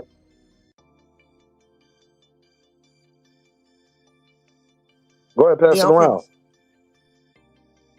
Anybody else? Go ahead. I need to run to the bathroom, so y'all need to say something, nigga. I'll be right back. I'll go to the bathroom then, man. You know, do your thing. Hey, so listen. So what I'm saying is, it's a whole different. Like in Texas, it's 2 states I know they coming out to watch boxing. I'm in Florida. They coming to watch boxing here in Florida. Texas, if it's a good boxing match, they like the local fights as well. The local fights, man. People come out. They gonna have their wife with them, husbands, boyfriends, whatever. Who they gonna girlfriend with, whoever they gonna have, and they gonna enjoy themselves, man. It's just like a good event to go out and everybody just enjoy the local fights. And they like a good fight. They like, they don't like all that, jabbing and grabbing and holding and making love. And they like a good fight, man. And I'm telling you, man, I really enjoyed it, bro. I say, man, if I ever go back to Houston, Well, not if I ever, when I go back to Houston, I would definitely want to check out. And I want to see some fights in Dallas too. Definitely want to see some fights in Dallas. I hear Dallas get down too when it comes to boxing. Dallas, San Yeah, Antonio, like I San said, I just Antonio be left. lit as well. Like I said, I just left the Virgil Ortiz. What's call it fight, man? That was it was rocking. I mean, it was just a good atmosphere. But Hispanic people like to get drunk, so every bar in there was popping. So they was feeling good. I could just tell you when they feeling good, they smiling and having a good time and enjoying the atmosphere. You know what I mean? That's what I liked about it the most. The atmosphere. When it's one of our boxing events, man, god damn, it be a lot of testosterone in the air for some reason. I don't know what that's about, but that black on black shit sometimes can kind of escalate. Yeah. Hey, you know what? I'm gonna tell you a fight I went to, a Jake Paul fight, right here in Tampa. He fought a dude from bare knuckle, the bare knuckle boxing champion by the name of Mike Perry. I remember that fight. H2O fought on that card. He got knocked out. What the dude named H2O? Mm-hmm. He got knocked out. He was winning the fight, and he got slept. He got caught with a right hook to the shin or something like that. Bruh, that fight was packed. It was so many people in there, a lot of couples. Wasn't nobody fighting after the fight in the arena or whatever. I'm like, damn, this is my first time going to a Jake Paul fight. I said, damn, this motherfucker bringing all these people out. And then not only that, I'm going to tell you what he did. He made sure he had a lot of people from Florida on the undercards. Even the H2O not from Florida, but I think the guy he fought was from Florida. Somewhere around there, right? And everybody on the undercard, they was announcing the fighters, this fighter from Orlando, this fighter from Palm Beach, this fighter from St. Petersburg, which is on the other side of the bridge, other side of the Gulf in Tampa, the Bay Area. The Bay Area consists of Tampa, St. Pete, and Clearwater. And then you got Sarasota and stuff like that, all those different cities around. But yeah, so I'm like, Clearwater, damn. that's what the Scientology headquarters. That's what the Scientology they big in Clearwater. Oh, okay. Yeah, I didn't even know that. And I know that's where Keith Thurman from, but ain't nobody talking about Thurman. So, but what I'm saying is, bro, he like Jake Paul, they came out. So it's very, he's very strategic about what he do when he make his matches and stuff like that. Coach, I got a question, man. Didn't they announce Floyd Mayweather versus Mike Tyson? That been scrapped. Have you heard anything since then? The only thing you heard is Mayweather versus Pacquiao. Actually, you ain't heard nothing about the Tyson. You know what? They asked Floyd. I got a video where they asked Floyd about it, and he said, "Well, yeah, it's still in the works. So I keep you updated, but nothing has been confirmed. To be honest." Yeah, they made the announcement with no venue, no partner, no nothing. It's like they made the announcement to try to get someone to jump at it and throw some money at it. And I guess nobody jumped at it, to where it needed to go. Because then you hear about the Pacquiao and Floyd on Netflix. And they'll pay for that. Netflix will pay for that. Yeah, I believe so. And that's where Manny need to be at. He don't need to be fighting nobody for real, because I still think to this moment, but the Barrios and PBC was like, yo, pull your punches. We need both of y'all to be viable. And Manny didn't know, because Manny looked like 1/3 the speed, bro. Bro. It just looked like, because Barrios might not be a good fighter, but no matter what, when he gets hit, when he's getting beat up, he always throws punches. He didn't throw no punches that fight. Yeah, it seemed like he was showing Manny Pacquiao a whole lot of respect. And Manny looked old. I'm like, man, for Manny to be coming back at this age, I'm like, bro, he must have messed his money up. He need the money. He messed his money up. Remember, he audited Bob Arum and then went back. Man, Manny money was messed up. Then you remember Al Heyman tried to fix his tax debt for him. Remember, he gave him $20 million, took $10 million, put it on his taxes. He did that 2 times. Yeah, Manny was messed up, man. Manny was messed up. Manny trying to take care of the entire Philippines and shit, you're gonna be broke, man. And what they say what Reverend Ike, this is an old quote by Reverend Ike. They said, what's the best way to help the poor? He said, keep from being one of them. That's an old Goddamn quote Reverend from a Ike, preacher. boy. Yeah, preach by the name of Reverend Knight, man. That, like, yeah, man. He says it's better than to have money and not need it than to need it and not have it. I wouldn't call him a preacher. I call him a con man and a grifter, but all right. I don't know, he was a con, man. Listen, Reverend Ike, man, he was a prosperity preacher, brother. Man, come on, man. Stop that. Stop that. He was a prosperity preacher. Stop.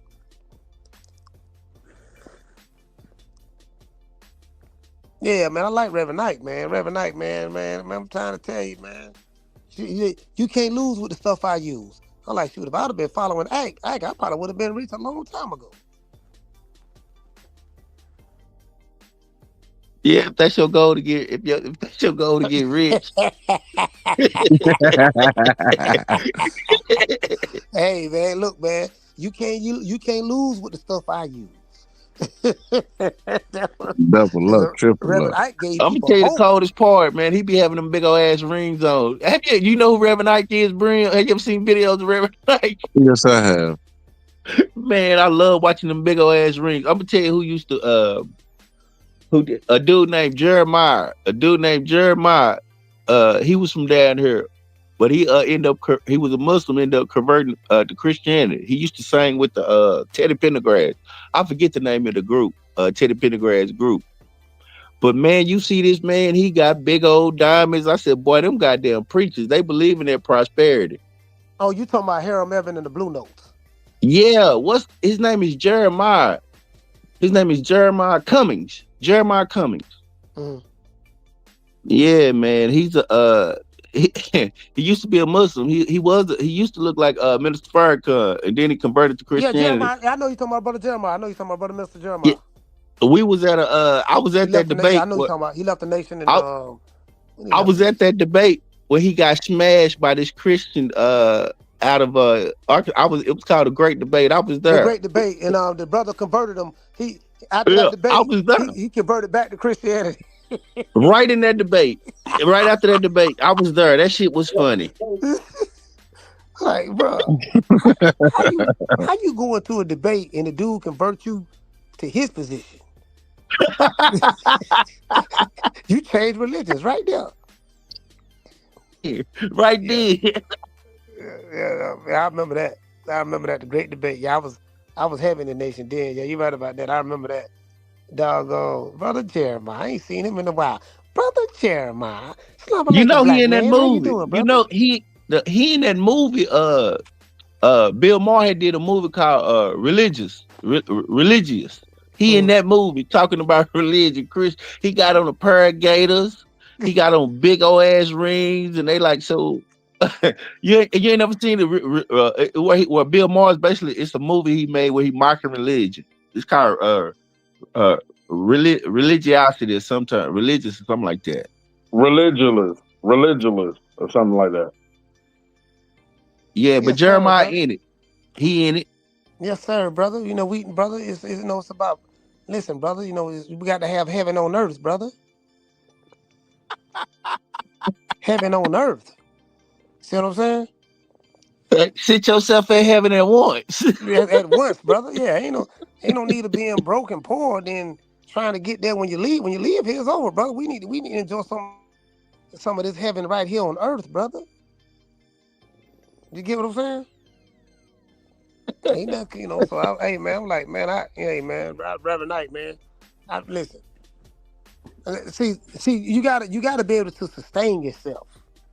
You know, Reverend Knight, man, was a good talker, man. I like Reverend Knight. I like, you know, he was a good talker, man. You know, inspired people to want to be greater than themselves. You know, inspiration, brother. We need that. Let me tell you something. That you know that's what I like about Bill. Listen, I'm talking to Bill Haney.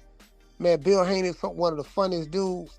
He said, yeah, brother, pay attention, brother, because you know, a wise man once told me it's in you, not on you. You know what I mean? So, you know, you dig? And man, that's that Oakland game. Anytime I hear Oakland game, Chicago game, Detroit game, I ain't buying none of it. I ain't buying. I'm not buying. I'm not buying. Don't be hating no dollar bill, man. Look here, man. Right now, right now we popping our collars. You see what I'm saying? We making it do what it do. We pole pimping and shoulder leaning on a Hey man, Saturday ask morning. Bill. Did you ask Bill what church at, man? His hype, man. What happened to old Man, church? bro, every time I ask him where church at, he give me a vague answer. Oh man, I think church around somewhere, man. I think he doing something. I ain't seen him in a while. He don't never, Bill don't never answer no questions. He always talk in circles. I say, man, where church at? I miss church. That's when Debo Dale was really at his best, when he had church. Ever since church been gone, he ain't been the same, man. I told him that. Look, that other dude you got that's calling him Debo on the pass, he don't sound convincing. We need somebody who church used to be dressed sharp and say the Lord Devin Haney, this and that. But this the thing too, right? The Haney's got a reputation for being bad with paying people. So, I think if they fell out, they probably fell out with some money. Because Bill get them over there, but they got to make sure they get their money. If they don't get their money now, Sugar Shane was going through problems trying to get the rest of his money and stuff like that. So they gotta, this is why every time you turn around, they with different people. So but anyway, Dollar Bill, man, it is what it is, man. Dollar Bill, he making it do what it do. I told Bill something in the interview, and in the same, before the interview and during the interview, he ran it right back on me.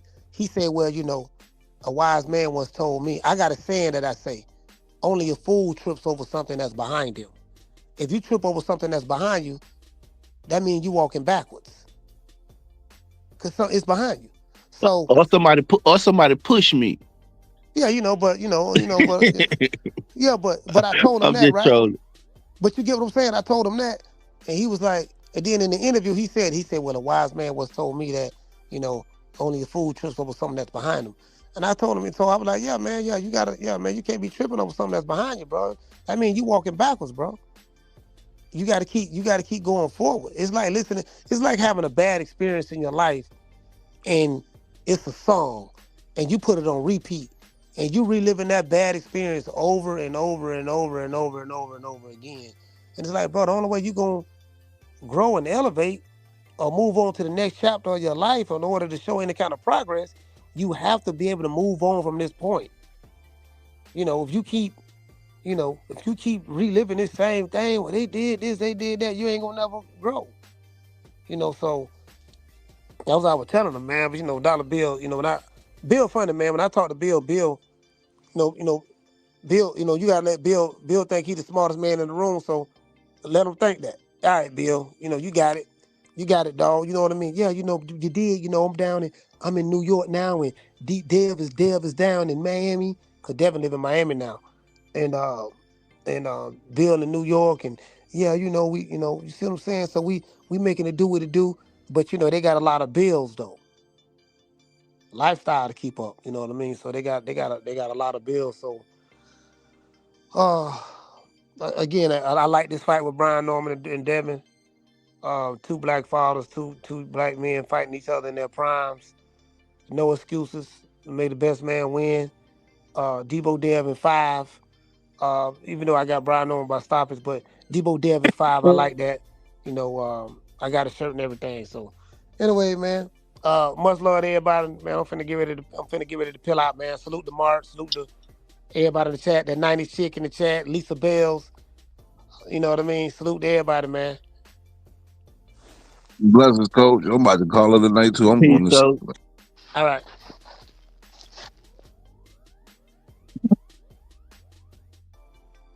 Bram, you didn't have to announce you were leaving. You just could have left, bro. Shut up, hater.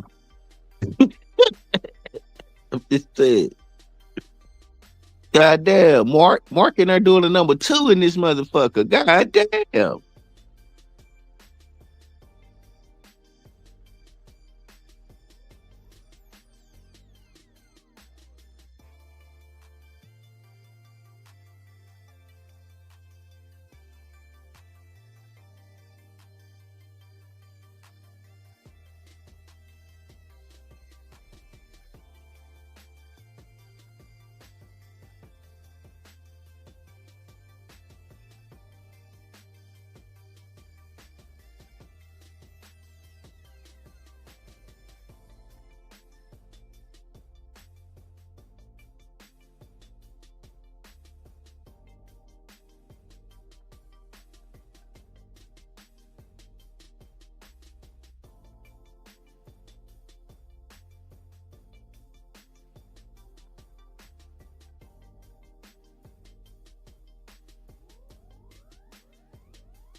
Yeah. Okay. Look like we lost some people, man. My bad, man. I'm sorry, y'all. I had to handle some family business. But shout out to everybody who still rock with me. I see what's good. What's up, Lisa Bell? Coach said he had a slide. Peace to everybody out there. Yeah, man, this was a good one, man. I really enjoyed it. Shoot. I'm about to work on some beats, man. Appreciate your time and energy. Thanks for supporting the show in a major way. Make sure I ain't got nobody in the background who's trying to get back in. Nah, we good. Yeah, man, I'm walking back upstairs. I'm going back to the studio. I'll see y'all on the next one. It's your man, Martin Nash. Hey, drink for quiet sleep, go for quiet effort. Go out there and get your damn goals, man. Every time you watch me on a live stream, you see a video, a post, an intro, some merch. I'm living my goals. I'm getting my dreams out there, man. I challenge y'all to do the same thing, man. Respect is free. Disrespect gonna cost you everything. Your family, freedom, finance, most important in your life. Show each other love, respect. If not, show each other the door. You go your way, I go mine. God willing, we don't do fine. Peace.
Damn, no audio.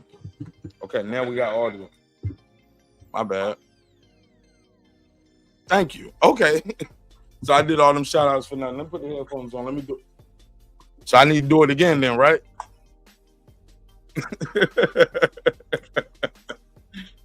You can't make this shit up. Can't make this shit up. My bad. Somebody said no audio. So none of that shit count. I just gave y'all the biggest flowers, the biggest salutes ever, and none of that count. I'm gonna try to do it again. Dave Hill with the real. Lisa Bell, she never fails. What up? Shout out to Coach Malachi Williams. Shout out to True Media Podcast, man. Shit, baddest brand in the land, man. Thank you so much for all your unwavering support, Coach. It's always good chopping up with you online, on your show, in person. Like, you're a good dude. Like I said, never did nothing but me. Never did nothing wrong to me, but try to put money in my pocket, man. Super solid in my book, bro. Thank you for everything you do, and thank you for taking time out your busy schedule to kick it on my little bitty show, little bitty country boy. So I appreciate it, man. And always hilarious. Mr. Nice, Lisa Bells, Foodie with the Beauty, aka Miss 90s chick. Damn, man, I thought you were trying to get on earlier. I was trying to click you on, couldn't get you on. The Ticket, you got Devin Haney, that's all love. Shout out to Toledo Trice. Man, this shit is dope. Shout out to Rady Foe, Mark Sommers. Is that Smyrna? Cyrus. Shout out to Cyrus. Shout out to Cyrus, Adam, everybody, man. Thank you for your time, your energy. Manny from BMO. BMO from the stove. Shout out to Fort Nav, still grinding for the cash, too. Saratoga. Thought I told you. Pittsburgh T. Shout out to Florida. Chihuahua Ya. everybody, man. Thank you for your time and energy, man. Off strength. Yeah, man. Look, it's too many of y'all. It's too many. I'll be going all the way back 4.5 hours ago. Respect is free. Disrespect gonna cost you everything. Your family, your freedom, your finances, most important, your life. So let's show each other love. Let's show each other respect. If we can't do that, let's just show each other the door. You go your way, I'll go mine. God willing, we both will do fine. I know I will. See at the top if you make it. But if you hate a hater, you never will. As long as you got that hate in your heart, bro, you ain't gonna make it nowhere, nigga. Hey, drinks require your sleep, goals require your effort. Go out there and get your goals. Every time y'all see me on these live streams, you see me selling merch, you see me in the clubs, you see me DJing. Like, just know I'm living out my dreams, bro. I'm living out my goals. I'm getting mine, man. I challenge you to do the same. Go get yours. Nobody gonna save us, bro. Go get yours. Just don't get it from me. Hey, look, I see y'all in the next one. Peace. Let's run the outro. I built this shit. Me. Brick by brick. And I'll be damned if I let you tear it down just because you don't like the way another nigga talk. And I mean that shit. Drive, motherfucker. Hey, it's Antonio Tarver champion. You watching Mark Nash at Breaking Beach. I usually don't do drops, but I'm gonna give you one, bro. I'm gonna give you one. I love you, champ. And I appreciate that. This that squad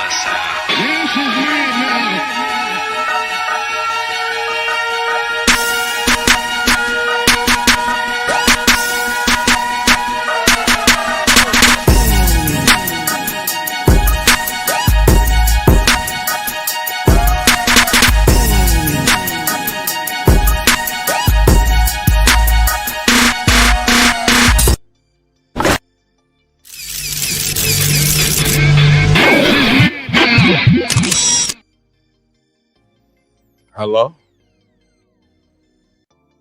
You live on there. Who is this? What? What's up, Mark? What's up? I don't even know if they can hear you. Hold on, let me see something. Can y'all hear the caller? Somebody here on TV that can hear you out there. What's good?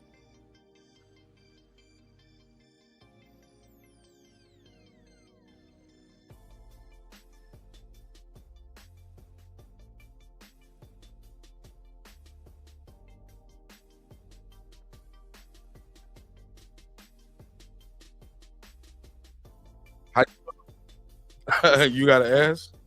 You gotta, man. I got Norman by a historical victory, however it may come. I know it's gonna be historical for his career.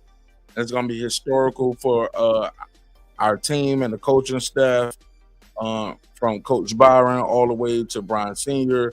to even you to Cam.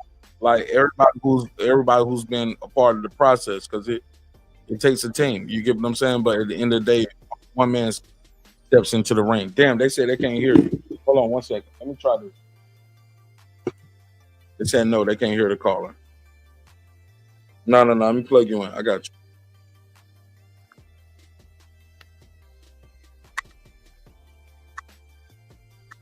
Check 1 2. What to do? Say what's up. Y'all hear him? Hold on, I can mute. I can see if they hear you. Say something real quick. So, keep talking.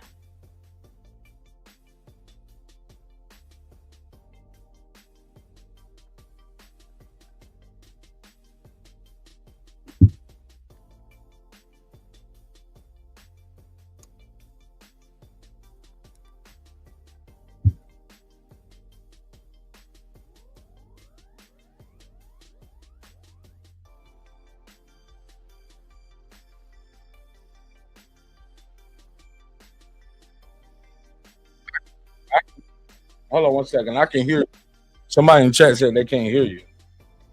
Lisa, can y'all hear him? Hold on, let me see. I can hear that click. When I hear that click, that means they can hear you. Say something real quick. Let me see if I see. Nah, I don't think they can hear you. 'Cause I don't see your wave pattern moving. Hang up. I'm gonna call you right back.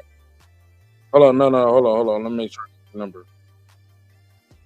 Oh, I see why they didn't hear you. Hey, call the number on the screen. You called the number on the screen? That's crazy. Hang up. I'm gonna call you. I'm gonna call you on the number you call from. I got you. My bad. I see what happened, y'all. He on the and I see what I did too, and I see what Jerry was talking about a little bit.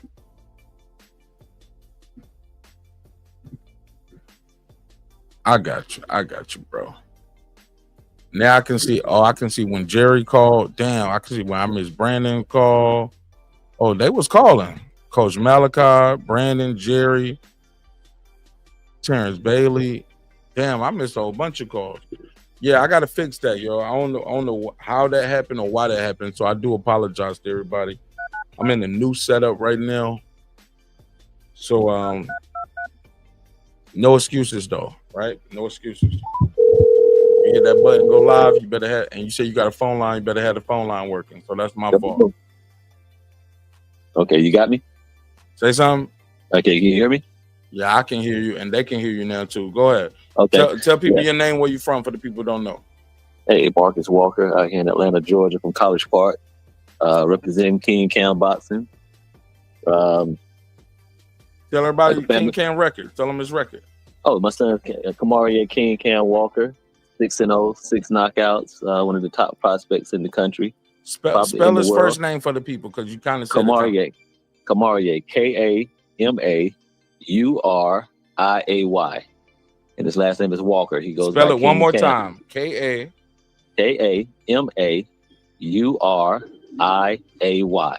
Okay. Walker.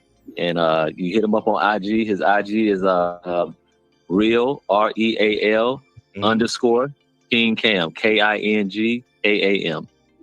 And you guys just hit him up. Like, he's one of those guys, up and coming, one of the top prospects in the world, stellar amateur. He's also the only active American fighter with a master's degree as well. Say that again. Wow. Yeah. Yes, sir. What you got his master's degree in? He minored in sports management, and then he got his master's in international business. So yeah. Tell that nigga Cam sign me. Hey man. Tell that nigga Cam we need to work together. I need a deal, and I want to sign him and make a deal with him. Hey, we got to do something, man. We getting that working, but he's trying. Cam know how to work that contract. He was like, Mark, this is what's really going on. Hey man, hey. And look, and Cam, Killer Cam is most people in the boxing business biggest threat. A fighter who knows the business and knows contracts, right? Yeah, he knows the business, man, and you know, he's managed by me. He has his own promotion. He started his own promotion company. You know, even though he's just starting out, but I wanted him to have that established in place. So he has his own promotion company, and myself and his younger brother manage him right now. So you know, we're just trying to build off of that. Like I just told him to focus on fighting right now, and just growing his name, growing his brand, and just getting his name. You know, like my brother Brian Norman Sr. been a great help, and just watching Junior. So you know, hey, we've been knowing them since the amateurs, man. So yeah, man, we go way back, and I got him on the screen right now. Yes, sir. Yeah, man. But you know, that's the kid right there. 140, 6'2". You know, he got power, speed. You know, he's that guy. He's thumping, man.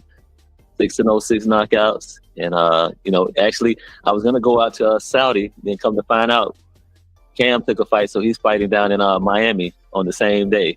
So we decided to just get one more fight in by the end of the end of the year. Look at him flashy in there with the right there, with the right hand, straight right. Yeah, he's in there posing on him, showing off. Don't switch to southpaw. He's a solid kid, man. He in there playing around with the food. Look at, oh man, he a bully. Yeah, he's solid, man. They're bullying these dudes. Y'all look just alike too. Golly, that's crazy. Y'all look so much alike, boy. I tell his mom, I said, you know how much I paid for him, so you better. Damn, y'all look just alike, bro. That's crazy. How tall are you, Mark? I'm a little bit over 6'3". And he's 6'2", right? Yeah, he's 6'2". Damn. Yeah, man. So, he's learning from, I put him on to certain people, that Lennox Lewis jab, Tommy Hearns. So he's following some of the best in the game. He's picking up things from Norman Jr. So, but we just building, like I said, no rush. Who's his coach right now? Look at you. Look at you with your big head ass. I see you now. Yeah. He's down with he's down in Miami, Glenn Johnson. Okay, that's good. That's good work. That's good work. What do you think it's gonna take for to get him to the next level?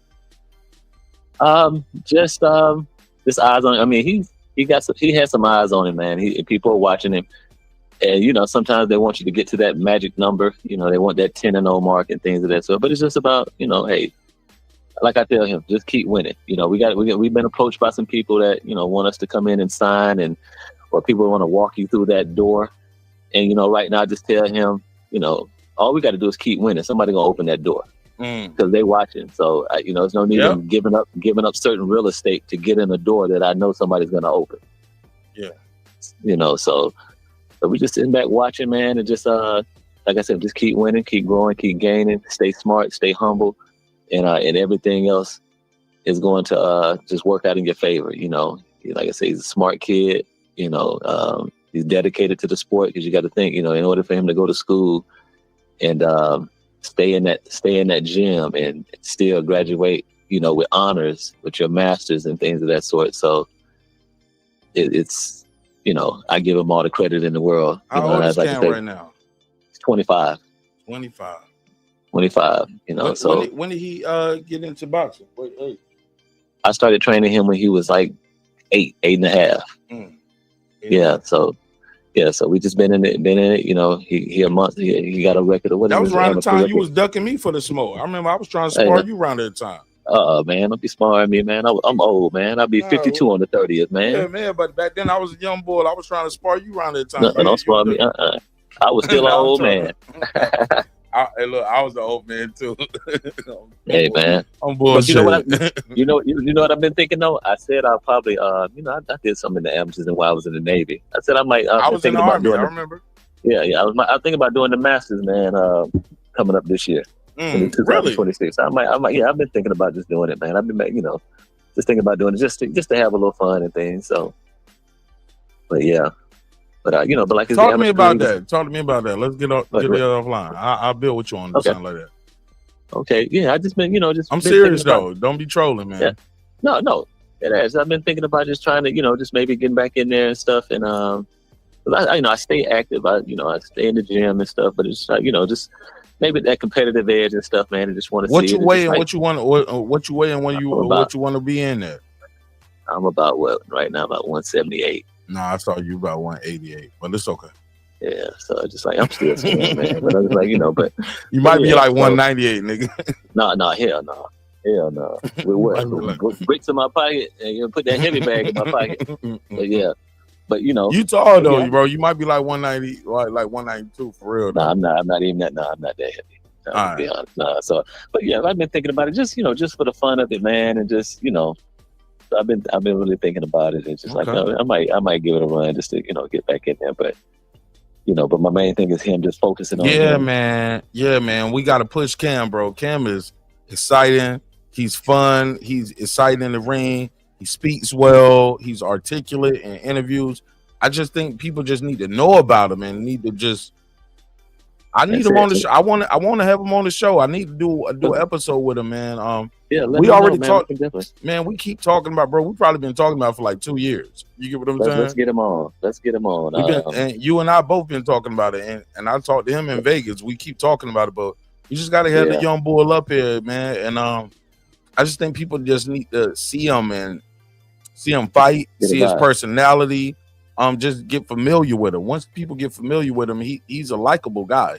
No different from Lil B. You get what I'm saying? Like they likable guys. It's just you don't know them. You know what I'm saying? Yeah, and they ain't like always getting in trouble, so they ain't in the news for that. They not big chains, and I'm not gonna wear a bunch of fake chains neither. You get what I'm saying?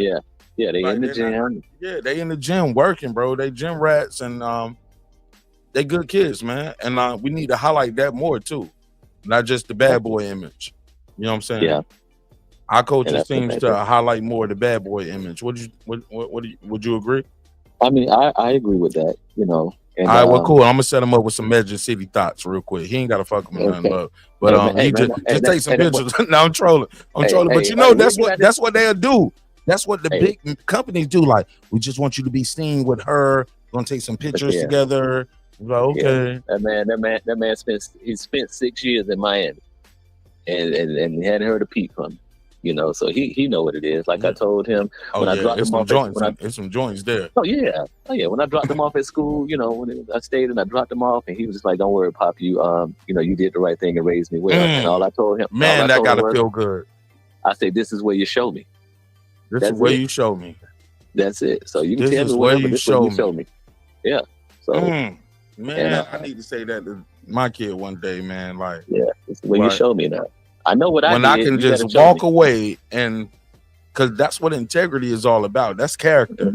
Doing the right thing when nobody's around, when nobody's watching. You're still doing what you're supposed to do. That's character. That's integrity, right? I said the biggest thing you can be given is freedom. You don't have to come home to me anymore. You don't have to, you're on your own. So what are you gonna do with it? So, like I said, he's grown into his own, and he's become a great young man, and I'm so proud of him and everything that he's doing. And like I said, I got his back. I got to tell him I got your back. Anything that you want to do, your pops ride for you. Yes, sir. And let's just make it happen. And this is your life. This is your journey, and I'm just happy to be a part of it. Hey, Mark. So and again, for the people just tuning in, we're talking to Marcus Walker, father, coach, and trainer of the young phenom King Cam Walker. While you're here in Atlanta and he's there in Florida, where's he working out of, if you can tell us, and who's working with him? He's at Lionheart boxing gym down in Miami, Florida. And like I say, the Road Warrior Glenn Johnson is helps me out. There's Coach Chris there at Lionheart that's just I've taken them under his wing, under their wing, and really looking out for him as far as not just in boxing, as far as the day to day, the day to day and things of that sort. Coach Joey, which is Deontay Wilder's strength and conditioning coach. Joey Scott he's been his strength and conditioning coach since his freshman year in college. So that's been your son's strength and conditioning coach. Yeah. And you said since his freshman year in college. Yeah. So that's been what, 6 years now, right? 6 years. 6 years. When does Cam graduate? He's already graduated. He graduated last year, April 2024. He graduated with his master's degree. Oh, so he already graduated. Yeah, Cam already got his master's. He graduated. He about to get his PhD. What's next? Yeah. He graduated. He graduated April 2024. In May, he made his pro debut. May 2024. So he graduated from college and then went pro. Oh my God. How does that make you feel? Like when you look at it like, wow. Because everybody talk about having a backup plan, but to be so young still, and like, man, I already got that in my backup plan. Ain't no backup plan no more. Like I got that already in the back pocket. He has it, man. And I mean, it makes me proud, but I mean, that was our plan. And even though, after he got his bachelor's, he wanted to come out of school and turn pro. And I just told him, I say, stick to the plan. Stick to the plan. And the plan has been focused on them books. I mean, he stayed in the gym. He stayed training because I pulled him out of the amateurs after his sophomore year. Why? Just so he can stay training. Because the amateurs at a certain point, it's really nothing else you need to prove. Do you think that's the problem with the American boxing system right now? Like our amateur program is flawed. Like a guy like Cam, like back in the 80s or the 70s, would have got a scholarship in boxing. We don't have scholarships for boxing like that. Yeah, we don't have programs that do that anymore. The amateur boxing program It's flawed. Right. So, yeah, and I was going to say you're 8-time state champion, a 4-time national champion. You know, you should be able to go to college for boxing, right? Right. So, 8-time state champion. That state champion, 4-time national champion. And what division? What weight class? Right around the same. What is it? 130 from he started from 120 to 138. From 120 to 138, he won 8 championships. 8 state and 4 national. In Florida. Yeah. He got 4, yeah. That's impressive, man. Yes, I mean he's that's something to be proud of, and people just be like, Cam Walker ain't nobody. If you know boxing, you know who Killer Cam is, or King Cam now. King Cam. Some of us still call him Killer Cam. Yeah, he's. I mean, he could be a nobody to somebody, but he's somebody. But you get what I'm saying? Yeah, he a somebody to a bunch of people. To be a state champion, 8-time champion, I beat a lot of people ass, man. Yeah, they know me. You don't know me, Mr. YouTube person. Say, hey, get in there and you can learn us. Yeah, learn me. Learn me. Like the old folks used to say, I'm gonna learn you. Yeah. But you get what I'm saying, Coach? I think that's the problem with boxing, bro. Like, we don't have a strong amateur system in America like we used to, where people can go to college off of it and you can get a degree off of boxing. So yeah, yo 6'5", 250 dude, he playing football. Right. He ain't a heavyweight no more in this age of big heavyweights. Correct. You're 5'8", fast, twitchy guy. Okay, he boxing. I mean, he ain't boxing no more. That nigga manager at Walgreens.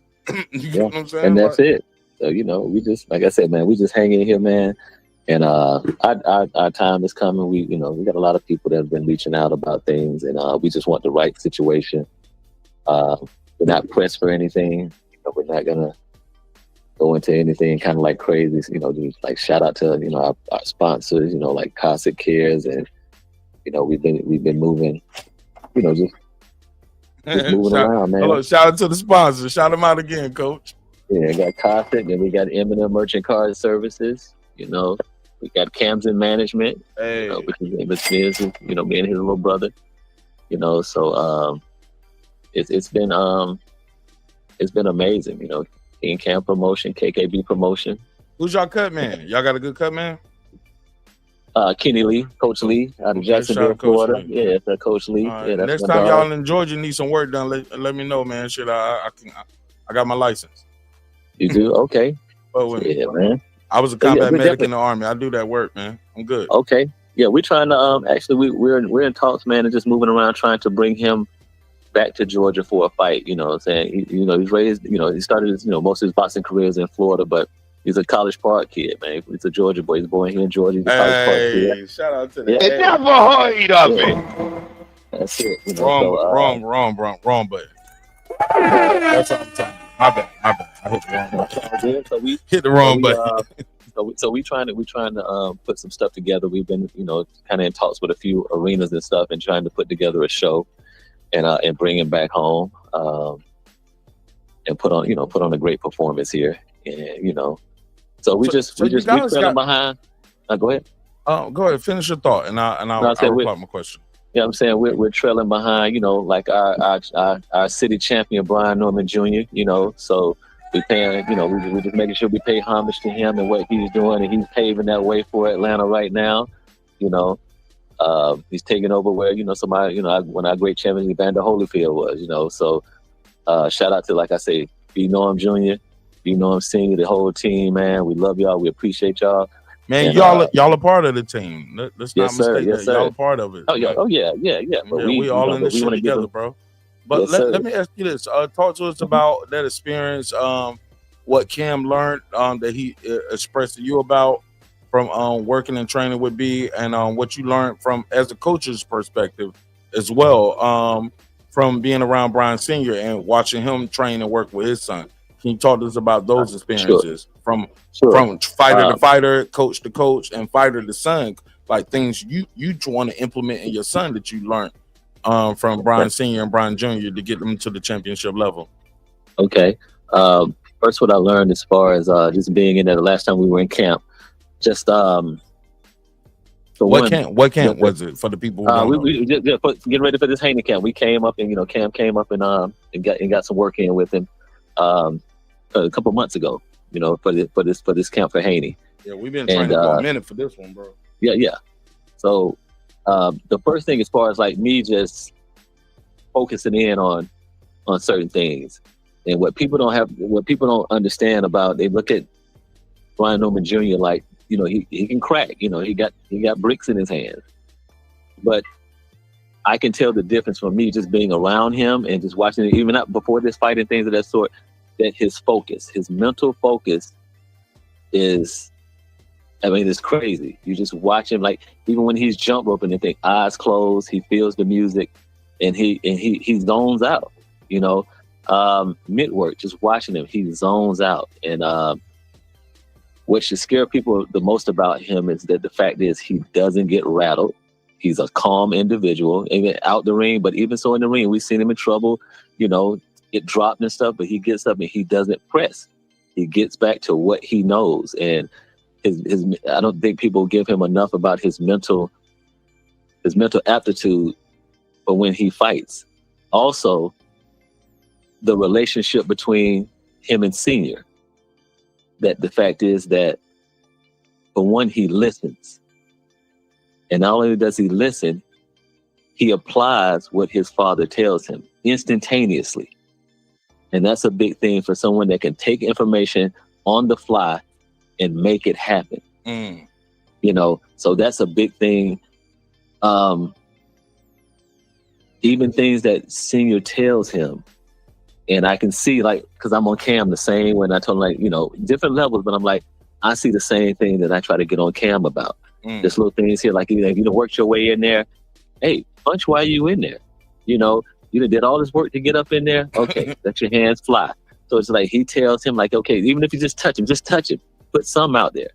So it's little things like that. But Senior, he like, he was a single father, single father. I was a single father to Cam. I raised Cam.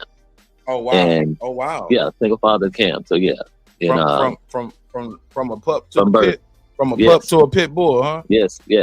And so I don't think people talk enough about those journeys and those that's stories. It, man. Like, how does that even happen? For one, let me and I'll say this. I'll be one of the ones to say this, that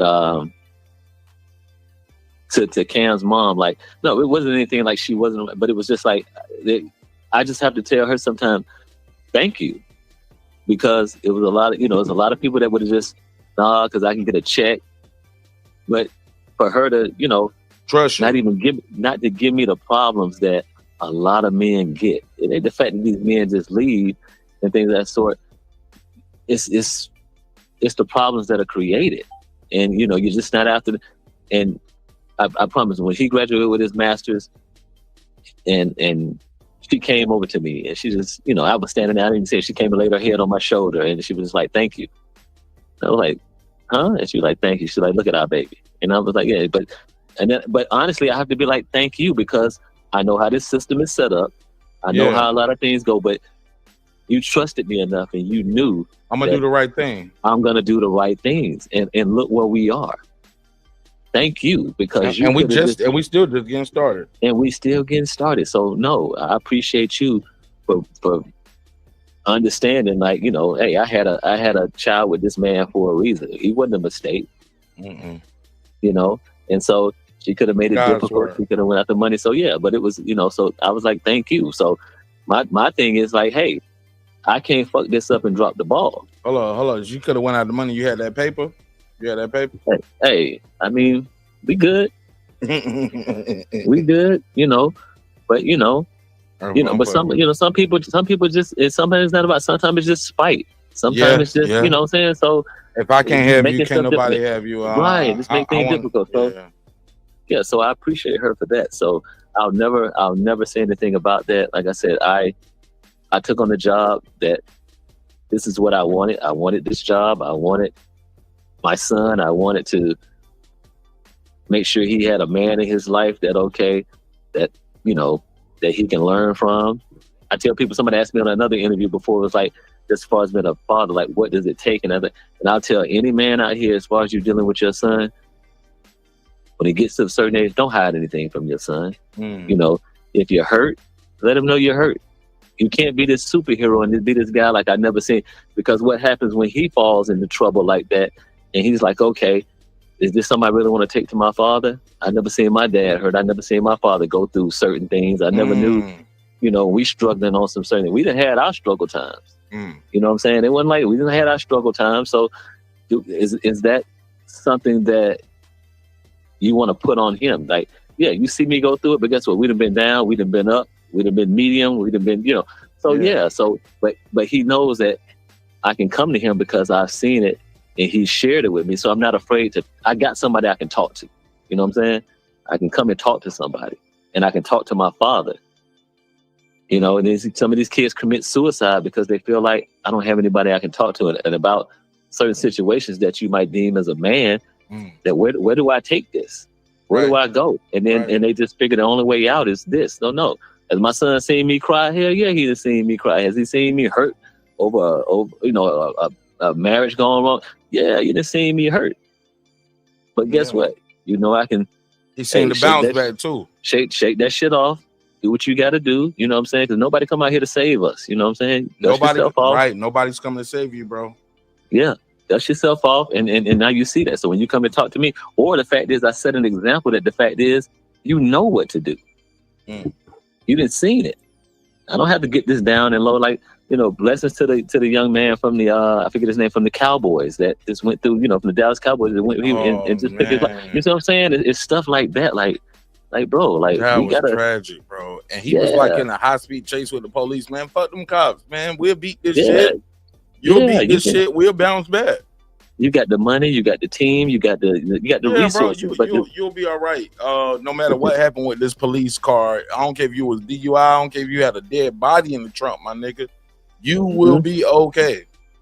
It turned out allegedly he was just, you know, had a case already.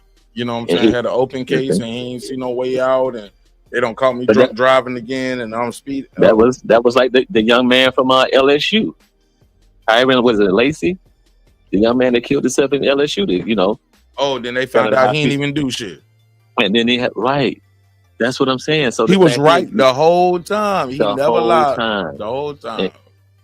But that pressure get to you, and the fact is that you didn't have an example of someone that you can go talk to, somebody that you've seen go through it, you know.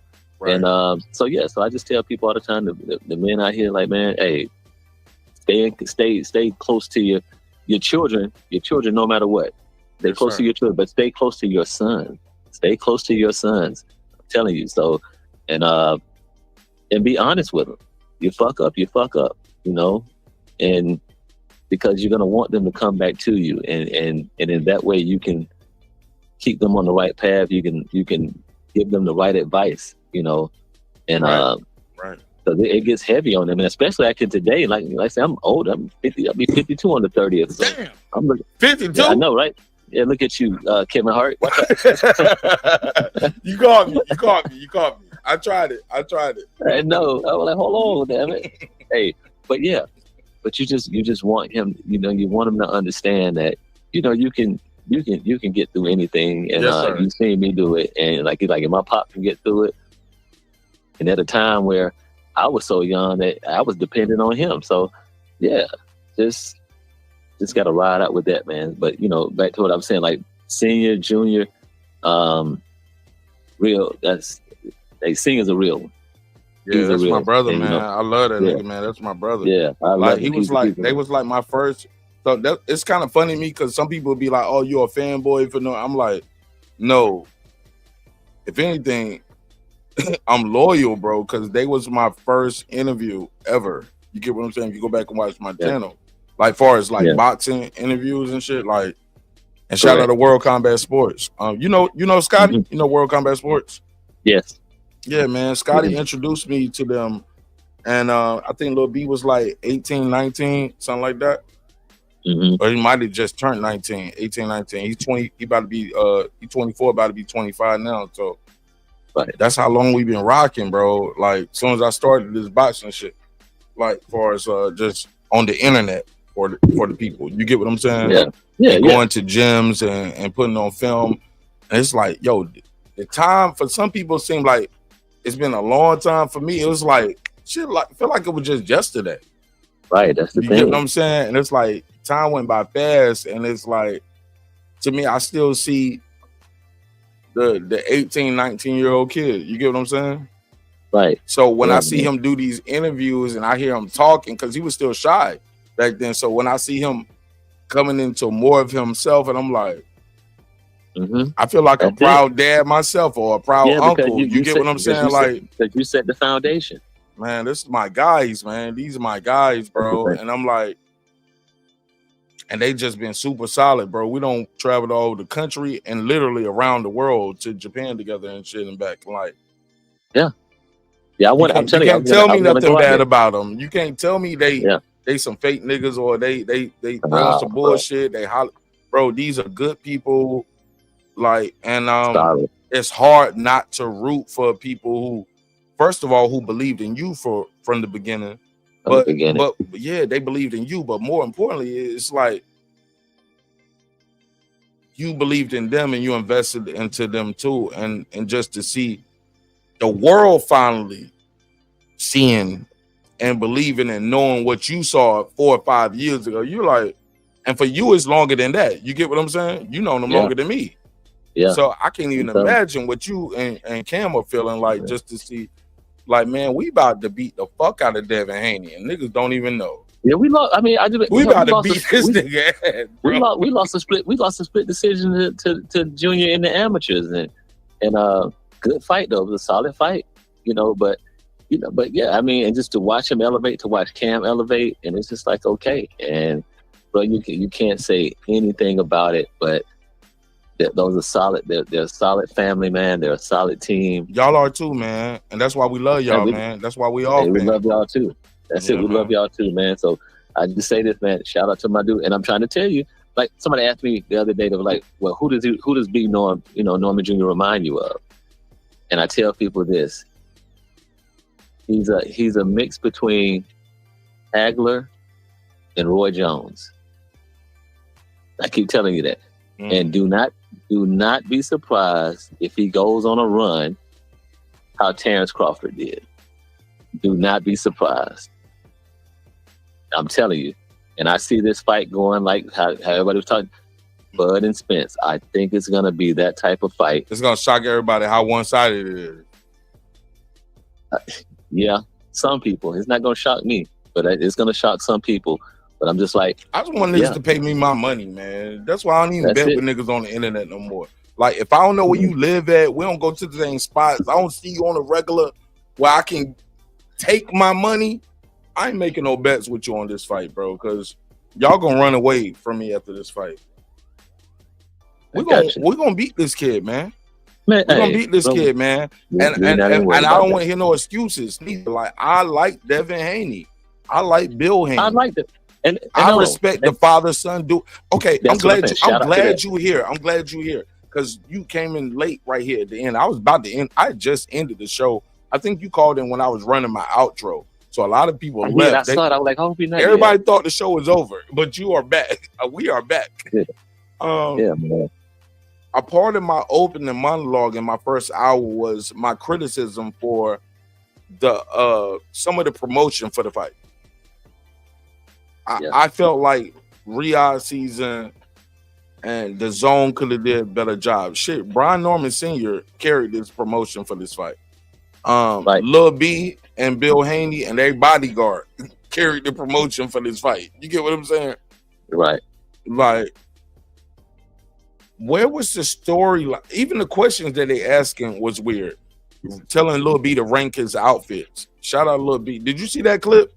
Yeah, and they just wanted to show him next to cars, and we ain't worried about that. Bro, okay? It was another one where they said, "Who do you want to fight, train, or be best friends with?" He was like, "Man, I'm gonna fight them all." Like, what are you talking about?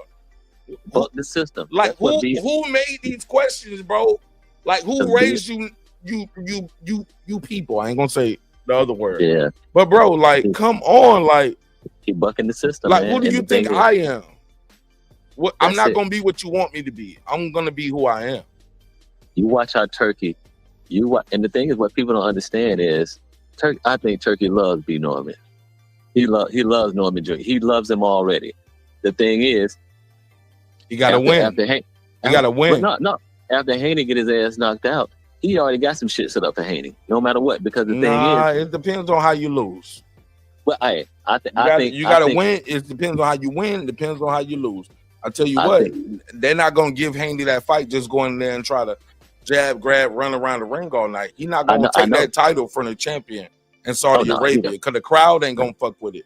They're not gonna be on that, and the judges, no matter what you say, they're gonna be influenced by that. All of this. I think money wise, I think he knows that he has a Ryan Garcia grudge match that he can also make some money off of. That fight gonna happen anyway, though.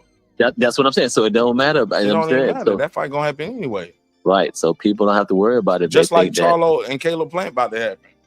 Nigga, you got slapped in front of God and country. You gotta fight them. You gotta fight. If you gonna fight in boxing, you gotta fight Caleb Plant.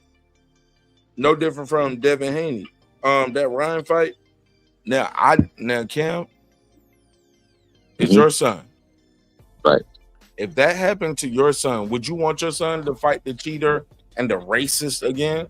Because I can't picture you, Marcus, after meeting you and kicking with you and hanging out with you, knowing you the way I do. I can't picture you saying that, but I can also picture you saying, hell yeah, they're gonna pay us and we gonna get a fair fight this time. That's the thing too. We're gonna get a fair fight. We're gonna get a fair one. And that's why I don't like about you, Dad. I don't like about you boxing dads, because I'll be like, if I cheated you that time, I can cheat you again. He almost got away with it. Well, that's what I'm saying. I'm just like, okay, now we got something to go off of, and this is like, okay. But I think, but we wouldn't have sued. You know what I'm saying? That's the thing too. We wasn't gonna put. Did anybody go to court? Did anybody go to court? But still, but hold on, that hurt worse than anything. No, the threat of the court is what they made them say. Okay, I'll fight you again. They had already said we ain't gonna never fight you again. I gotta. Okay, well I'm gonna sue you. So I sue you, then we don't gotta fight. Okay, but I think they had a rematch clause anyway. They had a rematch clause anyway. But I think, you're suing that he kind of like it was an assault in a boxing match. That was the thing. That's why you got to word it though for the legal term though. Yeah, I agreed to fight Brian Garcia under certain rules. I didn't agree to fight Ryan Garcia on PEDs. And if Ryan Garcia keeps saying he didn't cheat, okay, we'll prove you didn't cheat. Yeah, he didn't like Ryan never proved that he didn't cheat, right? Because that's what he's going with. I didn't cheat. Yeah, I think you had a chance to prove that day in court. And at the end of the day, no matter pops or not, I would look my son in the eye and just say, hey, what you want to do? And at the end of the day, it's on him.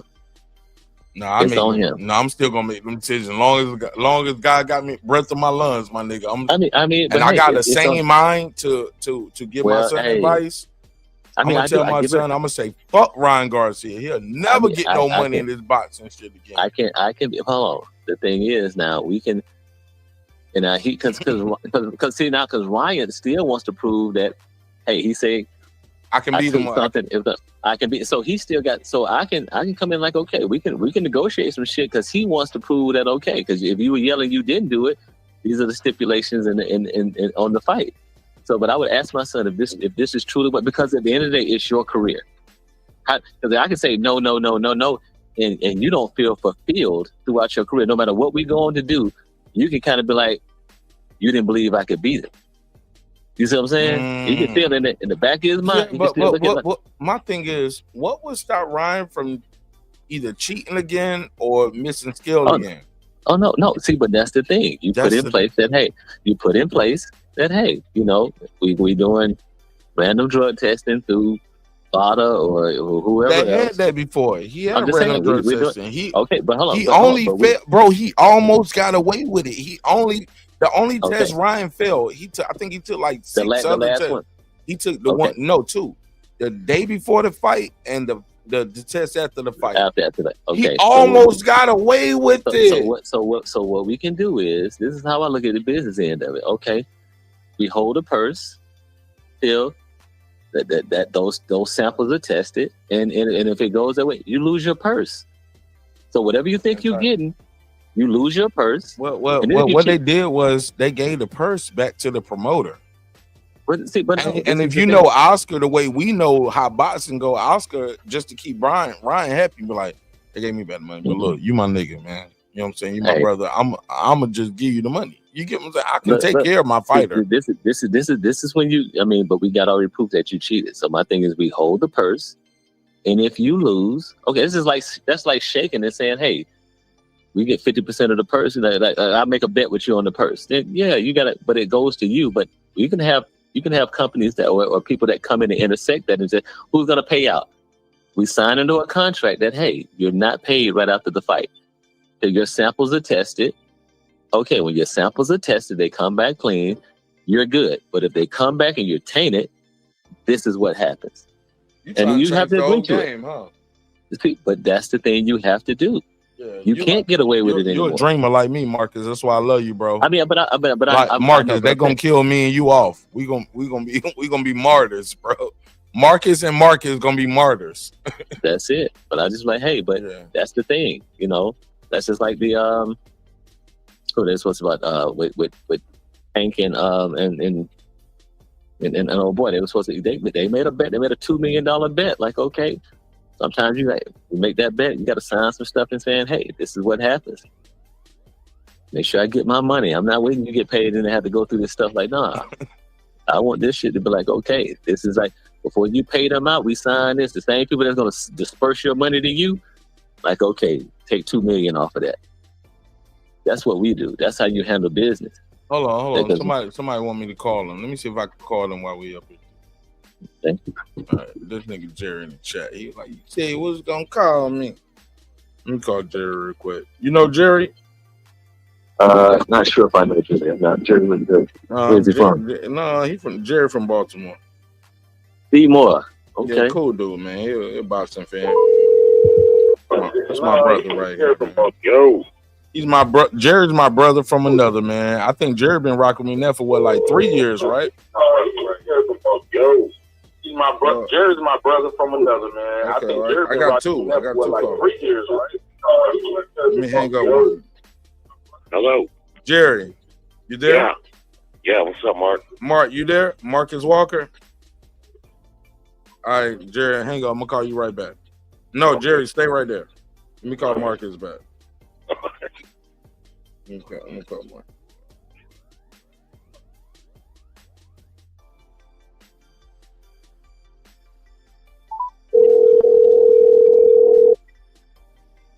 Okay, yes, sir. That hung up. No, I got you. Marcus Walker, okay. Hold on. All right, Jerry the Terry Tasker. You there? Yes, sir. Okay, okay, Jerry, I got you online with coach, father, and trainer of of Cam Walker, 6-0, 6 KOs. His name is Marcus Walker. Jerry, this is my friend, so tread lightly.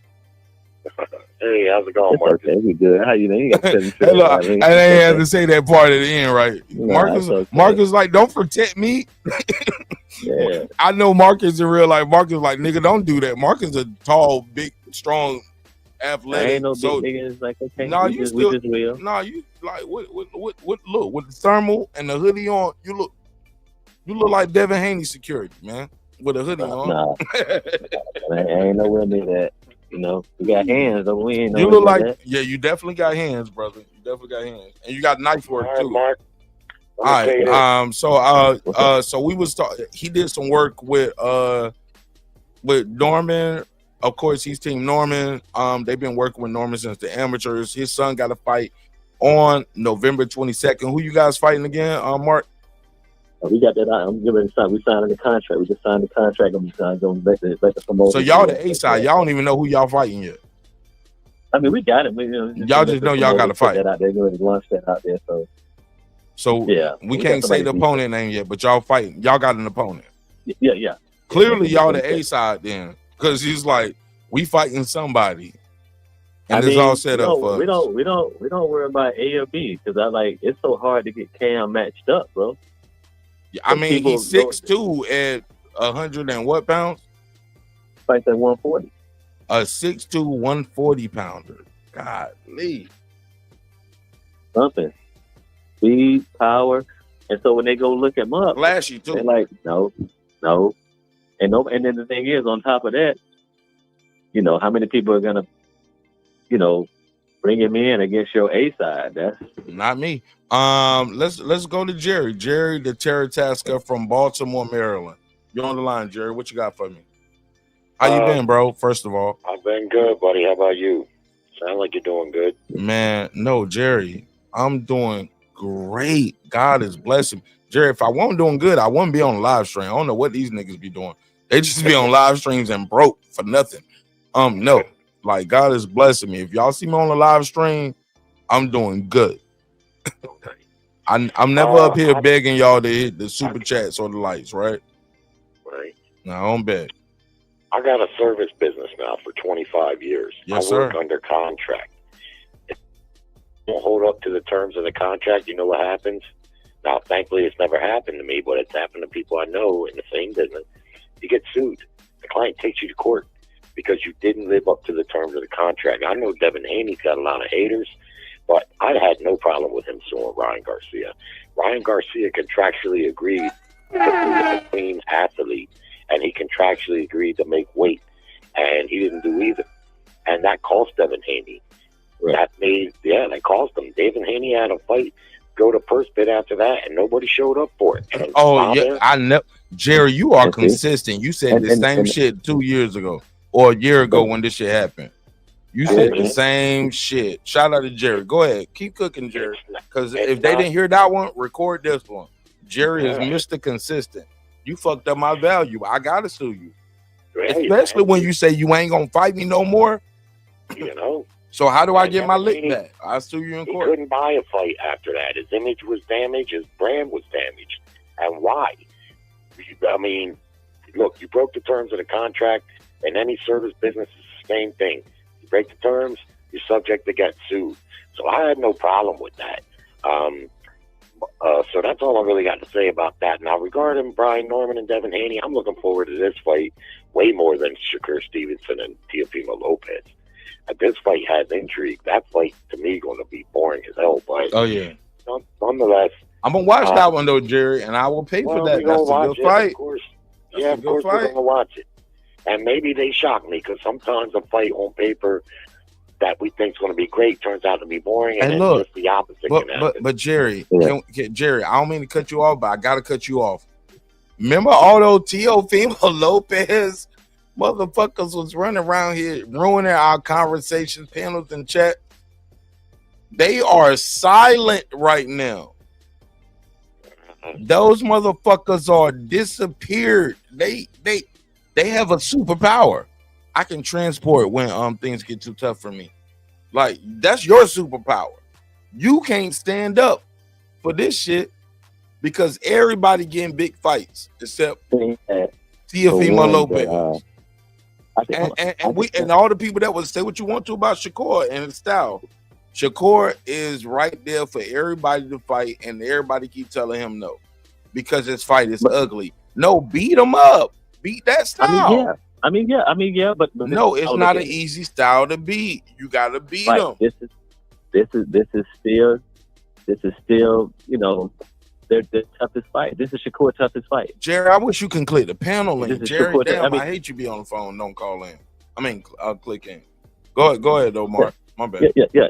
I think this is no matter how we look at it, no matter this is still his toughest fight for Shakur. And I think this is still the toughest fight for Teofimo. So this is what we want. When we disagree with that. Who you think was the toughest fight? I know this is gonna be Teo fight, toughest fight, and I got him losing by a unanimous decision. Who do you think is? But I think Teo's toughest fight, far as like because his power ain't there. He don't have the power at 140. Like, but you got a guy moving up at 135. Yeah, but the skill set is different. The defense So who is you think is different. T.O. toughest fight? T.O. toughest fight might have fucking been the one he lost. That might have been his toughest fight. You get what I'm saying? Cambosis might have been his toughest fight. I think because he underestimated him. Well, no, but after that, but hold up. I keep going. He lost to Sandor Martin to me. That might have been his toughest fight.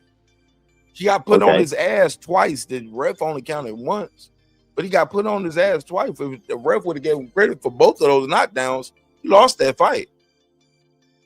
But we know that's the fight. That's the Dad. Do I still got it? Dad, do I still got it? Fight. He lost that fight. Look, another tough fight. But we know T.O. fights up. He fights up to his opponent. So. No, that's a whole nother. That's not. Hold up. You changed the conversation. You asked me, what's this gonna be the toughest fight, and who's their toughest fight? Shakur is gonna be that highest level.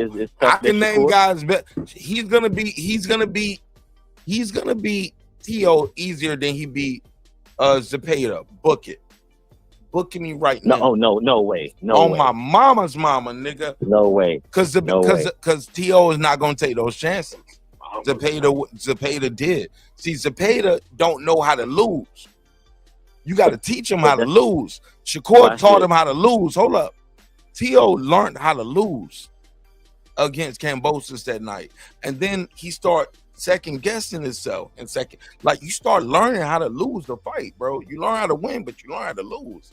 That nigga start learning how to lose. But so in the process of learning how not to lose, he learned how to win. And that part of that is the shit that same reason why people hate Devin Haney. It's like it's not an aggressive style, but having a non-aggressive style with his skill set is gonna be primitive to Shakur. He's gonna have to take the chances. Let me he's gonna make Shakur come to him. He's gonna make Shakur come to him. I guarantee that won't happen. Okay. No, Shakur is the master of this mindset. Shakur, especially once the fight get really made and Shakur start picking them off and talking shit in the press conference. Man, hold on. Look, we seen Teofimo Lopez be mentally and emotionally weak all over the internet for years. He's mentally and emotionally weak, brother. That's what I'm saying. When he fights to his company, when he's not compromised, look what he does. This is all I'm saying. Let me. No. It's the competition he fights like that. But I'm saying never seen no Shakur, bro. What I'm saying is, I still think out of anybody that Shakur has fought, that Teofimo is the most athletic fighter that he's fought. I think the fact is that when you don't have somebody coming to you throwing a bunch of punches, if I can get my shot off, because I think his hand speed is just as fast as Shakur, if not faster, that if I can touch you, because you like that, I can hit you more than you can hit me. I can make you miss. If I touch you 2 times and you only touch me once and you know it, you got to make up that shot. And you know you have to make up that shot. Bro, I got 3 minutes. I got 36 minutes to make up that one shot. What you talking about? Shakur is an Olympian and a medalist. Well, hold on. I do say this. Hold on. I do know this, that Teofimo should have been on that Olympic team. For America or Honduras, because he had 2 chances. For which one? America. He should. For America, he should have been because he beat one of the guys that they sent. But like our amateur system, twice, though, right? Most hold on. Twice, he won it. But for our American system, like you said, our amateur system is so flawed that sometimes these teams are picked before you even got there. It don't matter if you fight, win. They already got it mapped out. And they'll find a way. And so they'll make a way. Yeah, and so thank you to the fact is that Honduras took him. Whether he wanted it, but he was hurt by that. But Honduras, thank you, because T.O. should have been on that team, hands down. He should have been on that team. So I agree. Yeah. The problem with T.O., as I see it, is that he's very athletic. I gotta see that fight though. Hold up, because I can't say I agree. Hold up, I just need to clear that up. Because I just got to say this, Jerry, before I finish, because I did say something, and I know they'll clip Jerry. They'll clip me and save my shit forever. You know what I'm saying? So I just got to say that I didn't see the fight, the qualifying fight, so I got to see it. I can't just take your word for it, Marcus. Well, all right, go ahead, Jerry. Lopez, he's athletic. Everybody knows that. But when his athleticism doesn't pay the bills, he doesn't know what else to do. That's when he starts crossing his arms and clicking his fucking heels. If he can use his athleticism, then he can eat your lunch. But when that doesn't work, that's why you see the inconsistencies. I don't think it's him learning how to lose. It's just when his athleticism doesn't get the job done, he has nothing else to offer. Cold and garbage. Shakur Stevenson can fuck up a cup of coffee. And I just think both guys are going to be apprehensive. Tio's going to cross his hands and act like he's doing something. And Shakur, I don't see enough dog in him to really go after Lopez. And to me, it just makes for a stinking fight. I hope I'm wrong. You breaking up, Jerry. Brian Norman and Devin Haney. If Devin Haney returns to form, it's going to be a good fight. What form? We never seen him at 147. We don't know what he looked like getting hit by 147. We know what he looked like getting hit by a guy that missed weight at 140. But the training videos, and he looks very strong.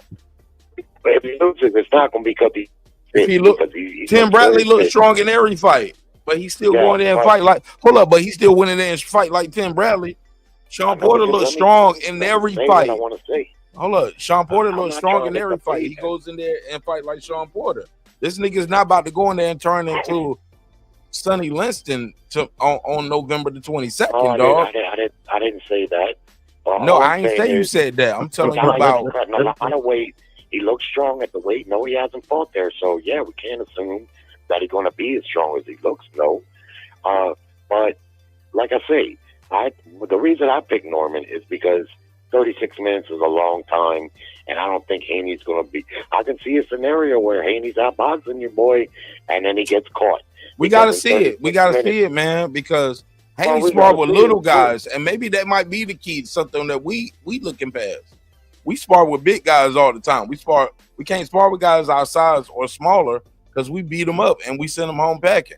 Haney spars with a lot of great, good little guys. And the big guys he spar with ain't no punchers. Yeah, no. And even the ones that they say he sparred with, that was like Troy Isley, they still say Norman's a stronger puncher. You know what I'm saying? Yeah, and like Haney don't. Like, you get what I'm saying? Like, so I'm like, he gotta hit Norman with a shot he don't see, and they gotta be late in the deep waters. But when I talked to Lil B and I said, you know me, man. Well, I don't know. Y'all don't know me because I don't know nobody up here, right? Other than Marcus. Marcus, no. Good. All right. So what I would say is this, Mark. You know how I talk. I was like, Lil B. You know, their plan is to say, you can't make it to the deep waters. He gonna take you to the deep waters, and that's when he gonna get you. Lil B was like, well, how do I get to the deep waters? That's it. How do I get there? His power go for that means if I'm going to the deep waters, that means you right there with me. You get what I'm saying? If you can still touch me in round 8, 9, 10, that means I'm still there. That means I can touch you in round 8, 9, 10. What did I do to you to get to you to these waters? You get what I'm saying? Because I ain't just staying here for 9 rounds and let you beat on me.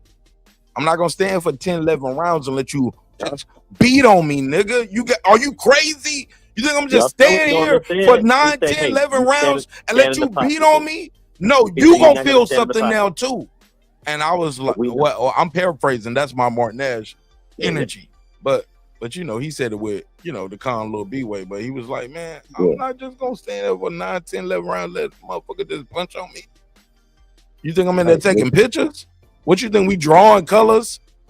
If you know Lil B, you love Lil B. Lil B is a real one, bro. You're like, man, what you think I'm in there drawing pictures? Like, what I'm doing photography or something? I'm just in there just let you take pictures of me and I'm taking pictures. Man, I'm trying to punch on you, man. Yeah. You're not. And it's all love and respect with everybody, but I promise he got a kill switch. And that's what I love about Brian Norman Jr. Brian Norman Jr. got a kill switch. Don't care who the fuck you are. When you get in that ring and you put them gloves on and they say go, and you on the other side of him with gloves on and headgear or mouth, like you ready to go, this what we doing? My nigga, Jordan on the court, he about to dunk, my nigga. Like, you gonna see some 360 windmill shit. Like, I don't even play with Lil B like that. I got some little shit I want to do with him with some body work. When he come back after the fight, I'll play around like that. But, man, Lil B punched too hard, man. I'm like, I seen him tear niggas' corneas. I got it on camera.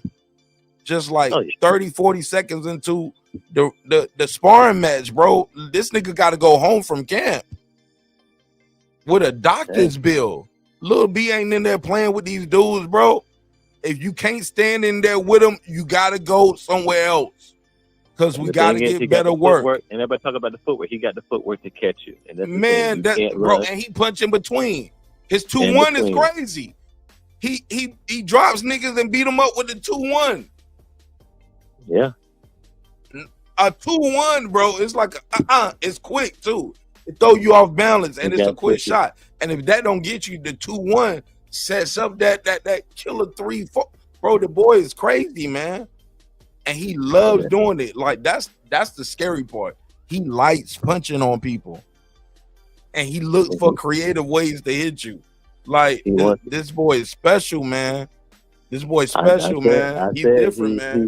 He's that Bud Clark. I'm saying I learn from him every time I'm in the gym with him, bro. And I've been watching boxing and been around this shit for decades. But watching him just do what he do, it's like watching even just in sparring or just shit he be doing when he in the gym working on little things. Like, you get what I'm saying? On mid-work, when you can see they training for a certain style and fight. Like, if you're paying attention, people keep saying he getting better and better. I'm like, no, he's fighting different styles differently. You get what I'm saying? But he's still getting the job done. I look in his eyes. I look at it. I see him studying. I see him watching. I see him growing. I see him gaining. I see him adapting. I see, like, yeah, that's the thing. And I was like, you look into the eyes of a fighter, not a boxer, not a puncher, a fucking fighter. Because there's gonna be a time when you got to fucking fight, and that's when the truth comes out. Are you willing to fight? Guts and nuts, my nigga. Are you willing to fucking fight? And most fighters, like most boxers, will beat a brawler. Most fighters will beat a boxer because I'm willing to go there. I'm willing to get there and leave it. Like, yeah, and that's it. Kill at will. And he's that type of dude where I'm just like, okay. And when I see him training now, just watching him through the years, and I see in his eyes, and I told Singh, I was like, I look in his eyes, and I'm like, yeah, he's fucking different. He's different. He's growing. He's adapting. He's, you know, kind of like AI. How we like AI, like that's what it is. But he keeps the same mentality. But you see his skill level rising. You know, his outlook rising on certain things. And then now what people don't look at, the fact is that, but you got to take into consideration that this boy is this man is a fucking champion. That means something to him. I knew I was a dog and a beast. Now you gonna give me a belt and you think you gonna come take I'm that dude. I'm this motherfucker right here. Yo, especially when Devin was like, yo, anybody can be a world champion. You were just made like top rank. Oh, you think you that much better than me, bro? Like, I ain't do none of the shit I'm doing. It don't matter because I ain't fought you yet, nigga. Boy, I can't fucking wait. Boy, I ain't fought nobody. Now when I beat you, what they got to say? What they gonna say? Oh my God. Okay, now he beat somebody. Jerry, all these niggas who be talking this shit, calling my show, ain't nobody talking to me about putting no bread up. Nobody. I ain't met one yet. I ain't met one person that said, Martin Nash, I got a stack right now. And they're gonna put it in some escrow shit. Where shit, send it to you. Because you know I'm good for it. Anybody know me, know I'm good for it. My nigga, like, I ain't met one nigga yet told me they got a stack on Devin Haney beating my boy. Even Toledo, who was up here earlier popping all that shit. That nigga ain't got no stack on Devin Haney. And that's low ball. That's low ball. They ain't even betting the house on the nigga. You get what I'm saying? That's a stack. That's a stack. Go ahead. Hold on, Jerry. I know I'm putting the stack up on B already.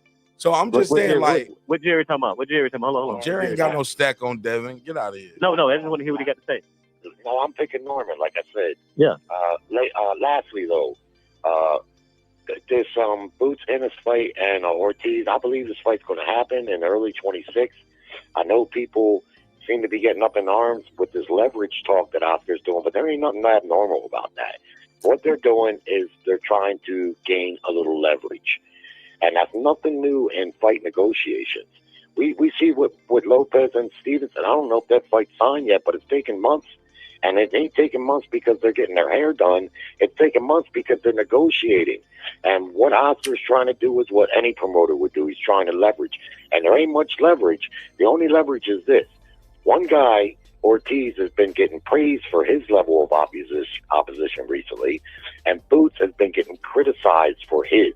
And they feel that they've done more work, and that is their only little leverage point, and they're working it. Boots getting up in that ring the other night was not a mistake. This fight is going to happen. I believe it's the next fight, and it's the best matchup in boxing. If you ask me, it's the best fight that can be made in all of boxing. So I don't think it happens. No, I don't think it happens next. Tell me why, Mark. I think and I don't blame it. That the fact is, if Ortiz wants a belt, I think he fights for a championship next. And I can't say he's wrong, because if you're trying to cement your legacy and things of that sort, you get the belt. And if you're the number one contender for it, hold on, slow down. Let him finish, Jerry. Because I wanted to say something too. I had to bite my tongue, Jerry. Let him say it. I think you're right there for it, on the cusp of a belt. Because this is my thing. Even with Boots, this is my thing. Even when they were talking about Boots should be fighting Bud and Spence, at that point, we talking about back in the day when they were talking like he's the boogeyman. He had never fought anybody in the top 15. Why? So he had never fought anybody in the top 15, but people were talking like he deserves a shot at Spence before Spence and Bud even fought. They were undefeated, and people were pointing, and you ain't fought nobody in the top 15. My thing is, dude, you got 30. What, he got 35 fights? Yeah, that nigga about to break Mayweather with great. That nigga about to break Mayweather. That nigga about to break. You ain't fought nobody. Like, bro, if you supposed to be this big, like, stop. Like, we got to be serious. 35 fights. He got 2 belts. It's the 4-belt era. Virgil, ain't no way he couldn't have picked up a belt at welterweight from somebody. But I understand. What I will say is this. But hey, look, Jerry. But hold on. Let me argue with Jerry. He ain't got no belt. But he was hold on. Say that again. Hold on. Trying to Slow down. Weight class that he shouldn't have been at. And Jerry. that was his fault. Jerry. To your point, somehow, some way, at least Virgil Ortiz. Okay, say what you want to say about him. Don't have that belt, but he beating better competition. Guys that were current or former champions or things like that, or like top guys, like top 1, 2, 3, 4, 5 guys, or guys who was like a top guy fighting for a championship and might have lost it. Like he beat a former championship. Like I know all of that, and I agree, but we can't act like Virgil Ortiz is just gonna go in there and just should not say what we all know, what we just saying. Like, yo, like in the words of the famous Aerospace fans and the Aerocentrals of all the world, you know what I gotta sell you, Jerry, I gotta sell it to you. What? They're gonna say Virgil did all the heavy lifting for the fight. Boots can't sell outside of Philly, bro. My point exactly, right from the top, is the Boots can't sell outside of Philly. That's what they're gonna say. And the leverage talk is that we fought better competition, so we gonna get a bigger slice of the pie. That's capitalism. When it comes to the titles, Virgil ain't never held a title in the 4-belt era. And who's he talking about? Is he wants to fight? He wants to fight Earl Spence, a guy that has no belt, has never fought at 54, and hasn't fought in 3 years, and coming off of a major ass whipping. Earl Spence can carry his weight in the box office, though, Jerry. That's a bigger fight, even money wise. He can carry his weight at the box office, and it's even bigger for his legacy. I just beat a Hall of Famer. I got a Hall of Fame on my record. Hold up. My thing is, like, how do you move up and then you ask Devin Haney to fight you at a catch weight? Can't make sense of that. You don't want to hear about that. Keo wanted you at 147, and you said no. Then you said Heaven when you moved up to 154, and then you wanted Haney at 152 that has never fought at 147 even. But okay, so my thing is like, look, I've already peeped this, that even when you were talking about Bud and Spence, I'm telling you what they're doing. They want a payday to lose. If they're going to lose, it better be worth the payday. You're making the point that I made right from the beginning. That the talk you hear is leverage talk. They're trying to get a bigger piece of the pie based on that they put in more work. And I get that. But in the end, I still think they're going to make the fight. I don't think either one have a lot of options. You can say Boots can go fight for another title, but what if he can't get those fights? I don't hear anybody calling for Boots at 54, just like nobody really called for him at 40. Well, I mean, you just moved up. You just moved up and fought a nobody. I'm aware of that. About to beat this nigga, bro. Lil V about to beat this nigga up. You told Turkey you need 2 tune-ups. Stop it. Hey, hold on. When you were talking about moving to 154, we said we got Ortiz for you, and you ran your ass back down. And then they said Norman here, and then all of a sudden you're gonna go up and fight Lima. That means you don't want to fight the smoke. Well, when Ortiz moved up to 54, he fought 2 proper bums. Hold on. Nobody really bitched about that. Hold on. When Bruce does it, But nobody was talking about Ortiz being this dude that they're trying to claim. Hold on. Nobody was talking about Ortiz as the guy that. Nobody said Ortiz should be fighting. Hold on. Nobody was trying to clamor for Ortiz to fight Bud or Spence like that. But everybody was. It was who? It was your guy. And then okay, you say, hey, you come up here, you get out of the fight. Hey, I can't make the weight. I'm having problems making the weight. It's time for me to move up. And then Turkey said, I got the money for you. Come on up here, and we got Ortiz waiting. Then all of a sudden, now you start messing with Eddie Hearn. Now Eddie Hearn flips it. Okay, he wants to go back down and unify. Now Norman started knocking on your goddamn door, and then all of a sudden you move back up, and you're fighting Lima. Stop it, man. Well, like I said, Ortiz fought 2 proper tune-ups. The guy that failed a brain scan. The other guy was a total walkover, and he didn't make 154 in either one of those fights. He didn't make weight in either one of those tune-ups, and he didn't get a lot of heat for it. But you're talking about somebody. You're talking about somebody that also was sick and he took time off because trying to do something that you shouldn't be doing, and it hurt him. Okay, we're talking about a guy that said I can't do this anymore, and I'm moving up. And it's like, okay, now you fight him, Ortiz, and then you're like, no, and you come back down, you fight a nobody again, 1 or 2 times, and then and then Norman Jr. They start, that comes up. And then now you want to move back up to 54, and you don't go to Ortiz, you go to somebody named Lima. And then you tell the guy with all the money that's going to give you the money, and you say, I want 2 tune-ups. 2 tune-ups. That's like 2 Ferraris. Yeah, but he only took 1, and now he's ready to fight. Okay, hold on. But you told the man that's going to pay the money that I need 2 tune-ups. That's the point. And so what happens then? You mess the money up. Because the guy that's gonna pay the money told you, like, okay, you said 2. Just like Davis, I need 2 Ferraris to even talk about, not to take the fight, to even talk about a fight. Get out of here. And then now look where you are. And just like I'm saying, with that, look where you are. You're fighting Lima, and now people are looking at you like, bro, come on, you gotta come better than that. Well, the only way to come better than that is to make the fight. You got in the ring, he told the man straight to his face, I'm ready to fight. Okay. The fight is there to be made. But you turned down the fight. Oscar De La Hoya is the one that's right away talking about, we hold the card. That's why people don't believe the fight's going to get made now. You're right. But it's the same. It's the same thing when you had the right to go after Bud for his belt or Spence before they fought, and you took Spence, and then when he dismantled Spence, then you want to act like Bud ran from you. You had the option. You chose the path, and you chose the path of least resistance, which you thought, or you thought Spence was gonna goddamn beat Bud, and you got in here and Bud dismantled his ass, and then now you left on the outside looking in. Well, These are choices that you scenarios. I'm talking about flip scenarios. Those but I'm saying, hold on. You could bring up Tank, this one, that one, everybody. But hold on. But all I'm different. but those past results show your pattern and your pattern. So you can't tell me I should not believe your patterns and how you move. This is how you move. Well, These guys are gonna take. They're gonna take a payday to get beat. They're gonna take a payday to get beat. Who?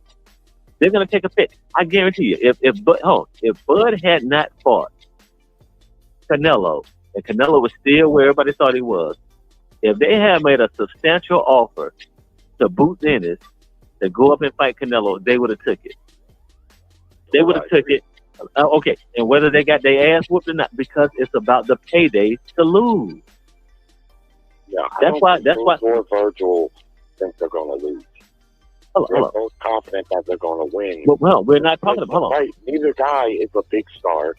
They're really unless Turkey says no. Well, let me get off. Unless Turkey is involved, that fight does not have a lot of money on it. We fight fans know how good of a matchup it is, but universally, not a lot of money there unless Turkey's involved.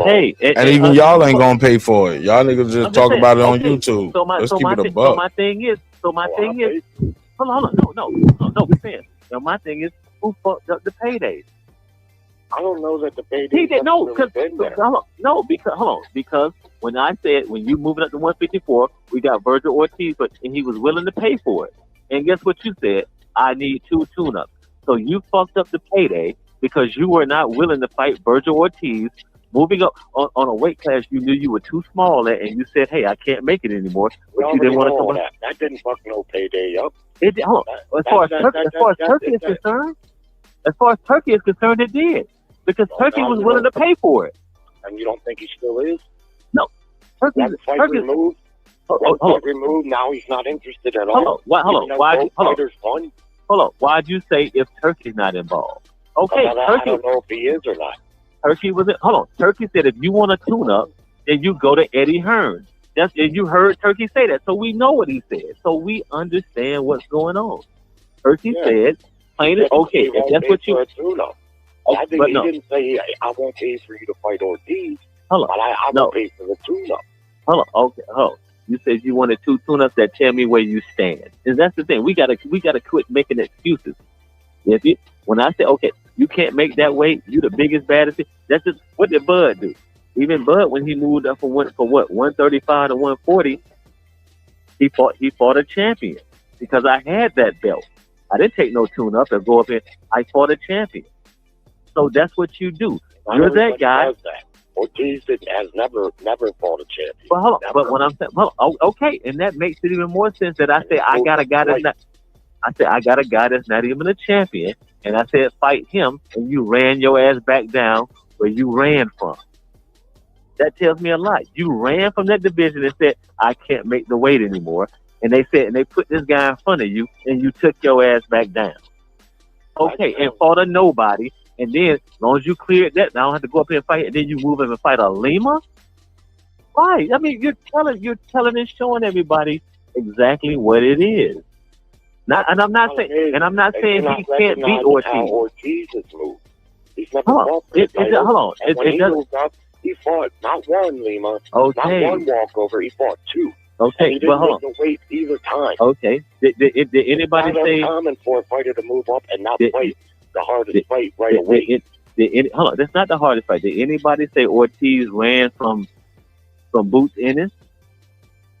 Did he run from him? Did he run from him when he moved up? No. Turkey's saying, I'm going to make the best fight because I'm paying you the big bucks.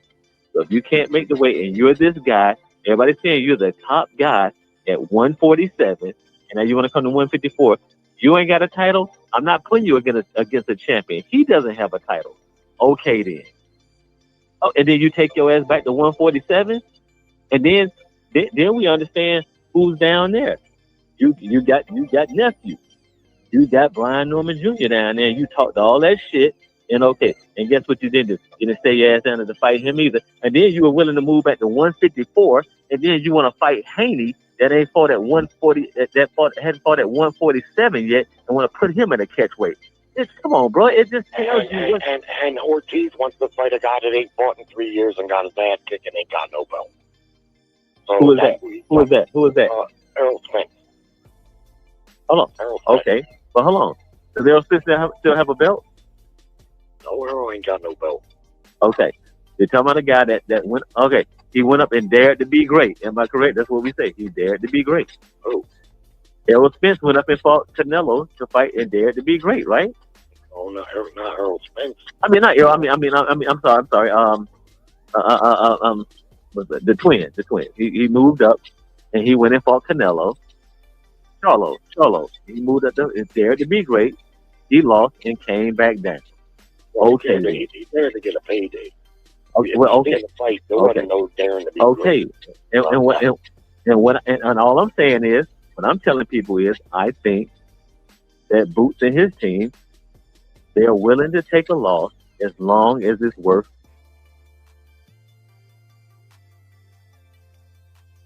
Hey, so my thing is, if we've heard some fighters say, I want to be a champion. So it doesn't matter if Ortiz decides to go and face someone for a belt to be a champion. I don't want to hear duck. It's not a duck. I'm going to be a champion. If his team talking about fighting a champion, he's talking about his dream fight is Errol Spence. Well, hold on. I think that's a money fight. Well, it is. And okay, so the same thing that I think that Boots is doing, that he's willing to, if there's a chance of a real loss, I'm going for the money. You got to put the money in front of me for me to take a real loss. And I think all fighters, that's what their handlers are for. That's their job at this level. Their job is to get the money. Neither Ortiz nor Boots need to prove they're a tough guy. Okay, so it's about getting the money. So okay, so when you get ready to move up to 154 and they say fight Ortiz, what was the point? It's still going to be the biggest fight of your career for the money. So what was the point? I guess he felt he needed a tune-up, just like Ortiz did when he moved up. He didn't go after no killers. But hold on. Nobody said Ortiz was this type of. Nobody said Ortiz was this. Yes, they were. People have been talking about Ortiz for a while. The only reason Ortiz wasn't getting the press that he should have been getting is because he never fought for a title. Oscar never pushed him towards the titles, and people just felt like Oscar was protecting him. Okay. As a fighter, he was highly regarded. Okay. So my thing is, I understand highly regarded, but nobody had you on the level of what people put Boots at. Nobody at that point in time. So when you were moving up, nobody looked at you like they looked at Boots. Everybody was saying Boots should be fighting. They were saying Errol Spence, undefeated Errol Spence, and they were saying Bud Crawford was running from him. And he hadn't fought anybody in the top 15 at that point in time.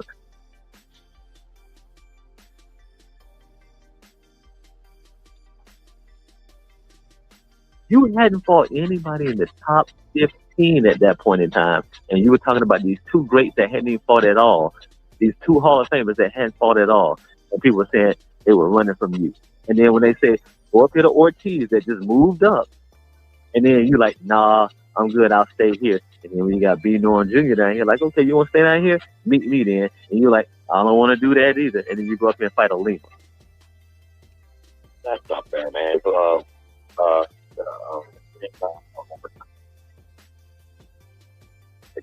Fight at welterweight. Yeah. We can agree to disagree. Go ahead. We got somebody else on the panel too. Go ahead. Smoke session. What up? Go on the comment. How you? I'm good. Show more. What up? Show more. You there too? Yeah, I'm trying to figure out why would Boots Ennis, the phenom, the next up, need a goddamn tune-up for Virgil Ortiz. He's supposed to smoke Virgil, am I right? According to him. Well, look. We got Shelton Moore, Marcus Walker, Smoke Session, and as well as Jerry. Jerry, I need you. Jerry, you the only one on the phone. I need you to join the panel. I need the phone because I gotta use this phone. So I need you to give your final thoughts, or either call right back because I need the phone for a second, Jerry. Nah, I'm cool. Thanks for the time. and I thank for the combo with your. Jerry, stay in the chat or pull right back up. But I need the phone for like 15 minutes, Jerry. Yes, sir. Yes, sir. Appreciate you. All right, so Jerry still, so everybody's still on the panel. Hold on, Marcus. I think you on. No, Marcus, you on the phone too. Yeah, I'm here. Oh yeah, Marcus, I gotta send you the link. So you click link. Jerry got a rotary phone, so he can't click the link. Yeah, I gotta send you. Jerry ain't got. I can't send Jerry no link, but I can send you a link, Marcus. Okay. All right, so hang up. I'm gonna send you the link right now. But Okay, bet. go ahead, Sheldon. Yeah, I'm trying to figure out. God damn. I'm trying to figure out why what Boots Ennis, I heard him in the ring tell Virgil, you gonna pay. They was talking shit, you gonna pay. So if you that big and bad, what you need to tune up for? I didn't know. Can anybody help me out with that? I ain't heard he asked for a tune-up. That's new news to me. That's what's going on. You know, I'm out the loop. That's what the benefactor says. The benefactor said when he came up to 54, he wanted to put him right into a fight with Baca. And Virgil and Boots told him, I need a tune-up. He told Boots, well, you need to go talk to Eddie about that because I don't do tune-ups. He said according to the Turk said Boots said 2 tune-ups. And he said if you need 2 tune-ups, go see Eddie, come back when you want a real fight. Ooh. Yeah. That's what he said. That's what the Turk said. That's what Turkey said. But we know that but the Turk It ain't nobody from the Ennis camp came out and said that he is lying. Yeah,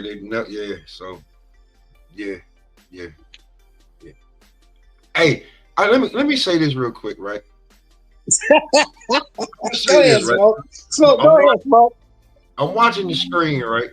And for everybody who don't know, when Brian Norman, see, that's a country nigga step that he doing, that little 2-step thing. You only do that when you super, like, the swag is on a whole nother atmosphere. So if you're trying to figure out what he's doing in the beginning, when like he got a song in his head that he gonna beat Devin Haney to. But yeah, my fault, I ain't even get off topic. Go ahead. It's a playlist, brother. It's a playlist. So I'm just saying, you know, back to what we was talking about. I'm just saying. Now, are you the big bad dude? Are you the big bad boogeyman, Boots? Or are you not? What are you? And I contend that we don't really know what he is because the dude ain't never really been pushed. He ain't been tested. So we don't know what he is. Oh, Miss Lisa Bell. Or maybe he did get pushed and he just rose to the challenge so well that it looked pushed like by who? Wait. Pushed by who? No, sir. I'm just saying, like, we don't know a nigga level till we see the level. And so what we I'm just saying. Like that's what I'm saying. That's my point. This is what's supposed to be pushing. Nah, I'm just saying Stanley was the step inside king. You know, I used to call him, that was his nickname, Step Inside Stanley. Yeah, you're making my point for me. Go ahead. But everybody just pay him. I never thought Stanley Owens was boogeyman. I just knew he had a position, but he didn't have a name. So everybody just paid him off and to fight the other fight. He just always took it.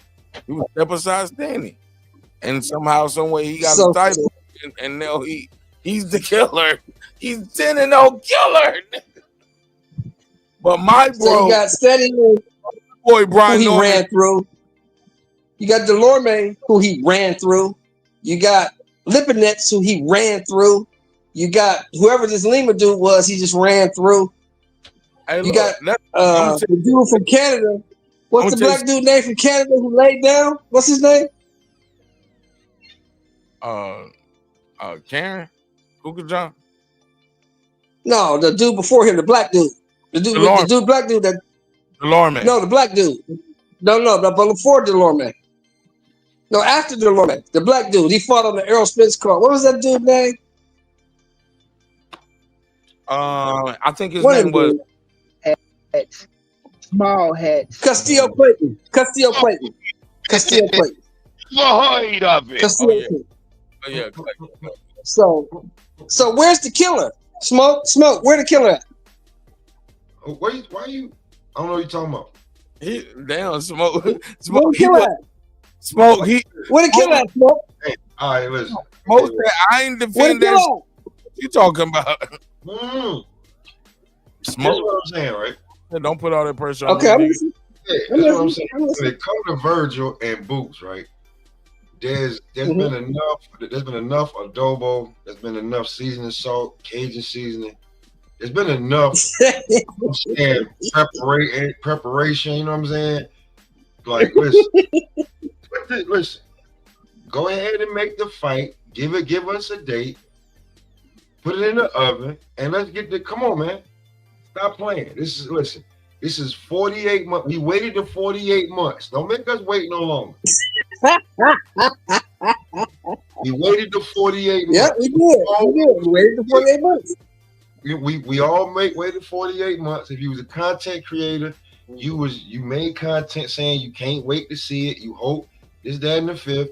Now that y'all got in the ring, y'all stood in front of each other. Can we get the fight? Cause I'm gonna be real with you.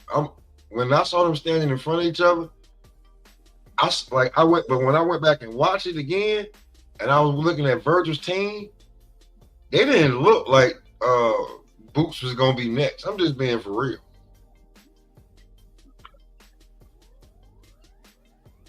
Well, I heard something today that kind of confirmed what you said, because I heard somebody ask for $10 million.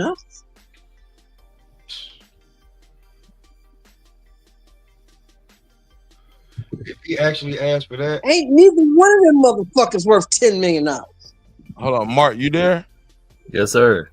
All right, everybody up here. All right, I'm gonna fall back for a second. I'll be right back. Y'all give me like 15 minutes. Yeah. All right.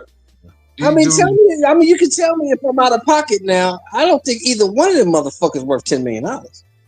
They're not. Them dudes want them old HBO checks. $10 million. Nigga, please. Both of y'all I might get you two. He'd be lucky if both of y'all got $5 million. I might get you two. Let me No. Let me that's a $4 million fight total between the two. That's a $4 million fight. Can y'all hear me, bro? Yeah, go ahead. Let me tell you. Go ahead, bro.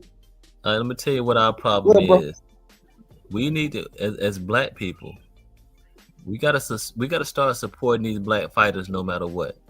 You know, every time I post about my son, and I tell people, and I say I got a whole thing, and I say black people, it's okay to root for black fighters just because they black, because everybody else does it. Puerto Ricans, they root for their fighter, whether he ass or not, they get it because he Puerto Rican. Filipinos because they Filipino. Mexicans because they Mexican. You know, Brits because they're Brit, and then sometimes we go against because white versus black. So the thing is, we have no value. I said this before. I said, can you imagine if we had the country of Africa behind us as black fighters, and what we could do and how we could move, because we have the power to shift pay-per-views and viewership and things of that sort.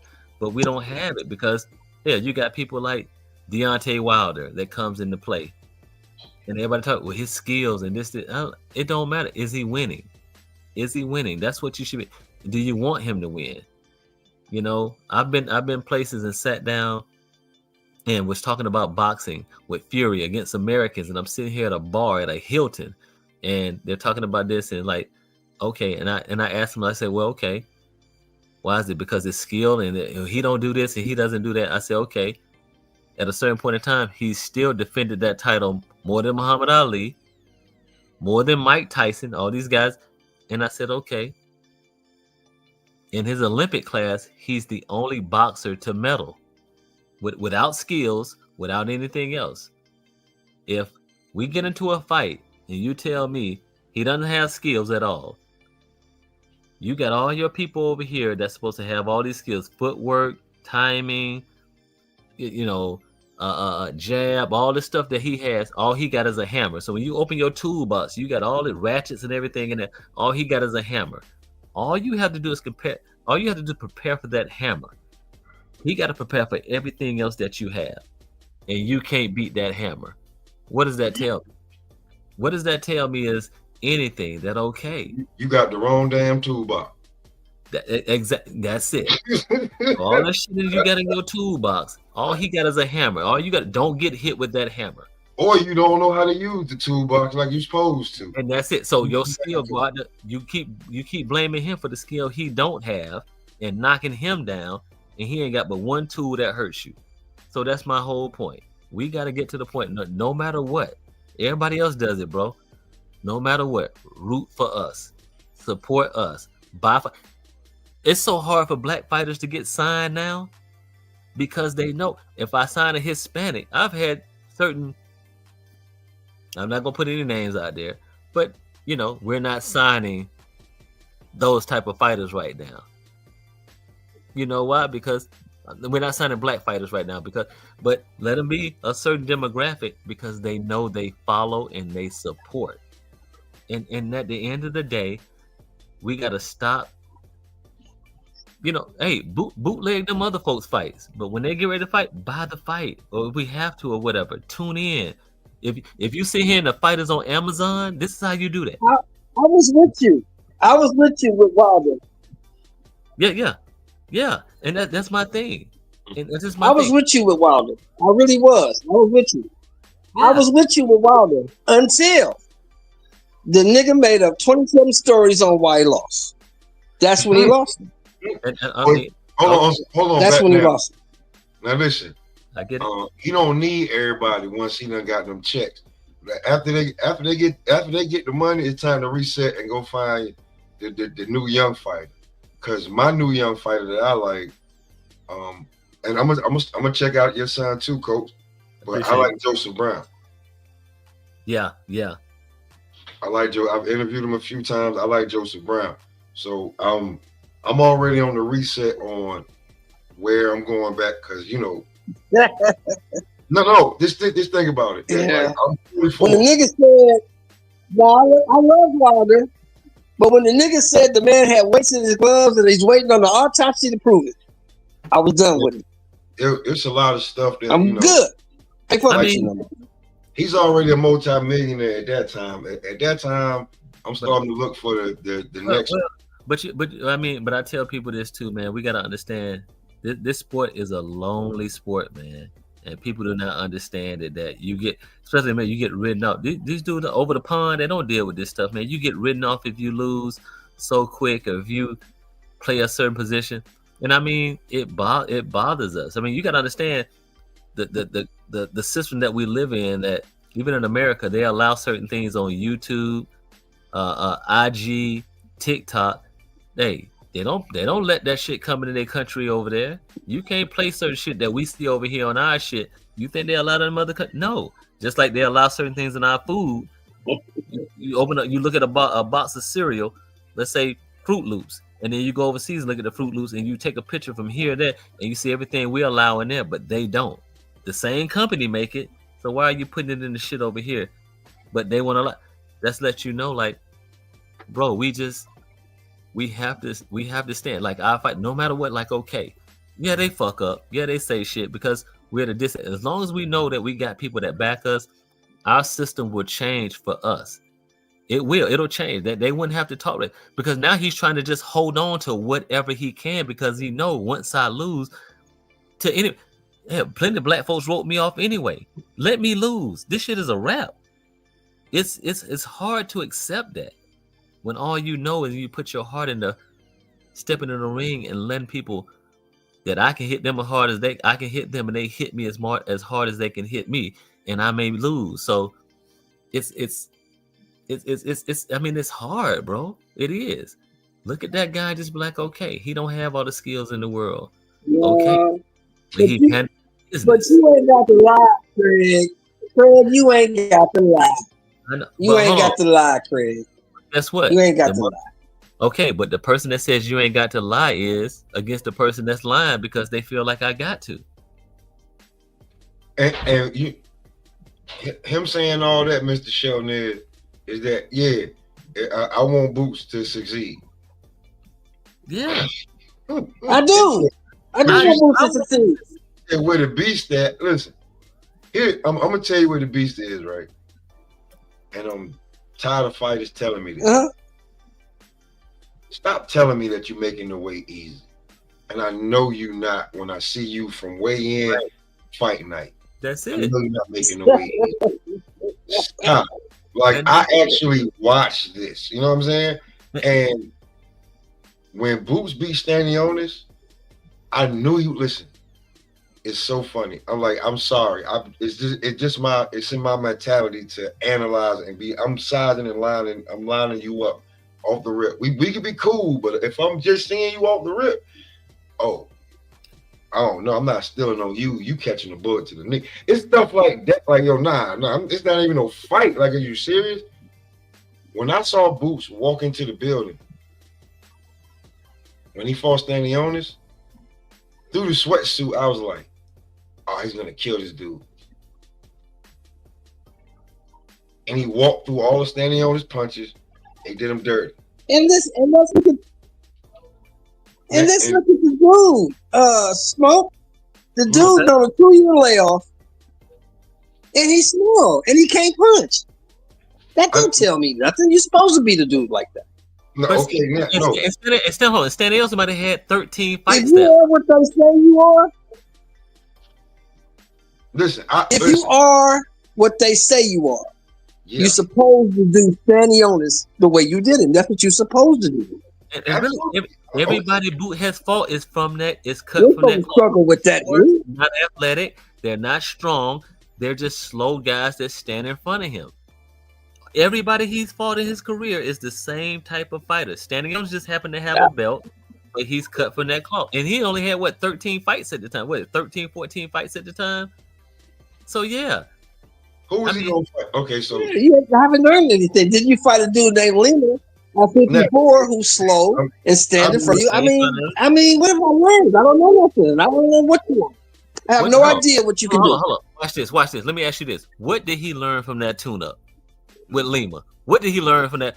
Nothing. He should have been Nothing. for a long time Not ago. a goddamn thing. Nothing. He should have been. No. He learned that what I've been saying for over a year. That I can beat the same type of guys. You not only same type of guys, but get your big ass out this division. But he knew that, and when they said go up here and you're gonna fight Ortiz, what did he do? Because he said I need to move, and I'm making. He announced I'm making my jump up, and he said, and Turkey said, "Come on, here go Ortiz." And what did he do? No, but coach, he said he needed to move a little while ago. Over a year ago, I said, okay, so why were you so hesitant? Why didn't you move then? Listen, so I don't care. Listen, like I said, I'm looking at him, and I'm like, there's no way. Listen, I'm 6 feet. There's no way that at that age, I was a $147. I'm telling you, honest to God, true. Okay. There's no way I'm a $147 at 6 feet. But I'm trying to tell you. Way. Minimum. No. Yeah, I'll tell you what. In health. I'll tell you what though. This is how we learn something. Now you up there at 54 now, and they say you got this guy next. If you run through this next guy in 2-3 rounds, then we know something. Run through him. Listen to what I'm telling you. I'll be real with you. And then we know something. I said that when Boo's sitting there waiting for fights and all of this, I'm like, okay, when you young, you can do things. It's like, don't forget when you was young, how much like you would fall and like your arm would hurt, like you would hurt yourself, and then in a few hours you'd be good. Like when you was younger, it's different. But I'm like, yo, once you get to a certain age, yeah, of course, your body start growing and you start filling out. And I've been saying Boots is the type of fighter that they've been, I don't know, like, God bless the dead, his manager before, who was giving them all these damn tomato cans and cab drivers, okay, and electricians and roofers. Cameron Duncan? You talking about Cameron Duncan? Yeah, Cameron. Yeah, he giving them Cameron Duncan? Yeah, he giving these dudes, these guys got full-time jobs, and then they train when they got a chance on their day off, when they ain't got to do something for their wife. and then they go in there and get beat by somebody who you paying to fight, and he looks Eddie terrific. ain't done better. So I'm Eddie ain't like, done no better so far. Eddie Hearn ain't done no better so far. no. So what I'm saying is that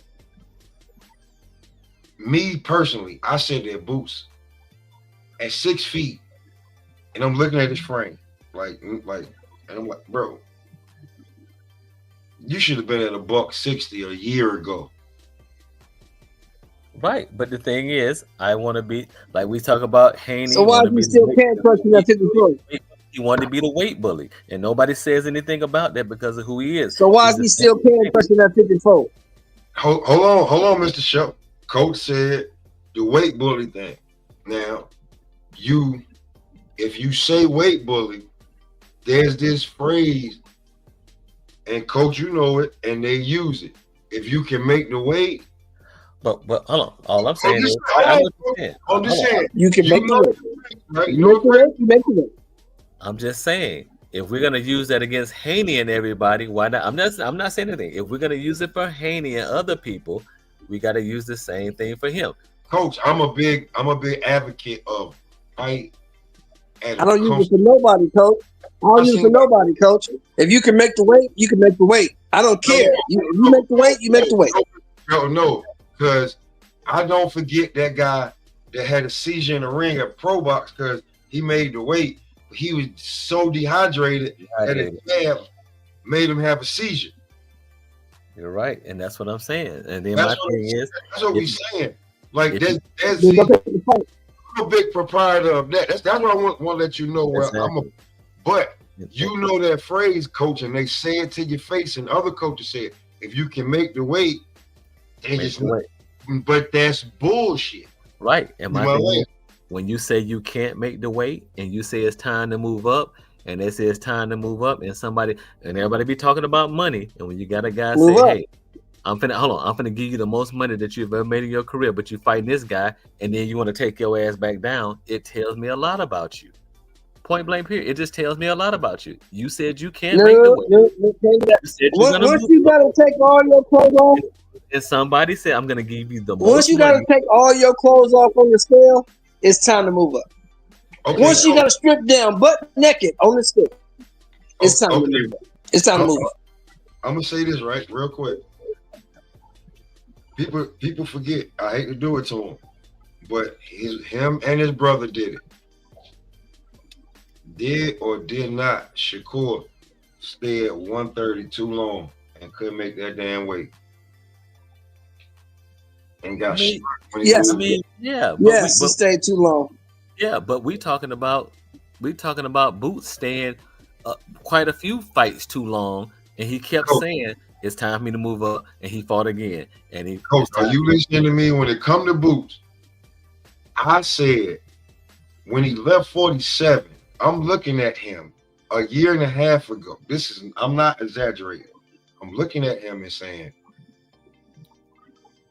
dude, you should have been at 54.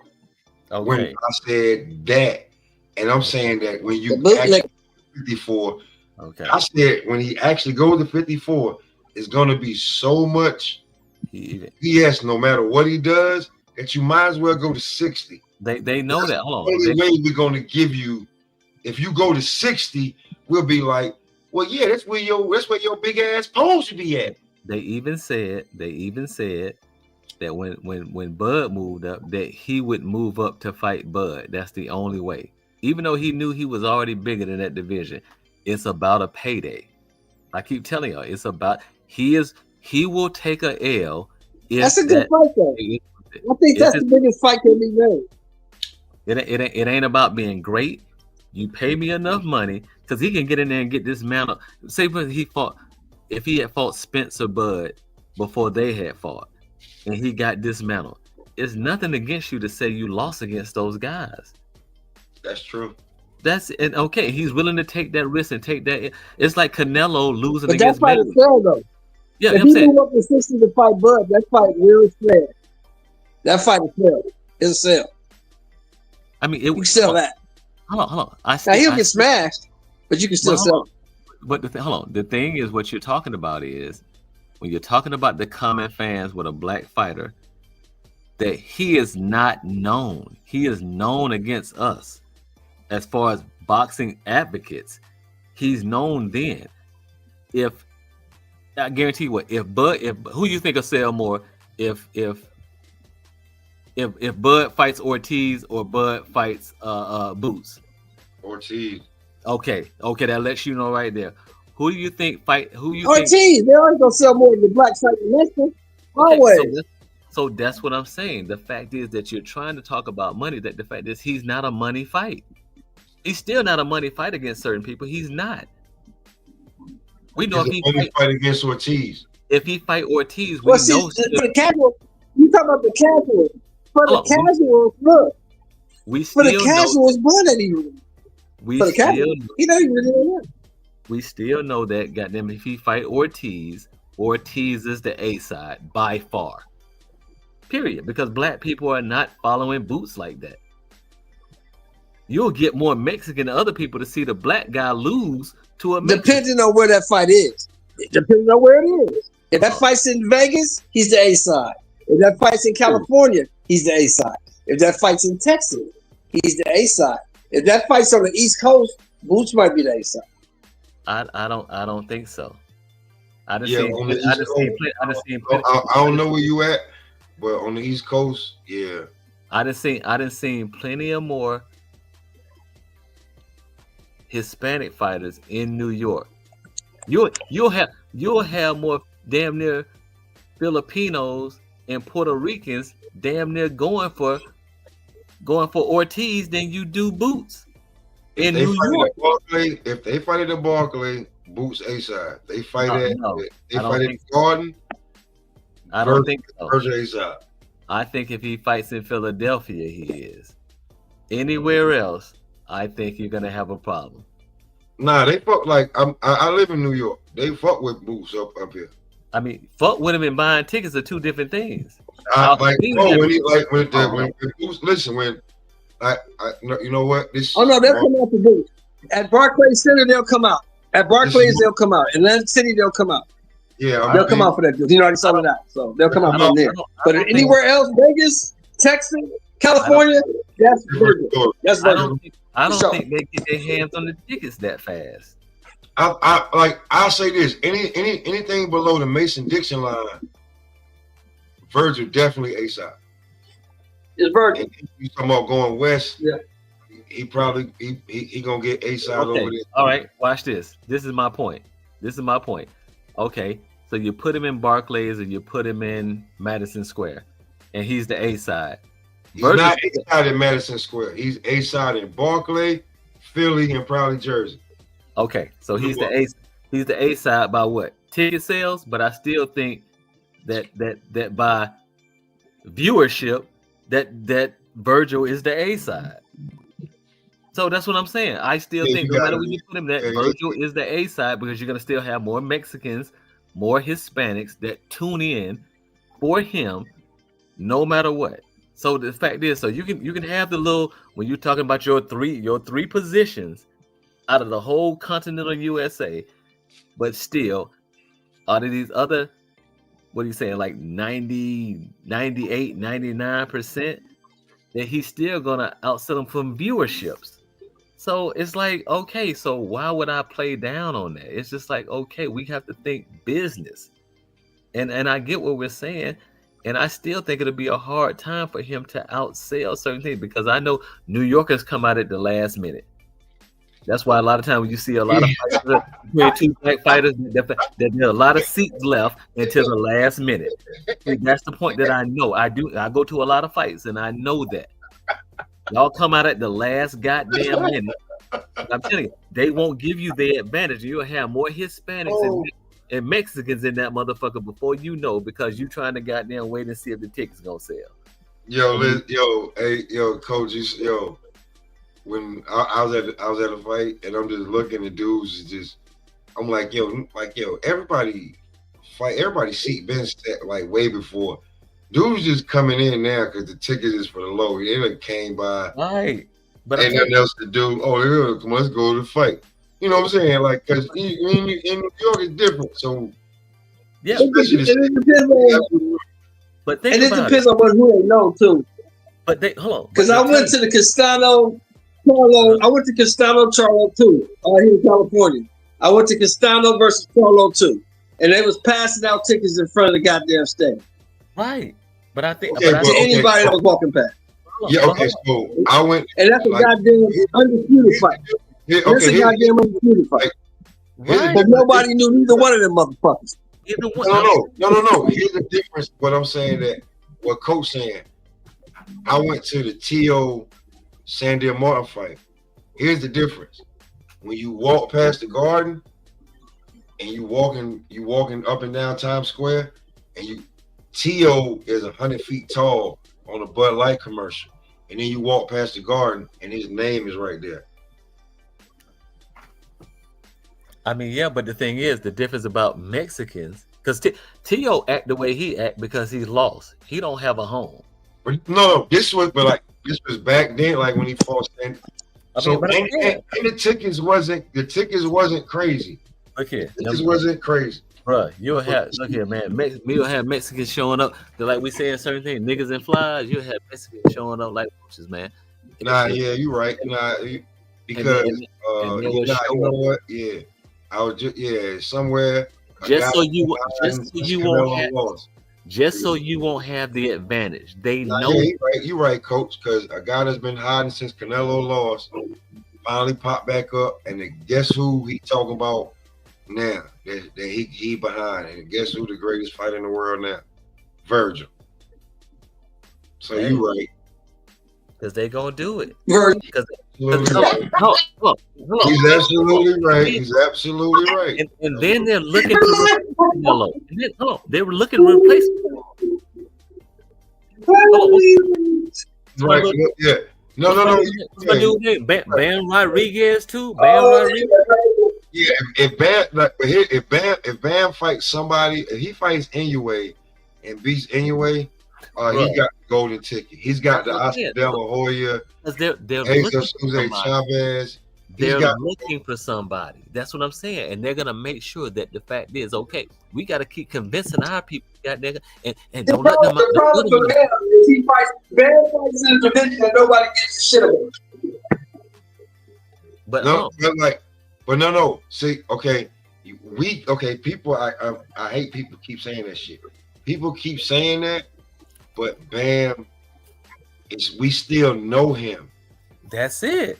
So if he fights, if he can ever get an Inoue, whether it's if it's the real one or his brother, that name's gonna go through the roof. Do you think? Hold on. The nigga fights at 115 and 112. He ain't going nowhere near Inoue. What are you talking about? You still know him though. Do you think Boots is bigger than I Bam? know him because you talk about it. I'm not going home. I'm not working home trying to see a Bam Rodriguez fight. But hold on. I care less if I see him fight. Okay, he weighs 112 pounds. I don't give a shit. Hold on. But if you're promoting the fight, do you think Boots Ennis is bigger than Bam Rodriguez in America right now? No. Hell no. If you're promoting the fight and you're the guy putting the money behind it, know he. You think he's bigger than bigger than Bam? Yeah. Because nobody gives a shit about a 112 pound fight. Hold on. Nobody gives a shit about the fight at 112 pounds. Nobody cares. My thing is, I only give a shit about it based on. Watch this. Nobody cares. Watch this. Hold on. Do you think? Hold on. Let's say they even. If there was a Bam Rodriguez versus Boots Ennis fight, who you think would sell more tickets? Bam, by far. The Boots Ennis fight. I mean, I'm just saying. That's what I'm saying. You know that. Bam. Ain't nobody running out. Ain't nobody running out going to see no dude that fights at 112 pounds. I'm sorry. I don't believe that. I said if you put him at even weights. Nobody gives a shit about that dude. Put him at even weights. Huh? Put him at even weights and tell me who you think. I think Bam outsells him now. Oh, there was both at 154? Yeah, If it was a fifth, we all be drunk. They not both at 154. Man fights at 115 pounds. Nobody cares about this shit. Like, okay. How many places? How many places you think in the United That's States? why he can't make no goddamn money, because nobody goes to that shit. Nobody cares. I just think that the fact is, I think he's a bigger fight. I think sometimes I think that he pulls in more money of people that watch his fights that may go to the fight. If I'm not mistaken, man, when people bring in Bam Rodriguez, even on the undercard, when he's not headlining the card, he makes a statement so people know him. They know him. Like, I can't tell y'all. Like, I'm not a coach. Like, I'm not a coach, but like, I can't tell you how many calls I got when Boots dropped the egg on the tank card. I can't tell you the calls I got. I can't tell you the calls I got. Like, listen, I can't tell you the calls I got when Shakur fought De Los Santos, and after the De Los Santos fight and every boring fight after that, and I'm trying to big up the Shakur Tank shit. Cause we messages and the phone calls I got. Because we are our own worst enemy. We'd rather see us fall than goddamn succeed. That's the problem. Jesus Christ. Like, that's it. If you thought the Cameron and Mace little skit was funny on the show they did, what you think the phone calls I got? And like, they, you know what I'm saying? They keep supporting one another. Whether he lose, win, or draw, they like listen. Hold on, Mr. Shep. I'm gonna tell you how I had to get back. Like, for them to, I had to tell them about David Benavidez, because like they were sleeping on David Benavidez. I had to tell them about Abdullah Mason. They was like, and then I had to pump their brakes on Abdullah, because they was like, I think Abdullah ready to tank. Right. Like, whoa, he's a prospect. Y'all gotta calm down on it.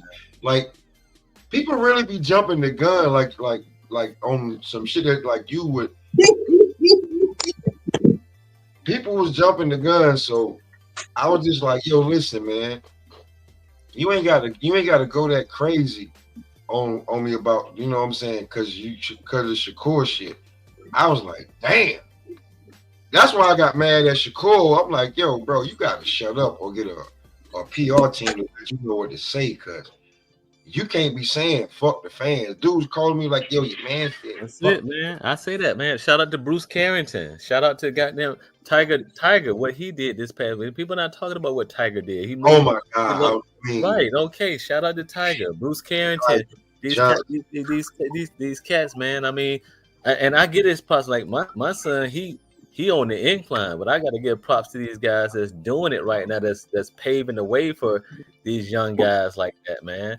So these Coach, let me say this. Like that. So I'm gonna say this because I was like one of the only people talking about Tiger fighting. Like, you know what I'm saying?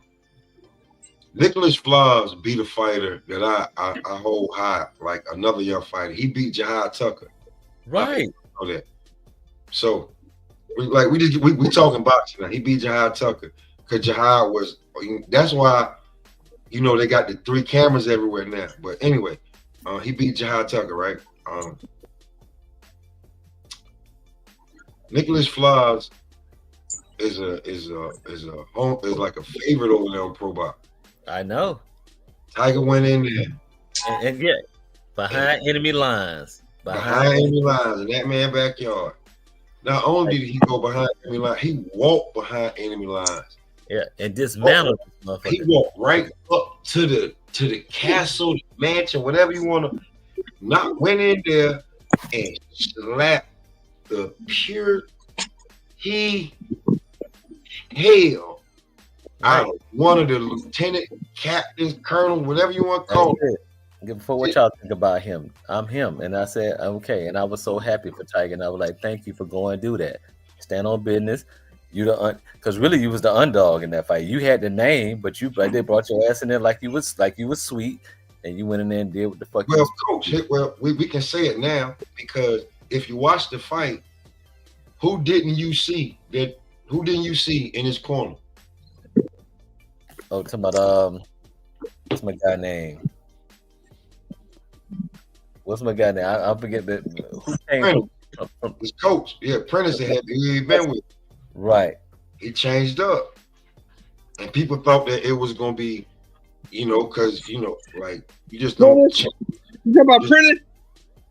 Yeah, he switched. Yeah, he switched. You talking about Prentice?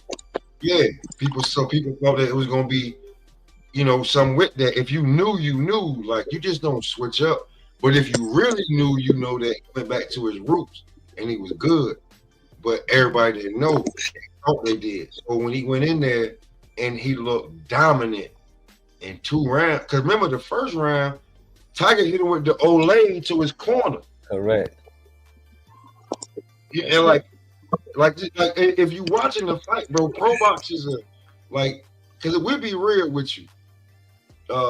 Friday and Saturday, pro box may need to regroup because 2 of their best fighters that we seen give out best work got demolished early in the main event. So you may be wanting to look to, No, they don't need to do nothing. They don't need to do nothing but what they're doing. Pro box put on good competitive fights. Pro box don't put on bullshit fights. I love pro box. They put on competitive fights. Hey, listen, I ain't saying that. Always. I ain't seen a bad fight on pro box yet. See, but the thing is with pro box, what happens is just like it start, it can end because you don't grow fighters. Yeah, you gotta grow them. You gotta grow them. And that's the problem. They look at it like, okay, because what they're doing with that is they're trying to gain traction amongst the other big companies. So that's what they have to do. But it's not sustainable. You have to build names. If your guy used to, and he got on a three fight winning streak, and we think it, and then he get clipped, now you want me to tune into another. Then I start looking like, okay, you really haven't built anything. So you not just get clipped. I mean, okay, we talking Ain't about. Ain't that what we want though? Or do we want to just go into the fight? Hold on. So is that not what we want, or do we want to go into the fight knowing who's gonna win already? Well, yeah, no, that's what you want. We understand that top. I don't want that. Top Rank is the best builder of fighters as far as that. Now you might leave Top Rank to make the money, but when you start talking about building a fighter and getting you the accolades and the people to watch you, as far as the business, that's the building prospect. Yeah, that's the building prospect. Yeah, but then you can leave after you get to a certain level. You leave to go get the $1 million paychecks, the multi-million-dollar fights. Yeah, but as far as building you, I don't think there's anybody that's done it like Top Rank. I mean, we talking about for decades. So, yeah, they have that. Now the thing is, they've been doing it the longest. They've been doing it the longest. Homie said he murked poor fly. Yeah, just like he was supposed to. Right. Just like because Coach, when you comfortable and you don't got to worry about outside distractions. That's it. The guy that's in front of you. The guy that's in front of you, you like, man, I don't even like you right now like that. And you trying to give me direction like that. That's not gonna work. So when you got all this out the way and you see what a fighter will really look like when he's healthy and everything, like just like Brian Norman Jr. No hand injuries, no this, no that. This is what I really look like.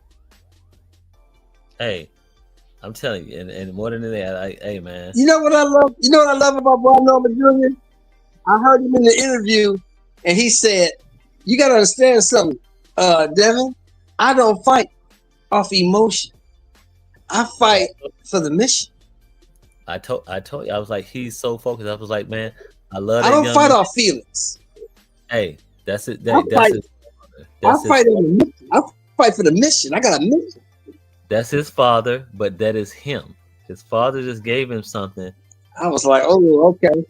But he accepted it. Yeah. And that's what I'm saying. That dude, I'm trying to tell you. Look, he is. I know what the assignment is that's in front of me.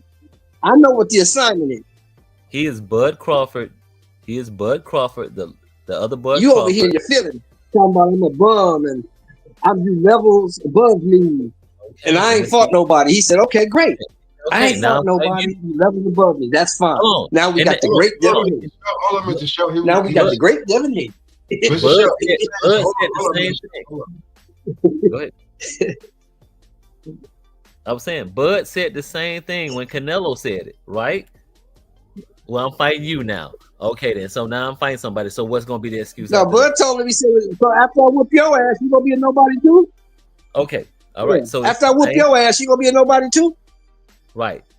Okay. That's it. So it's the same thing. Okay, I ain't fought nobody. Now I'm fighting you. It's the same thing. And I keep telling y'all, this shit is going to be Spence, Bud, all over again. I'm telling you. People like, I was on podcasts and I told people what was going to happen in the Canelo Bud fight, and people thought I was crazy. And I told them, it's going to look easy. I said, he's going to frustrate Canelo. And it turned out that, and I said, the big thing, the big shot is going to be the uppercut in between. Close fight and close quarters, uppercut is going to be the biggest punch in the fight. And everything I said, and people like, yeah. People thought I was crazy. It was easy to pick them, coach. Who had all the physical advantages in that fight?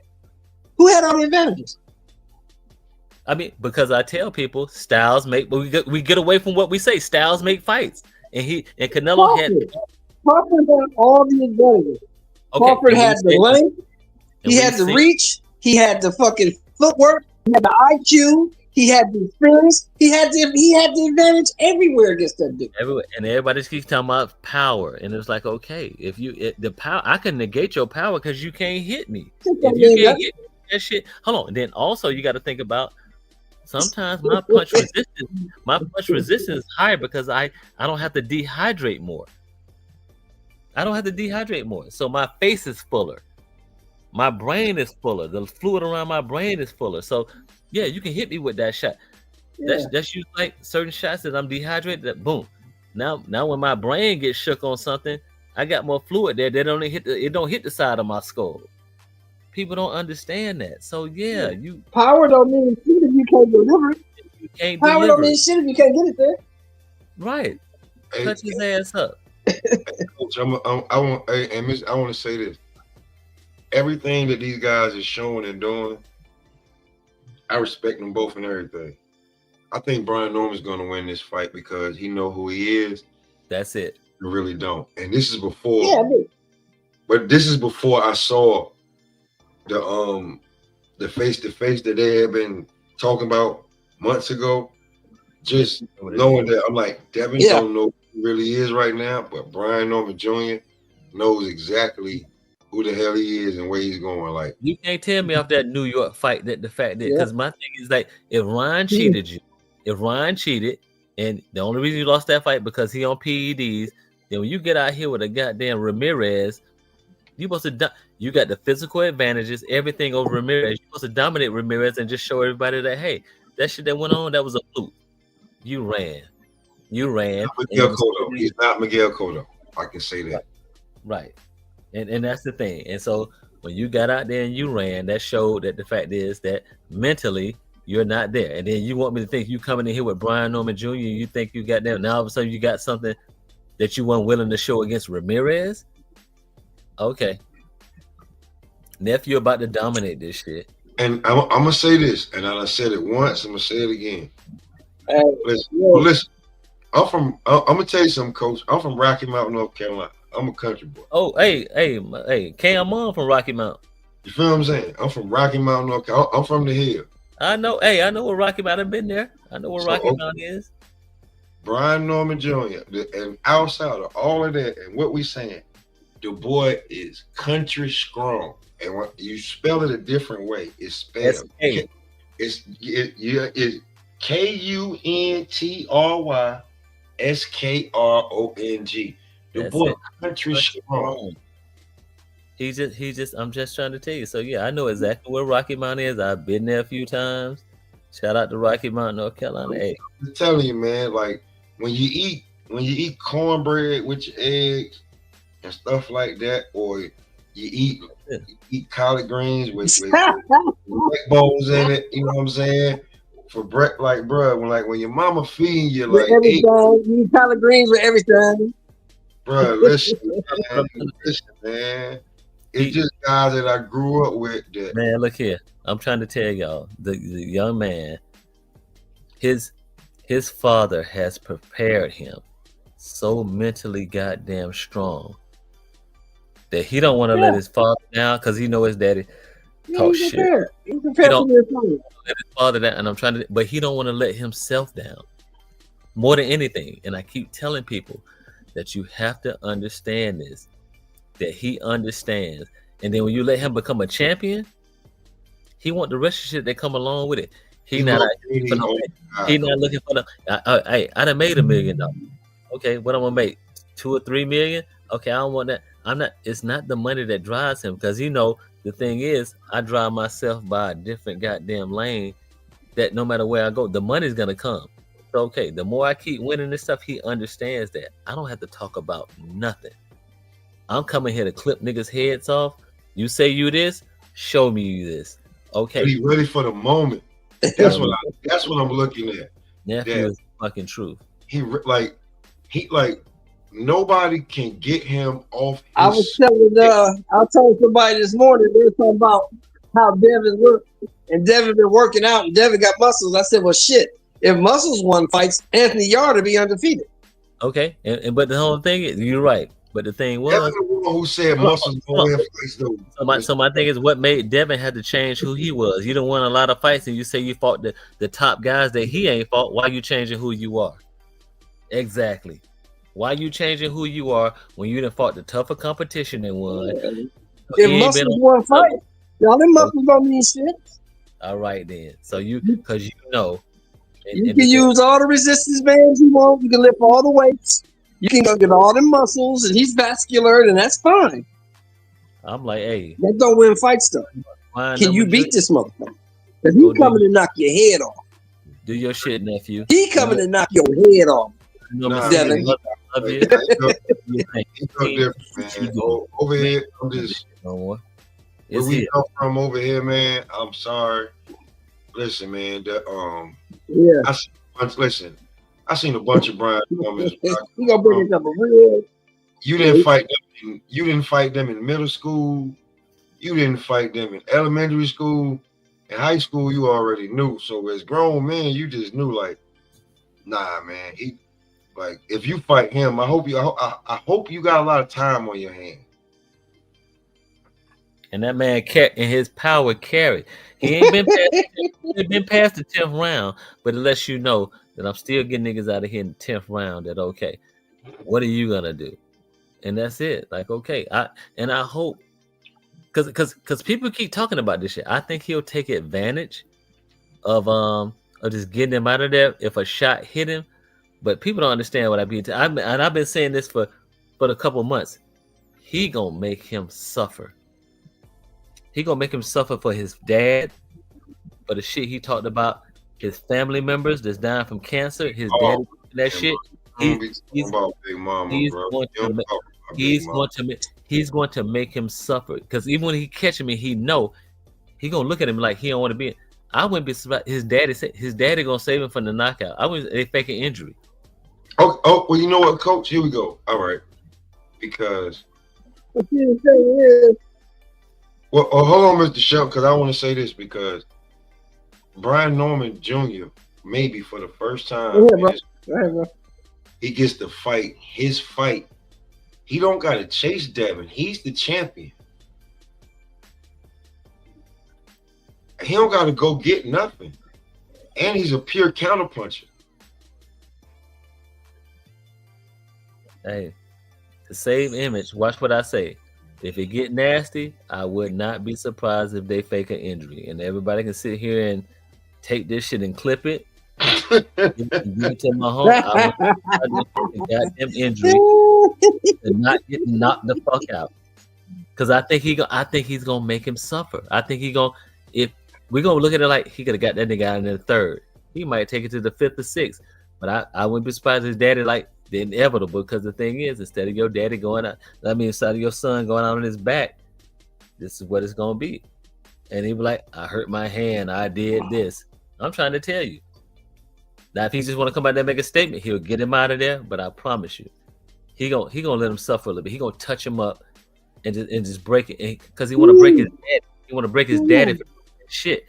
You don't talk to my father like that. You don't talk. You know what I like? You don't Coach, talk I like like that. so much. I like that how Brian Norman Jr. in real time, but we so late on it because they held it for so long. That's how they knew that face off was so good. Right. He made Devin Haney a meme instantly. Yeah, we know that. He wouldn't ever stand on that stage. He called him a pussy and he was like, okay. And then he turned around and just looked toward the goddamn next day. He just put his hand up like, nigga, fuck you. Like, okay, that's where we come from. That's that attitude. That's the demeanor, nigga. We ain't okay, my nigga. Whatever. I ain't. I'm saying, Coach, they did that face off months ago. Yeah, I know.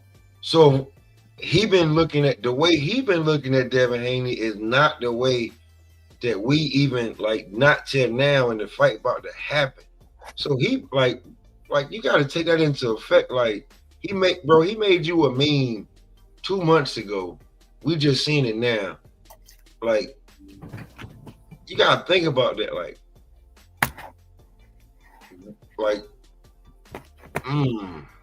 Hey, I done seen. Hey, I'm in Vegas. I done seen Senior run up on goddamn up on Bill, and I mean he had a radar on. We walk into the Fontaine Blue, and I'm like, okay, we just walking. Then all of a sudden he just dip off from me, and I'm like, where you fuck he going? And he ran around somebody. I seen Blue from Blue Blood Sports. I seen Cigar Talk. And all that, and I'm like, okay, where you go? And then I ain't see nobody. And then I walk around and stuff, and he just popped. That nigga popped up like toast, and right in Bill's face. And Bill didn't have shit to say, cause Bill thought like, you can't ever get to me. You can't. He popped up on Bill's ass. And he was right there in his face. And Bill was like, yeah, Bill, I'm here. I'm telling you, I'm in Vegas with him. He was like, I didn't know what the fuck was going on. I was like, I said, but I know if my nigga get to swinging, we swinging in this bitch. Regardless of what happened. Nah, you know what it is? It ain't that. It's just. I mean, I know. I'm just saying. You know what I'm saying? It's a small world, man. Be careful what you say. But that's what I'm talking about. You be because I don't. You don't know how motherfuckers gonna react or how they feel about shit. And he was like, okay. And he was like, oh, da da da. He was like, no, you talking this? He's like, I'm up on you now. And he was like, you ain't looking behind you. He's like, behind you, nigga, I'm up on you.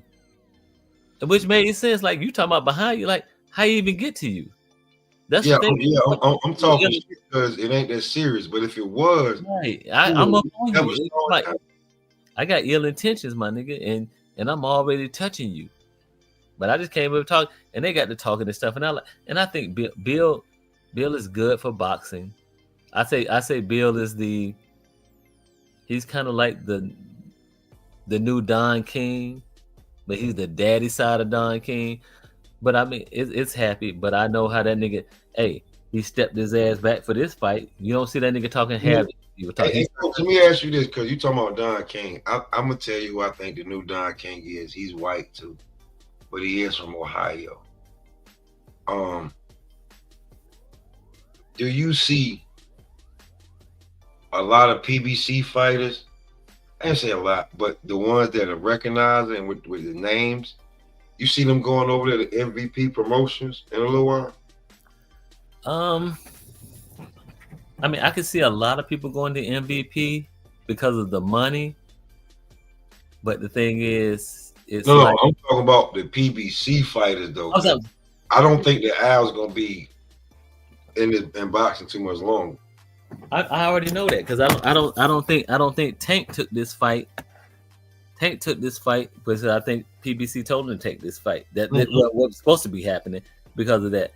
I think the whole Floyd and Pacquiao shit is because PBC saying, "Hey, it's either give me something, let me cash out, or save us."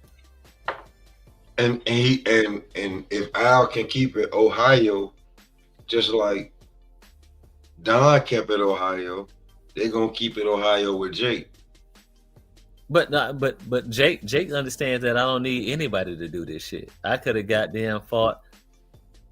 You know, I think there's other fighters that could have fought that was just been his biggest Tank. Because the thing is, I think no, not the guy he got to fight. But let's be real, Jake Paul put on good cards. Like the cards, like you can be known fighters. He does, but he even took a chance because of what he means to women boxing, of even saying he wanted to fight Tank. That's what I'm saying. Like the card would have had a card got Gary Antoine and Elite. It's got some other good fights, but it's got Alicia fighting 3 rounds to like she fighting old girl for the title and stuff like So like he put on good cards. Like I get what he's doing. Like in retrospect, his fans, his supporters, everybody's gonna like to bring the money. They want to see him knock somebody out, or they want to see him fight at the end of the night. If he just stood there in a suit and was doing the Vince McMahon, no, he literally got to do Vince McMahon and then get in there, and somebody gonna have to come in there, end up and stun his ass, and then he can.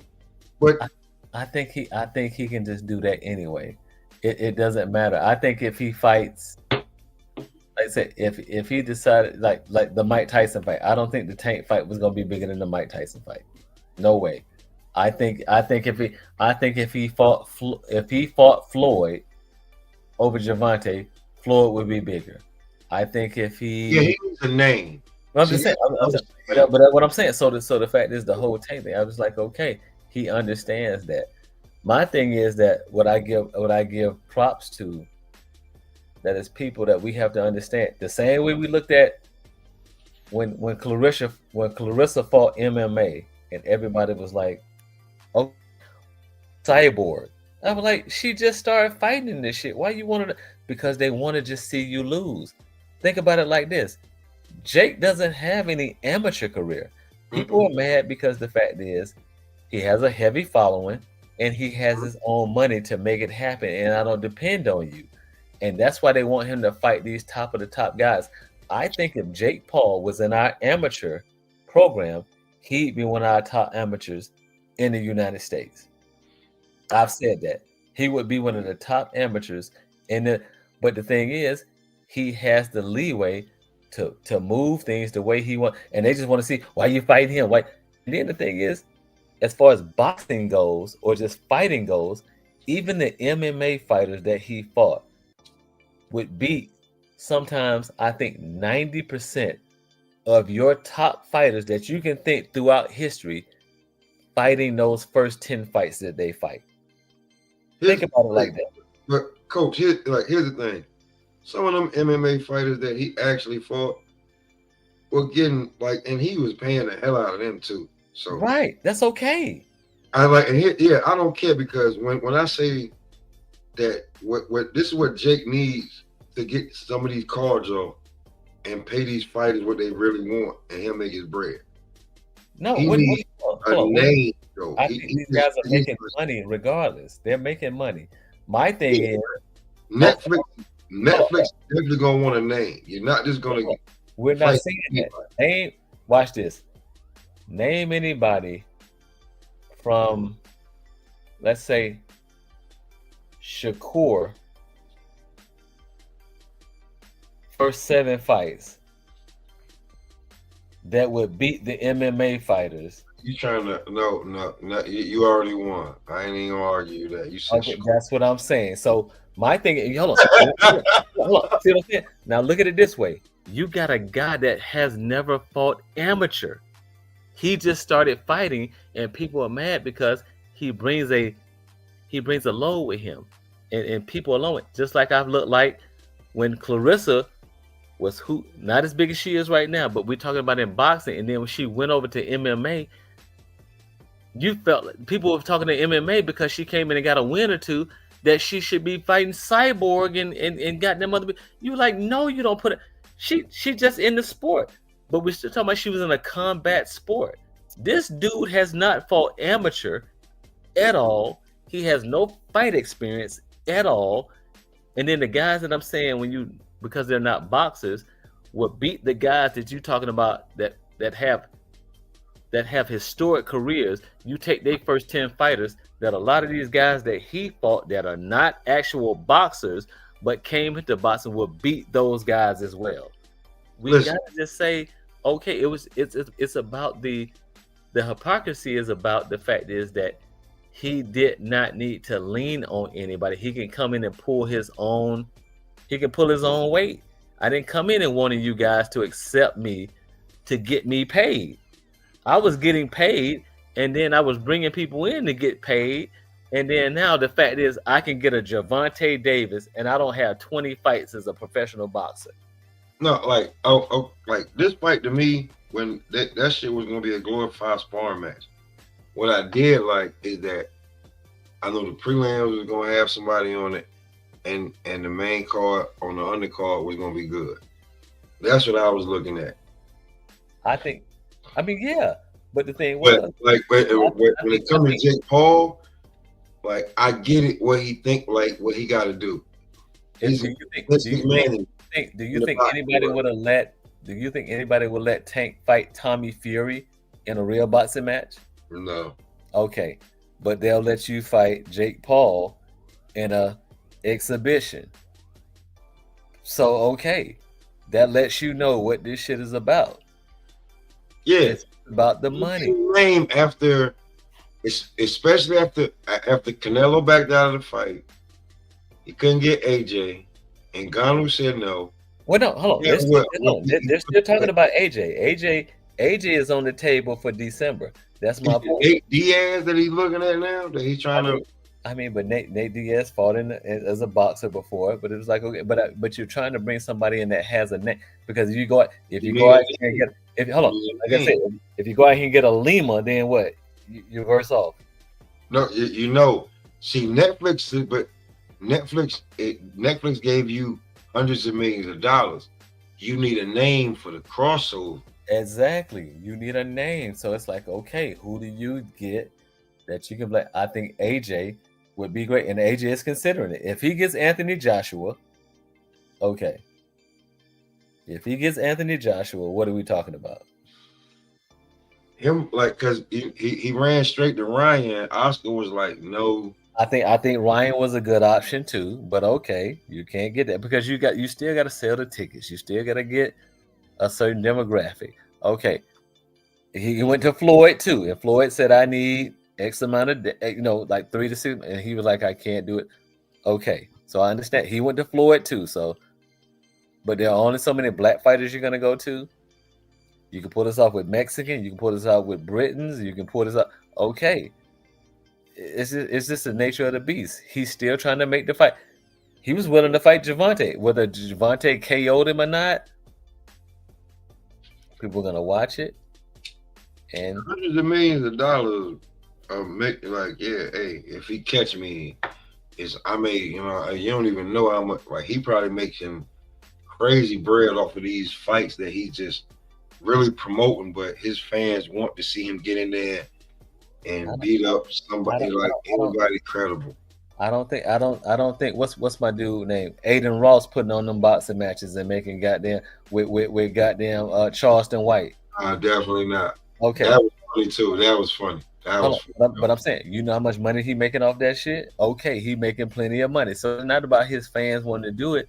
It's about the people that just want him to lose. Like, quit coming over here playing with us. But he bringing more fans in that goddamn really watch boxing anyway. Because his cards, like MVP, like if anybody checks out MVP promotions when he does like the little fight cards on YouTube, it'd be good fights up there. Right. And then the thing is he went to the women. And the thing is what pure boxing should have went to him, and then you let him come in and get control of it. And okay, then you can't be mad about it. Now he controlled the women market. And so when he's throwing these women cards on and these women gonna be there, then what you like the club, wherever the niggas gonna show up with the women at. They get in free. And the more women get in free, niggas will pay. I wish the WNBA take heed of that. That's all you got to do. Take heed of that. You create something for the women to come there. The dudes are gonna show. That's definitely. Yeah, but they don't want to listen. It's like, okay, and you keep putting these. Don't no man want to bring my fine ass woman to no goddamn game with these bitches trying to get my woman. I'm finna pay for that. I might not even make what these hoes make. You think I'm gonna walk in this motherfucker and goddamn it, and she winking and sending her goddamn when she go to the bathroom, sending her goddamn just like the men do.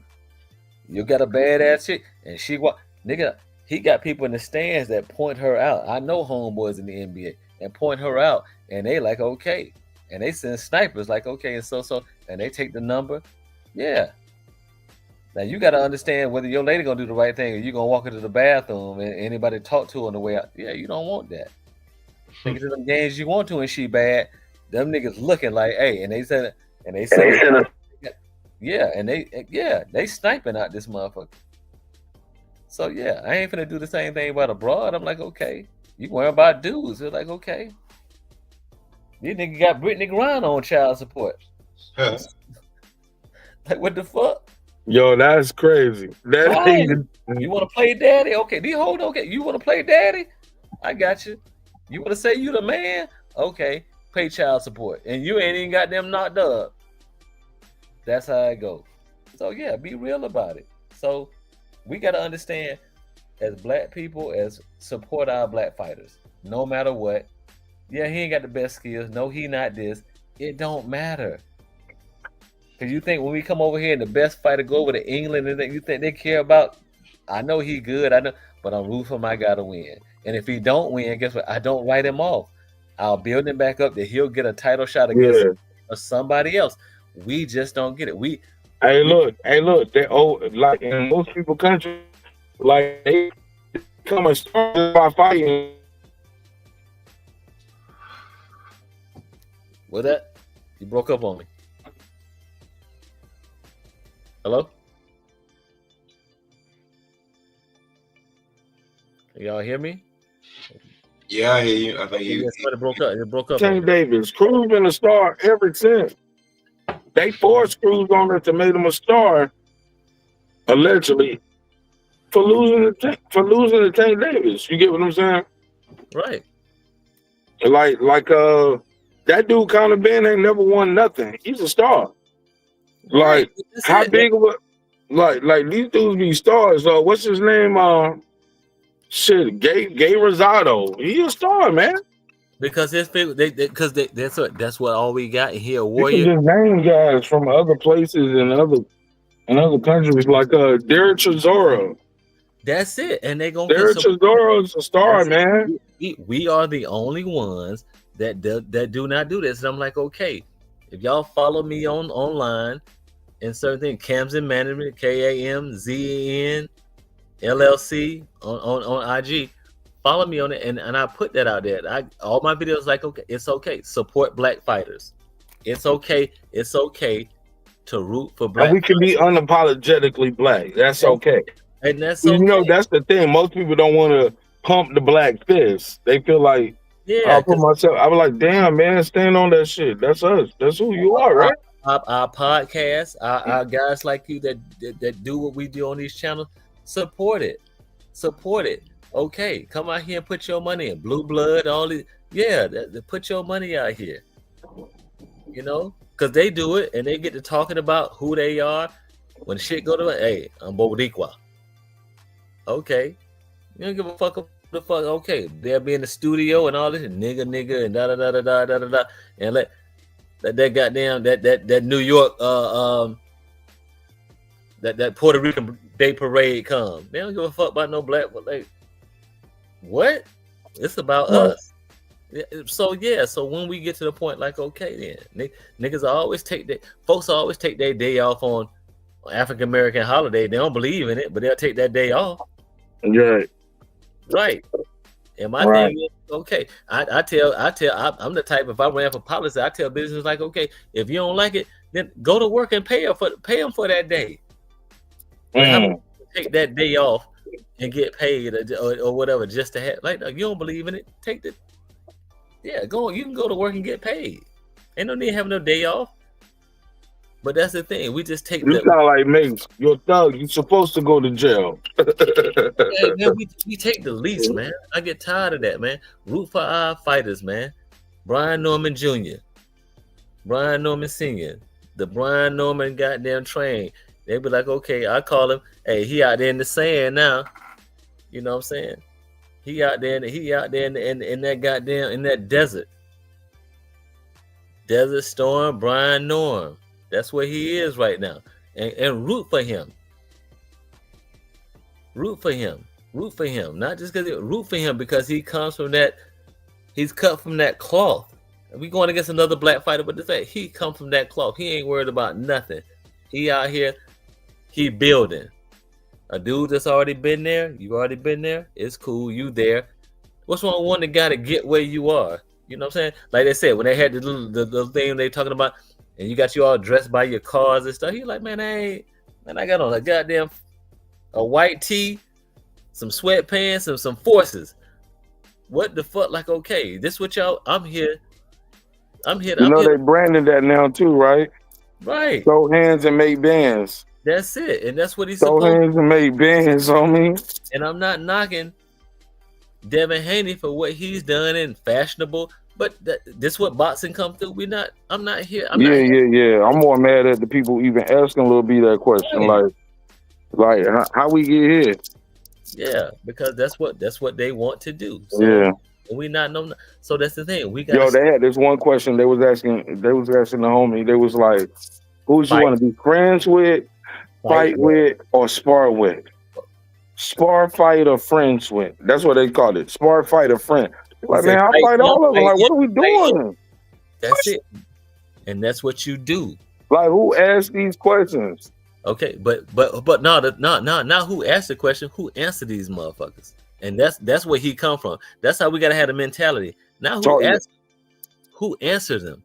And the thing is, he bucked the system. He's not playing with these guys. He's answering the questions the way he wants to answer. And he like, look, brother, I don't care what you saying. Yeah, you can't press me on it. They're like, no, well, I was gonna ask them. Nah, silence. Nah, bro. Don't worry about that. And that's it. And that's the thing. So once you touch him, handle your business. Yeah, man. You, Brian Norman Jr., brother, Brian Norman Sr., the team, I salute y'all. I love y'all.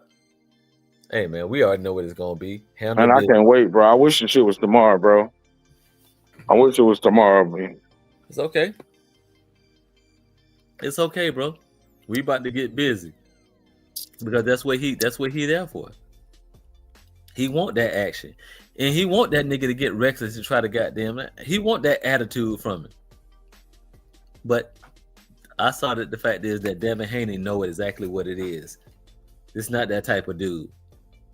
It ain't that. He ain't challenging you on your cars. He ain't challenging you on your money. He ain't Cause when I beat your ass, all that shit gonna come anyway.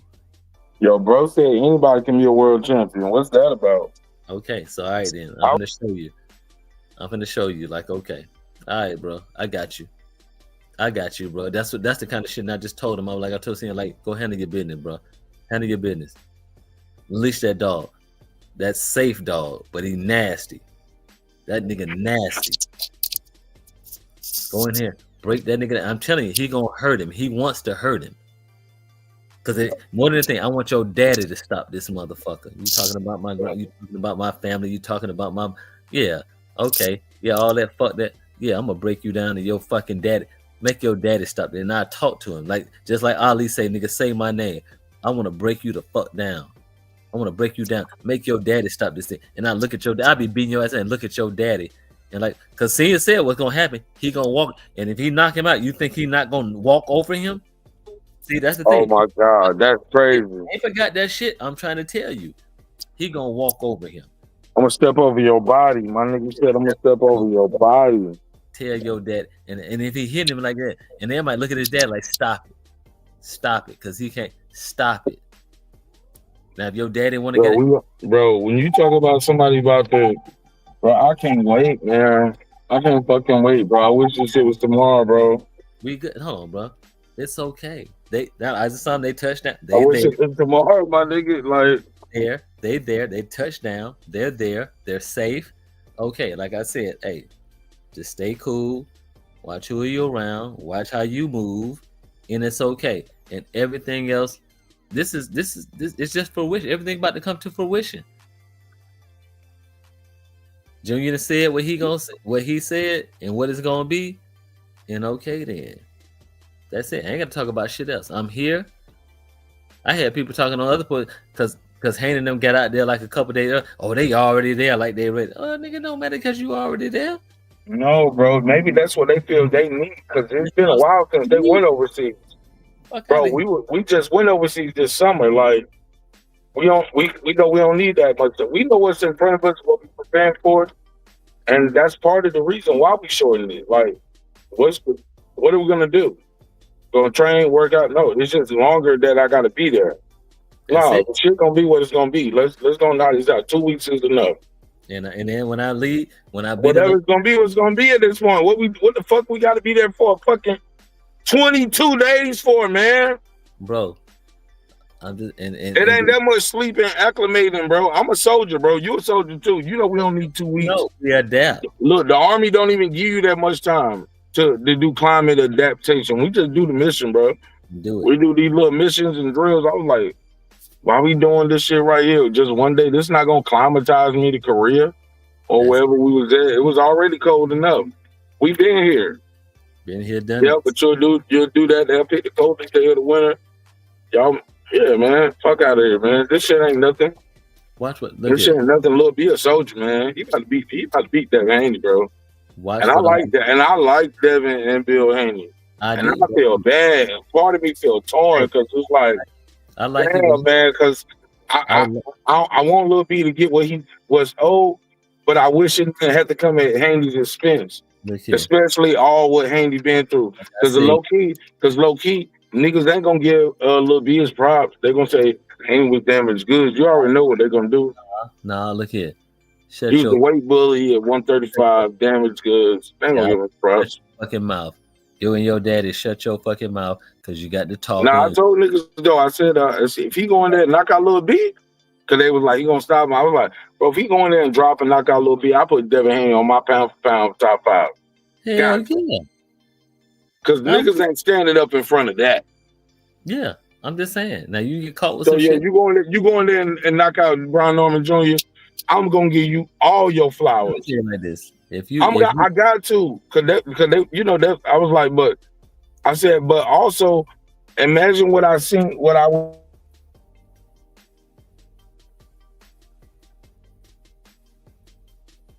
You froze up. I can't hear you. Go ahead.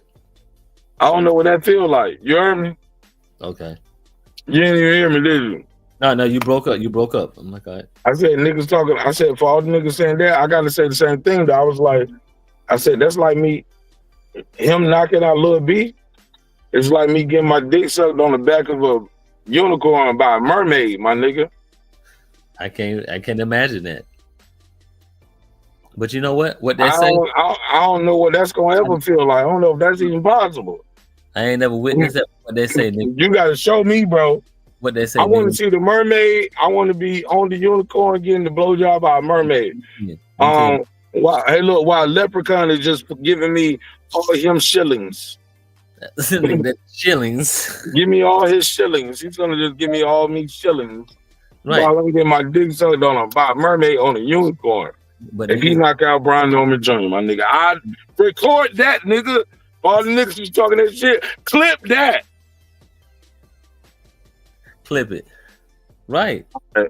You know, a lot of niggas don't know that the fact is that a lot of times when you get knocked up, you don't know. You don't know. You don't know what the fuck happened. You don't know what's going on. I call it drowning, Mark. For the people who don't know boxing, I was like, most people when they drowning, they don't know they drowning. You can't call. They think that, hey, Mark, they think they still swimming and surviving. Like my nigga, that's why the lifeguard is pulling you out. You're drowning. And we're here to save you. No, he has to watch for you because the thing is, people think you yell for help. You open your mouth and you breathe in there, you're taking in water, and you can't scream help. So that's the thing. Like people don't understand. Once you go under, it's hard to goddamn understand when you take in water and go under. Yeah, so people don't understand that. You know, I get it. I know. I've lived it. So it's okay. Hey, bro, we good. I feel you, man. I remember back in the day when I used to beat you up, bro. Like, I'm glad you learned to keep your hands. No, I'm joking. Shawala, y'all, what's up? How you doing, fam? Nah, Marcus, though, I love him. I was trolling. Marcus like, boy, I'm gonna jab you so hard when I see you. Okay, man. No, it's all love. I be trolling. Go ahead, Shawar. What's up? I just wanted to ask, do y'all really think this man will throw the towel if this child gets hurt? I don't. Yeah, I think no, I mean, Yeah. Devin Haney. No, I don't see no dad throwing the towel. Yeah. No, I think. Hold on. I think the referee gonna stop it. The referee gonna stop it before because Bill, bro. Hold on. Nah, you're at a point that the fact is, I can't say throw a towel. I think they will fake an injury in the fight. Like no, you tripping, Mark. That ain't happening, Mark. They got too much profit. They ain't doing that. Hold on, because you can't go out like that. You can't go out like that because if you lost all your power over kind of like a lawsuit that everybody thought you was being a hoe about, and then you can't even fight the guy. You can't go in here against this guy like this and move up. He ain't gonna get knocked out or go on his shield, bro. Like, yeah, he gonna go on his shield, bro. They'll let him, because the thing is, once we know your chin, you're like Amir Khan. Once your chin is compromised, we know who you are, and the money fights go out of the way. I'd rather just say it's like Tyson. People don't understand this shit. I said it's about Tyson. Why the hell do you think Tyson went through certain things with Evander Holyfield? Because his image in certain things could not sustain just taking another loss. I gotta show that like regardless of what the fact it was, it's too much of a loss to me. It's why I just won't fight certain fighters at a certain point because I can't sustain that. I gotta create some controversy. The only reason why I asked that is because I don't know if y'all seen Giovanni's fight since he fought B. That's not the same dude. We have yet to see what Sasaki looked like, but we know what happened initially after. You lost how many weeks of your goddamn life, and you didn't remember signing, you didn't being in a fight or signing a contract. So yeah, and you think his team and everybody don't understand watching the fighters when he fought him after this and that okay. The fact is that I won't let it get that far because it derails everything. I think the ref will stop it before Bill do, but I think they'll stop in the corner before they let the. I think they'll fake an injury. Yeah, I can see that, and if that is the case, then a ref is going to my stop hand or something like okay. Besides, like, if he didn't hurt his hand, or he didn't goddamn and then they come out the way he trained and he was hurting it. It'll come with the excuses because now I need to pick up and just keep us going. Get knocked out or the ref stopping it? Like, okay, the ref stopping it just as bad as you get knocked out. I think he getting knocked out. I think he gonna get knocked out. Yeah. I think once they get there, he'll go to that. He'll give him a signal or something like, I can't take this. Like, I can't, because if I go out here this next round, I already know this nigga on my ass and he about to get, and I think it's say I'll fake. Cause think about it, if I fake an injury, then even if he wins, it kind of downgrades his because for his fans, like he hurt his hand and his hand was hurt through he had hurt his hand in training camp. Mm-hmm. Save them. And it downplays Brian Norman Jr. But the thing is, we can all know, I'm calling it like that. I wouldn't be surprised if they fake an injury to just say okay, to keep his fans online and fight possibilities online. Well, I think B gonna knock him out before he get a chance to do that. And I think he will, and I hope he will. But I'm saying if he go that far, it's like, okay, I can't. My brand and everything cannot just suffer. Get knocked the fuck out. We can't do that. Yeah, bro, they ain't gonna be able to help this one because I'm like you. I've been talking to Senior the whole time, and I've been watching how they've been doing B. And I know that child already got a chip on his shoulder. That's because people be rooting against him. So it's gonna be bad because they've been showing out. And now Devin talking all slick again, and Bill back talking slick again. But that's for the whole thing we went through when they did the face off and all that. That's what it's all about. Okay, talk your shit, but Because the thing is, you never seen Bill go away from certain things ever. Like, besides his son fighting in Mexico, when he came back to the United States and got a buzz, you never seen Bill disappear against anybody. Nope. Or be quiet the whole camp. Nope. That's it. Okay. Then he come out and talk. Because now when he go on certain podcasts, like it's like he's responding to somebody. Usually he's the one throwing it out there. So they just let me know, like, okay, I got you, homeboy. And I think Bill is he's an amazing man. Mhm. One of those guys that well, shit, if I can get my son to the fact this way you got your son, Exactly. bro. Okay, so I ain't got no, but okay, same thing about senior. If like, but I understand the path of resistance and certain things that okay. I just wish that I can got there, but I understand it ain't about me just talking. That your son has to be about something.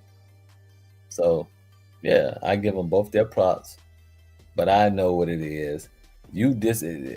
Hey, I've seen Bill bury dudes, but when he talking that slick talk, he can't fuck with senior. I was about to say this is the first time Bill been out talk. That's it. He knows it because we in facts. The very fact of what he said about Senior's mother, may she rest in peace. That's because Senior got the best of him at that moment, and I told Senior, I said, you got him because he lowered his voice and he got real serious and he said no.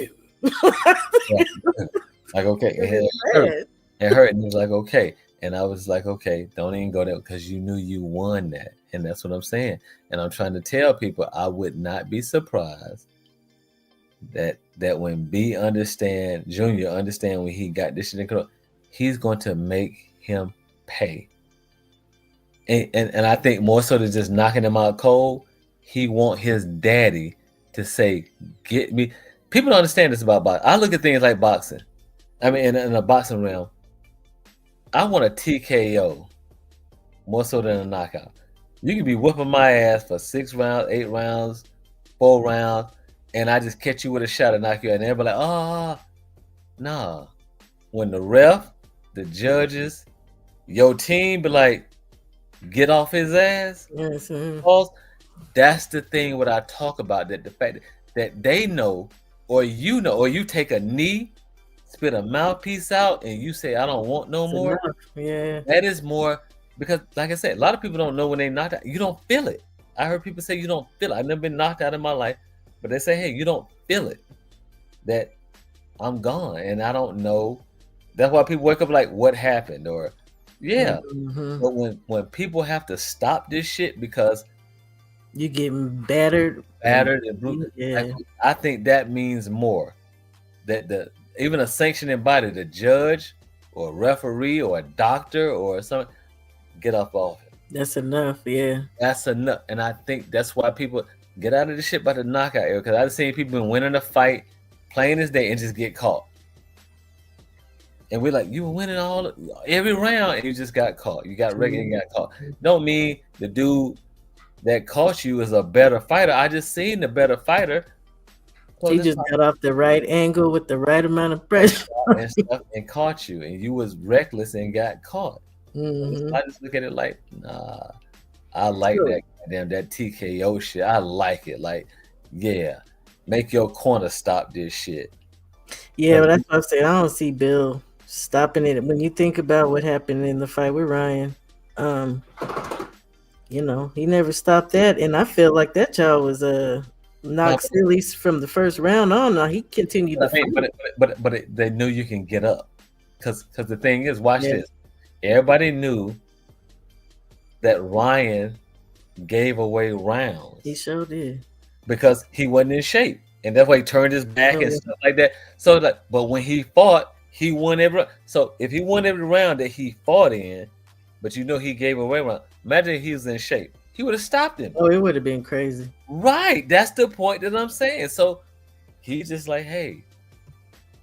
And Devin got some stuff off on him later on in the fight. I ain't gonna lie, but I still feel like that child was knocked silly from the round one. I think you got that off. That the fact is you get it off against a guy that wasn't in shape to fight. You know what? I don't think his skill level is like that either. Now I ain't gonna say Ryan can't fight, but he wasn't in shape. He was over there gulping water down and Right, he just wasn't in shape. no, he wasn't. Yeah, but every round that he turned around to fight in, he won it. We knew the rounds he didn't win because he was surviving. Turned around, Right. you got a shoulder roll with your back to him. He turned his back and let him get off. And then when I turned around to fight your ass, I dropped you. So I'm just like, okay, no. And it wasn't everything with a left hook either. So you're a coach, so I got questions because I be talking smack over on my channel. Thank you. And I want to, hey, we can get on your channel and stuff like, yeah, what's up? Okay, so my whole thing is, I feel like Devin, and I know you studied him because you know all this is going on in your son in the camp. Do you feel like there's like a base level where Devin has not changed at all?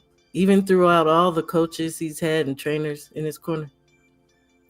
I think Devin is a few wins away from a Hall of Famer.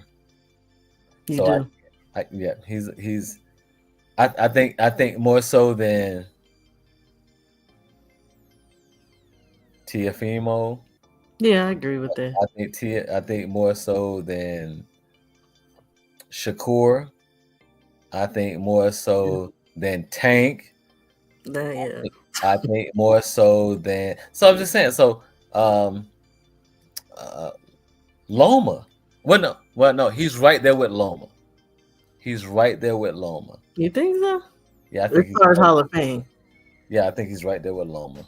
I think he should be a little ahead because he's accomplished so much more. But you got to think about when we talk about what who Loma stopped. Loma stopped like what 3 or 4 undefeated champions, and then motherfuckers like from. See, people forget about what's my dude name? What's my black guy name? Rigo. No, not Rigo. He thought Rigo now, and then what's my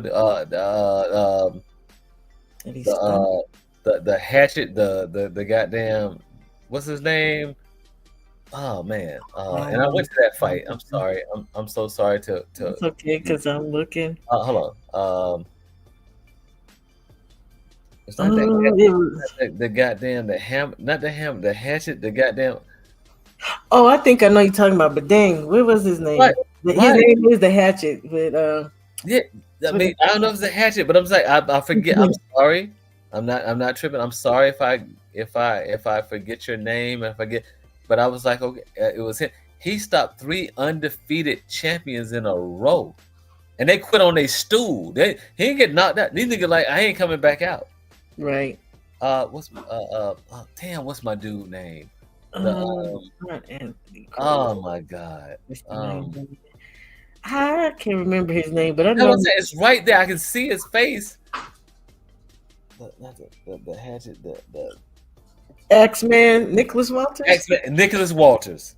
I thought it was the hatchet too, but yeah. The hatchet. I say I can think that Nicholas Walters. So okay, he stopped 3 undefeated multi-world champions in a fucking row.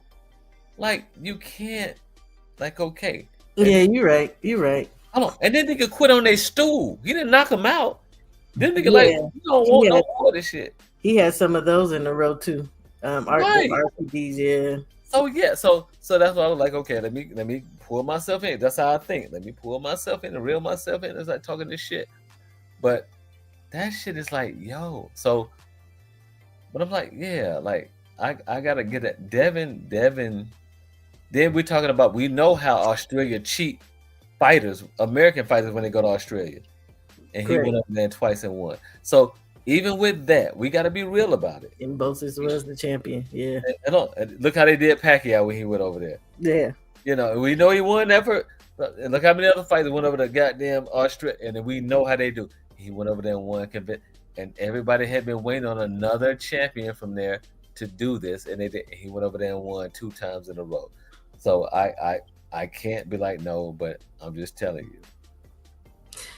No, okay, but what I was asking you was more so about his style, though. Is his style when you look at some of when I watch film, I'm looking for holes in either fighter, and I have been supporting Devin, and I've been supporting Brian as well.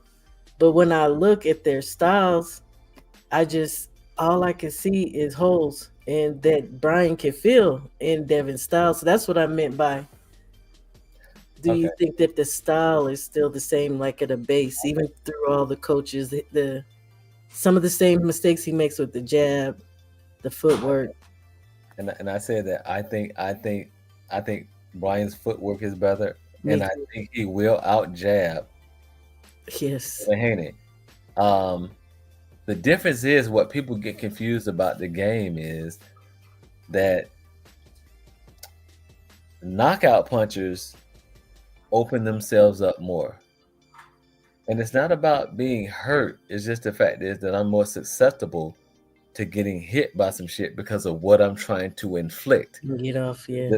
The same thing about Inouye. How many times you seen Inouye get up and his legs was weak? He been dropped. Yeah. And he took at his corner like, I'm good. And then damn near when he get up, he damn near make the fight a 10-9 fight again. Yeah, it looked more like shame when he get So that's the thing. I get caught because the fact is of what I'm trying to deliver. Get off, right. And that's what I was saying about his style too. B will take some to get some off. And that's it, because I know I can take what you got to give just to goddamn get off what I'm. Now the thing is, that's what breaks people will, that the fact is I might have caught you with a good shot and you still coming at me, but it breaks your will that the fact is that I'm still coming at you and I'm still throwing. And I took probably what you think is like your heaviest shot and like, okay. And if it hit me, then I get up and I come back to you and I'm still throwing strong. Then you like, I didn't hit him with everything I got. He's still coming towards me. Like and he's still going. Yeah. Yeah. So no, I can understand that. Yeah, that will. Oof. Your will, and then that's the thing. Be knowing breaks your will. I show him the bigger man. I'm the badder man. I'll put up the prison pose in front of you. I'll kneel, and when I'm over in Japan, I'll kneel down and show homage to you because I already know I done my damage. Yeah.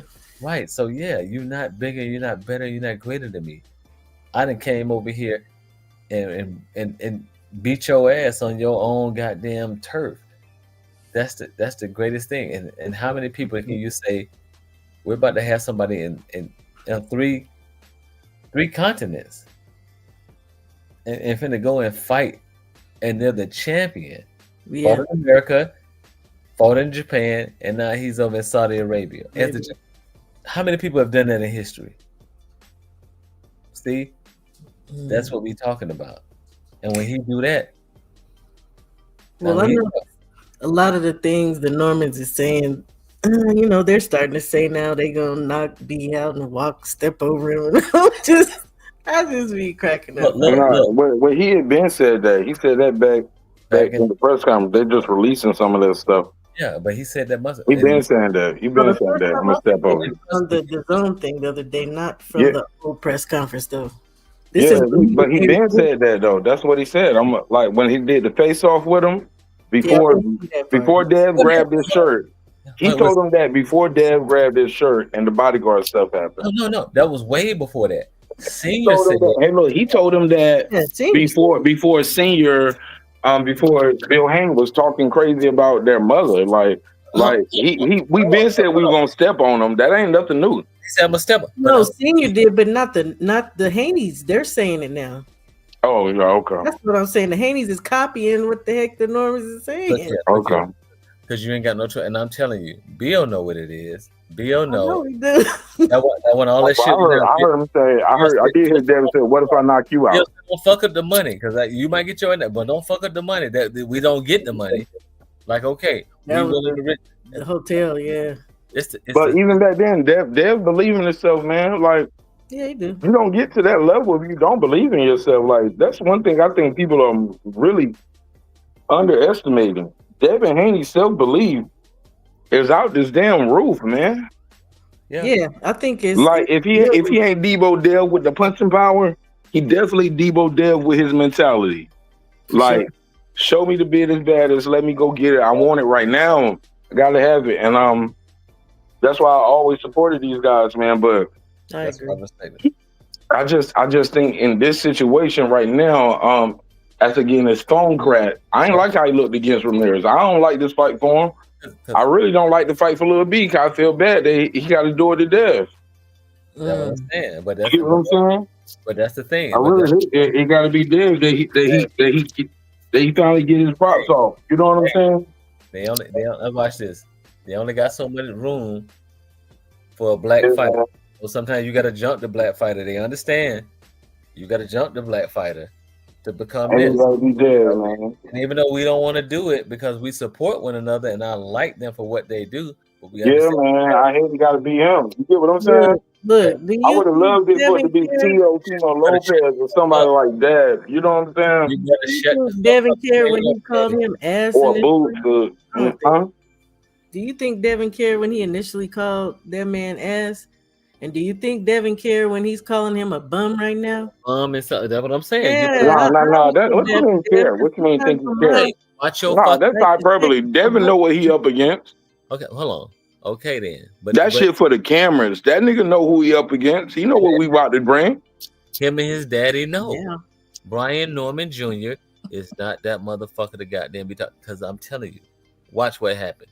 This shit is gonna be easy fucking work. And I'm I telling agree. you, I got easy BN5. fucking work.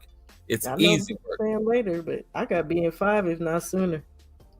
And I was right on Sasaki when I said 5. So now I'm ready.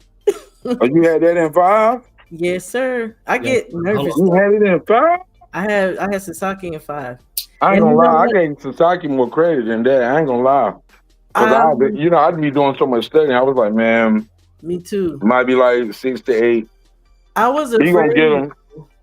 and I have been getting nervous ever since the Santion fight because I knew who Santion was, and I knew Cuevas because I be going out and I definitely do my study and I read up on what we got going on. I be getting nervous. I'm a little bit nervous for Devin because Devin actually does good body work. I ain't worried about the jab.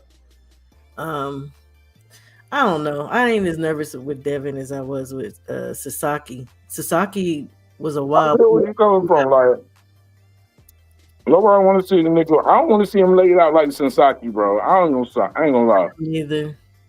I don't wish that for Dev. I know some people do.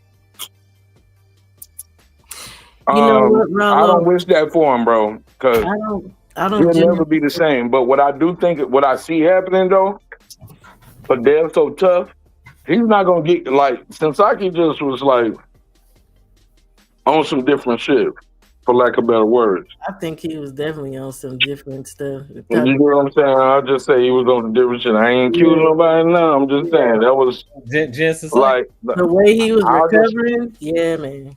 Yeah, I'll just say this. Devin is a smarter fighter than that. And Devin know how to move enough. Where he can make sure he don't get knocked out. Or the ref will end up stopping it. You get what I'm saying? I don't know. But a shot like that and just like falling into the bait and just kept doing that like weird wild shit all night.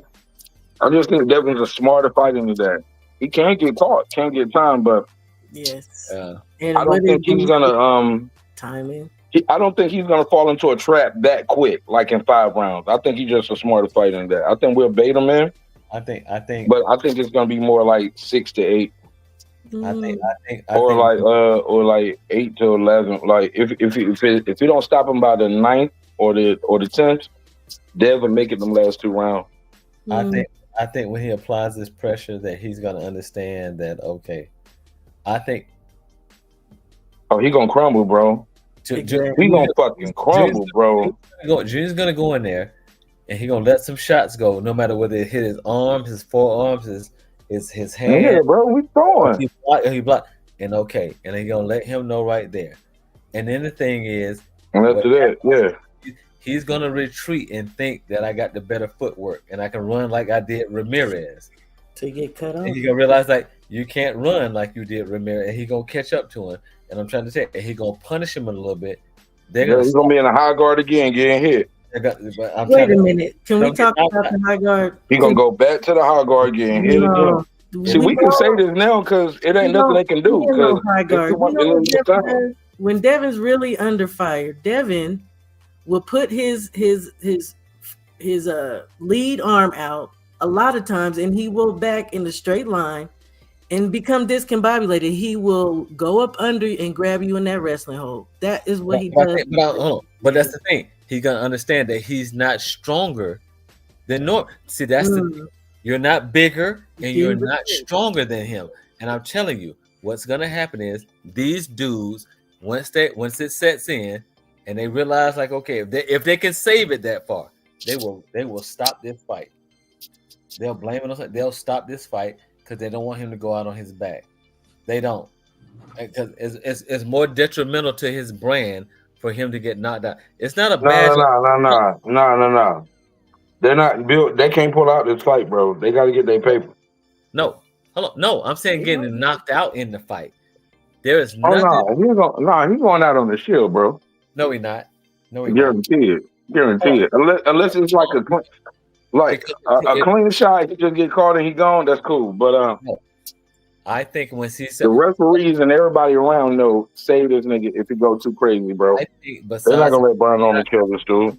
I don't think Norman wants to just knock him out with one shot. He's gonna punish him, and I think they will quit once they see what he's doing, because they already know. I get it. The fact is that I can do what I want to do, and that the knockout is inevitable. They will quit. Let that shit happen. That's why I say I can agree with you on that one. Yeah, and that'll be crazy. I still don't think it's gonna take no 7-9 rounds. Once they see that shit coming, they will quit, and they'll blame it on that. Or do whatever. They'll quit. Because both of them I've seen, and I could just say this now because we've seen the tape. Both of them have been training for more power, I should say. I don't say about Lil B. Tay told me something. B has been. I don't think he's automatically just training for power. He just been training. He been moving. Right. Well, if he ain't been training for more power, I definitely seen him working. Like he ain't doing nothing different. That nigga ain't in there all of a sudden doing like squats and he's not in there. Look, all I'm saying is this: he's not in there doing nothing that I ain't never seen him do before. How about that? Okay. He might be throwing more power. I don't see him in there all of a sudden benching, doing power squats. I don't see him doing nothing I ain't never seen him do before. Yeah, I ain't talking about that, but okay. That's all I mean, though. Let me say, the more now you might see Haney putting on muscle and power. What it tells me is the slower you are. When everybody thought your footwork and all that, see the footwork and all this shit, you're putting on muscle. Yes. So your mechanics change and all that because you're trying to keep. I'm naturally muscular. I still do what I do. Yeah. So the fact is that so I've tricked you into the point of you coming into something shit that. Okay. I got another question for you then, Coach. Mm-hmm. So with the muscle increase, and he doesn't seem to have a lot of body fat now. If he's weighing, because he looks to be about 160, 62, 65, something like that, is he going to have to cut into that muscle in order to get down? He is. It's all for show, and they've already started cutting. Probably last week. Those pictures was taken. He already started. It was just something to show, and just like. But the thing is, you're dealing with somebody this is their natural body. Body cut down, and they understand it. You're moving up into a whole other weight class. That the fact is, you have to adjust. B. Norm Jr. been here, and he been the same way. So he's doing what he normally do. You're trying to show something to people like I can be as strong as him. I can be as cut as him. But your body's not designed like that, So maybe he can make the weight, but I think it'll be detrimental to him what he's doing because it's hard. It's harder to cut muscle, and it's bad for you ultimately, which is why we knew he shouldn't have been at 135 when he was, and everybody was concerned. Yeah, if you ballooning up, you fight people at 135, and you at 147, 150 when you rehydrate. That's why. Trying to push that narrative off on the B. They know that the fact is that they're not the bigger stronger fighter in this fight. But I can bulk up and make it look like I'm strong, but you don't know what it's like to cut it and fight it that weight. You don't know what it's like to do. So yeah, they're just trying to bluff the. Because other than that, when you figured you had an advantage, why you didn't cut up for nobody else? Or anybody else that you thought that he ain't fought nobody. Even niggas that fought Regis Prograis fought somebody. Why you ain't bulk up like Regis Prograis? Oh, he did. Remember, he came in at 165 that night for Regis. But we're talking about body wise. Why you trying to look a certain way? Oh, the muscle. You see what I'm saying? The Why chisel. okay, Ryan Garcia that fought some people. He fought 10. So why you ain't trying to goddamn come in like and look like this for Brian Norman Jr. like that ain't fought nobody? So you got to understand the games that have been, and the fact is the Normans are not playing in those games. I know. That's what's scary, to be honest. And he's detrimental to himself. He's detrimental to himself because you're trying to get to the point where you look like Brian Norman Jr. But that's normal Brian Norman Jr. What we see. Yeah. That you like, oh, okay, but we don't know You how can tell from the beginning because Bill kept talking about all their muscles and all their muscles, and it's like that's his that lets you know you worried about them muscles. You worried about the muscles, but they also knew it was natural to him. And that now, like I said, they're trying to put a narrative out there to you've been cutting down, and it's like no, this man don't get more than 13, 15,000. The whole PED thing, like oh my goodness, that's early. What Turkey and everybody came and said, "This won't be testing." Like, I want you to do it. So you just trying to get, and they were like, "Okay," and that's what I'm saying when they were sitting there talking, and Norm said, "Hey, quit talking about Floyd Mayweather like you Floyd, and quit da da da da da." They can't rattle him, and they understand like he ain't his emotions like Ryan was. No, he's not. Are you talking this? I'm gonna get no. He's like, all right, nigga, all right. Like I said, and I understand you doing what you do, but guess what? It ain't enough. That's meaning something. It's like I said, it ain't enough. It Yeah, ain't. It ain't enough. Yeah, Brian Norman Jr. connect with the users and the OGs, bro. Yes, Rollo, you can see that at the press conference in New York. He's bigger than B. And what this is nothing new. He even told B, you small, like he tells everybody, but he gonna find out something different with this one. Because he understood that the fact that I might be small, but you're stronger. Exactly. He knew I'm putting on certain things. I'm telling you, every time I hug nephew and I touch nephew is a fucking muscle. Solid. He's just a fucking muscle. And he understood that when they touch him and when he got them saying something, is that like when they shake hands, even when you shake his hand, that transfer energy is there. Like, okay, like so he gets it. But I just like, man, like I said, it's gonna be a good one. It's gonna be one that I expect to be like a Bud Spence type of fight, and people are gonna be disappointed. They're gonna be surprised how one-sided it is. You said, Coach? Like one-sided. I've been saying that, but people get mad at me when I can sit there and explain how and why.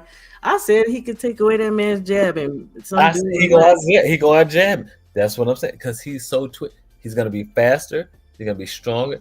And his footwork is just as dynamic, and that's people rate that man's IQ and his timing. And he loves boxing so much. He's not like a conventional type fighter. Like he throw punches from weird angles. Like, why are you throwing that shot from that stance? I said Brian Norman Jr. is Hagler and Roy Jones.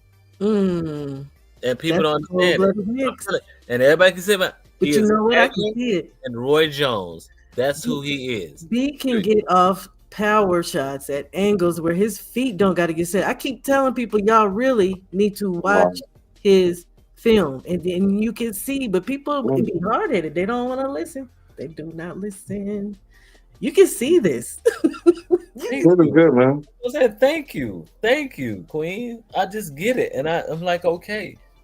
That he, and the thing is, his mentality, he is fucking different. He's different. Rollo, this man been in the gym, so he's seen it with his own eyes. I ain't even seen it up close with my eyes, but I could watch film and I know what the heck I'm looking at, fam. I don't know. Talking to Rollo? Yeah, man. Man, Rollo know how to click the link. You ain't got to argue with that nigga in the chat. That nigga know where we at. Hagler, and Roy. I love that mix, See what I'm man. saying? And hold on. I talked to Senior. What was it either yesterday before they left, or like or day? I'm not sure, but and I told him. Maybe like, really? I was like, yeah, that's who he is to me. That's who he is. Hand point down, like that's who he is. Even the demeanor and certain things, he has that haggler style, reckless dog to come at you. But then I got that Roy, like, you can't beat me at what I do, and I can outslick you. I can still touch you when you can't touch me. And certain things, if I cross a leg and I'm like, that ain't what it's supposed to be done in boxing, and ain't nothing you can do about it. Roy is one of those guys that, man, look here. He defies the odds about the shit that you even.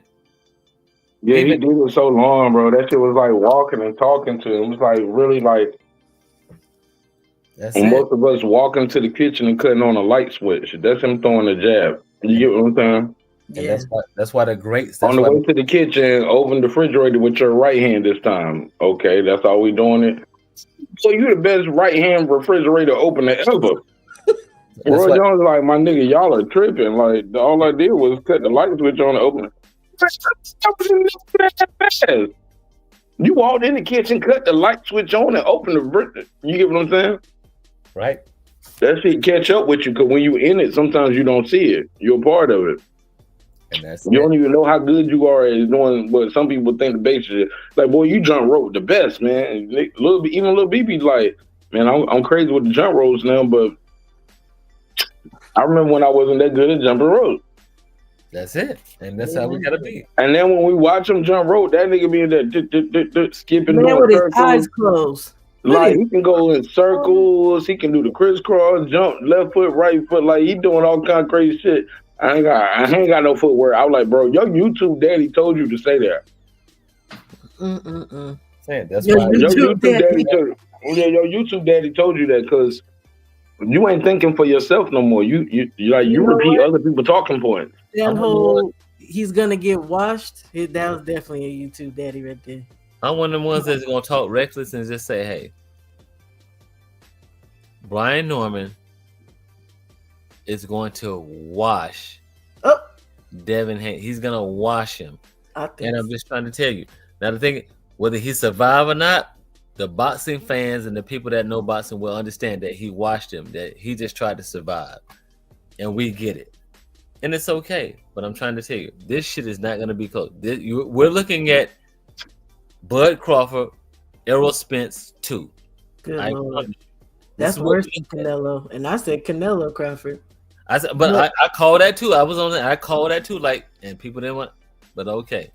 But I'm just saying, as far as like, because people gave more credit to Canelo as far as Bud moving up and like, oh, he do it powers. I did. But I also at the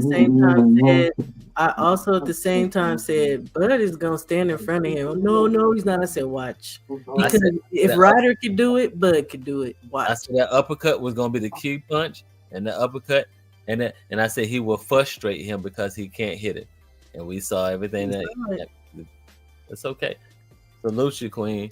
But I'm trying to tell you, this shit is gonna be just what it is. I've been saying 70-30, and that pisses people off. So hey, it is what it is. I ain't trying to convince nobody no more. I'm with you. It's gonna be a lopsided fight, and it's okay. Whether I could tell him getting hit and then don't want no action, and he might run. It's just you ran against Ramirez. What you think you're gonna run to this dude to get knocked out? You ran against the first round of Ramirez hit Devin with a jab.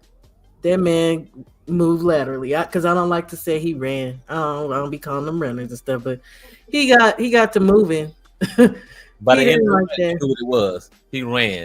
And because the thing is, when you got all the attributes over this guy and you just didn't go in here with, and then you're talking about I lost this fight because somebody was cheating. Okay, you gotta, he cheated. This is me, and he cheated. And you get out here and like, yeah, like, all right, my dude. Okay. Yeah, I feel like that was an excuse to say we were we were just trying to get to the next fight. That's not an excuse That's to what. And not then, use Ramirez your in opponent face. lost. You look like shit, and then your opponent lost. Hey man, it's 3 in the morning. We gotta go to the VA at 7. You only got 4 hours of sleep. Okay. You're going to the VA. You're going to the VA. Yeah, go ahead. Got 4 hours, bro. So it's like 3 hours of sleep. We gotta leave here at 7. Hey, Wait till this- hey, everybody in the chat or whatever, if you can, holla at Cam, IG, real REAL _ King Cam, KINGKAM. He's fighting November 22nd, just like his bro. They fight in the day, he fighting at night. I'll put the link out. I'll make sure I give out a link. Just check him out. Support him. Yeah, I've been following him. Yeah, he's one of them little kids. He's that young man that we just know, like, all right, he next. And I just tell him, like, stay the course, do what you're supposed to do. Don't get frazzled, don't get upset, don't let this boxing game bother you. Cam is not signed to anyone besides he got a own promotion company, but he's not signed to anyone. I know a lot of people think that we're still with BLK Pump. We're not. We're not. Look at Diddy. The crowd going crazy cheering for Diddy. Look at him. I'm sorry, bro. My bad. Let me read my mic. We're not with BLK Prime or anything. We're just, Cam is free agent. But I'm saying, like, hey, follow him. Big him up. Like, okay, it's great on certain things. But yeah, he's a smart young man. But he a dog. And I just like, okay, and I just want to get to that level and get to that thing of like, okay. And we have tried to find undefeated fighters. We have tried to find certain guys with winning records, and they're like, no. Every fight we go to, 10 people turn it down, 7 people turn it down. Like, no. And you have to, but we try to get people that come in with winning records or come in that's a dog that can fight. We just want you to fight and just like, okay, you're not looking for any walkovers, but we get to that point like these motherfuckers do not want to see him. 6'2", 140, never have a problem making weight or anything. That's just, and we get to it. He gonna fight, and we want to fight. Like shit, okay, who the fuck we can fight? We want to fight. Just step in that motherfucker and just understand who he is. We respect who you are, and the best man may win, So, yeah. I watched him go live. I had to reach out and maybe get him on my channel. I ain't got no big channel, but... Please, no, it's not about being... No, we ain't no big motherfuckers like that, so don't ever say that. No, you are who you are. You big, because anything we can bring to you, you can bring to us. That's what we call networking. That's what we have to do. We got to get to the point, like, outside of this shit, like, okay. Let's go with our future stars. Let's go with some, and then absolutely. I have had a couple of people on there, so all right. And he might be able to bring some more, and you might be able to bring some people that from managers and stuff that know other things. So no, we're not gonna do that. All right, let's go. Let's make it happen. I followed you just now. You did? Okay. Yeah, I've been following him, but I didn't know your address, so I got you now. And then let's set it up and let's make something happen. Where are you located? I'm in Denver, Colorado. Denver. Okay, so we come up there sometimes to the OTC and things up in Colorado Springs and stuff. But yeah, at the center. Oh, yeah. So we up there. It's like 40 minutes away from me. So that's what I'm saying. So okay, and then sometimes it's like okay, let's get something. But we get to the point like, hey, we'll cover flights and bring some people in to watch him and I'll message you on IG here in a second for sure. All right, appreciate you. Thanks for having me on, Mark. Absolutely, man. You, bro. I won't have no other way, man. Glad we all can connect, man. Glad to put good people with good people, man. Thank you. But hey, I pay homage. Brian Norman Jr., November 22nd, Saudi Arabia, Riyadh.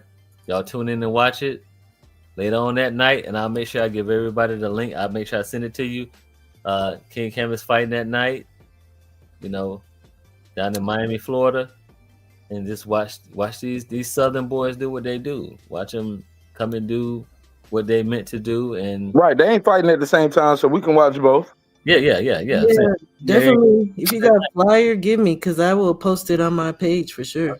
We're gonna do it. I'll send it. You hit me on my page. Make sure you hit me on my page, and I'll get it out. Also, I'll put the links out because what Cam does is, like, you know, we understand everybody can't make it to the fights and things of that sort. So through his philanthropy, we ask that sometimes if you can buy a ticket, you know, support him. We give those to we post them on VetTix, which is a veteran ticket situation that they give tickets to veterans.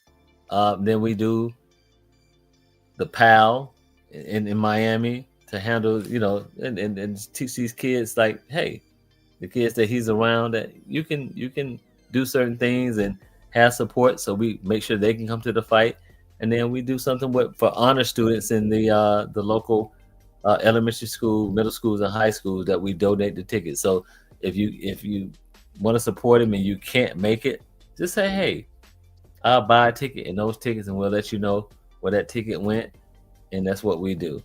And so so I'll make sure I put that out there. But I appreciate you. That's so dope. I didn't even know y'all did that, man. And I would love to do that for more fighters. I wish more fighters promoted that and did that, because that's super dope.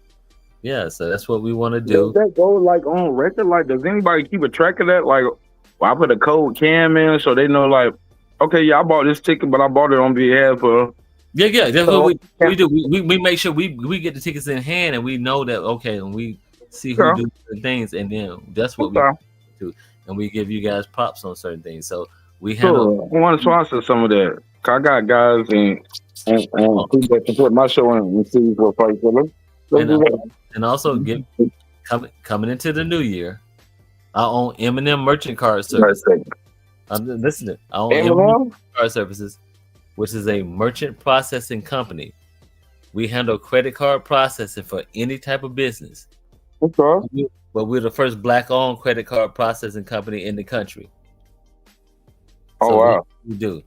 So so anything, you take a card, you got an online store, you on a storefront, we handle the credit card terminals, we handle the POS systems. If you need, you know, just gift cards, loyalty cards, and things, that's what we do. So yeah. I appreciate you guys. I appreciate everything, and we're about to make it happen. So we're gonna talk again before this fight. That's what set some up. Hey, start putting out there, man. Put it out there that we can get together before this fight happens. Cause we still gotta 2 weeks before. Like a week and a half. Yeah. So let's start putting out there that we can get back on here. We can talk about it, and everybody can make their final decisions. Maybe we can put their bet predictions. You know, a lot of niggas don't like to make their final decision before they see the skill, and that's okay too. That's okay, but we can do that. They can put out what they want to bet, what they want to do, and everything's like, okay. So let's make it happen. So yeah, we ain't there yet, but we're gonna make it happen. Plan on doing Hey, look, hey Marcus, before you start making bets for niggas up here, I'm gonna holler at you offline. I'm gonna let you know who's solid, who's not. All right. That's a lot of fuck niggas out here, bro. I make some bets now, but I'm just like, okay, I want fuck the niggas. I tell you, certain niggas don't even have a conversation with them, my G. Let alone make a bet with them, or don't even give them your time. But we'll talk. Hold on. We'll talk. Watch this. Hold on. Let me tell you what I'm creating. I got something I can create. That the fact is that, all right, that we can handle that bet stuff. And we you gonna be Marcus the murderer, Walker, nigga. It's okay, but we're gonna make it happen and everything. So don't get caught up in that stuff with dudes talk and everybody fanboy. No, it's not no fan. I don't even talk to him, bro. I really don't. It's okay. Mm-hmm. It's okay. I made my money out Bud though. I made my money out Bud. Hey, look, I never lost them Bud. That's it. So yeah. How about that? I never lost them Bud. That's it. So yeah. So we'll make it happen. And with Senior, Yeah, we're gonna do something. We're gonna do something again. I already put some money. I'm gonna put some more money on him because I already know. We're gonna talk. Let's go. All Love right, y'all. man. Appreciate y'all. Thank you so much, bro. All love, man. Love you more, bro. Be safe, bro. All right, yes, go sir. ahead. So while you want to plug and promote your channel, Marcus, you want to plug and promote Cam, IG and your IG before I let y'all go? Ladies first. Oh, she gone. Go ahead. Okay. Hey, everybody, if you can tune in, Kamarie King Cam Walker. His IG is real REAL real _ King Cam KINGKAM. So real _ King Cam. He's one of the top prospects in the world. 6-0, 6 knockouts. He's fighting again coming up November 22nd, the same time as our family, Brian Norman Jr. So tune in to Brian Norman Jr. to goddamn put them hands on Devin Haney in Riyadh, Saudi Arabia. That's during the day. Cam's fighting during the night. So please tune into that as well and support them because, hey, that's fam. Yeah, we stronger together, bro. We stronger together. So, but yeah, so Cam is, like I say, he's top prospect in the world, and we're about to make it happen. We just growing, we're gaining, and we need the support. We want the support, and let's go from there. But he gonna be there regardless, and it's gonna stop people from fighting him. Hey, Mark, they better get in on the Walker business early. You better get in while the price is low. Cause yesterday's price ain't today's price, man. Hey. And that boy Ken Walker is a rising star, man. He's that guy. Man, he's stumping, he marching, his name getting out there, and you know how this boxing game go, bro. Opportunities come very quick. You might look up and 3, 4, 5 fights from now, shoot, Marcus Walker might be fighting for a title at 11-0 or 12-0. You know what I'm saying?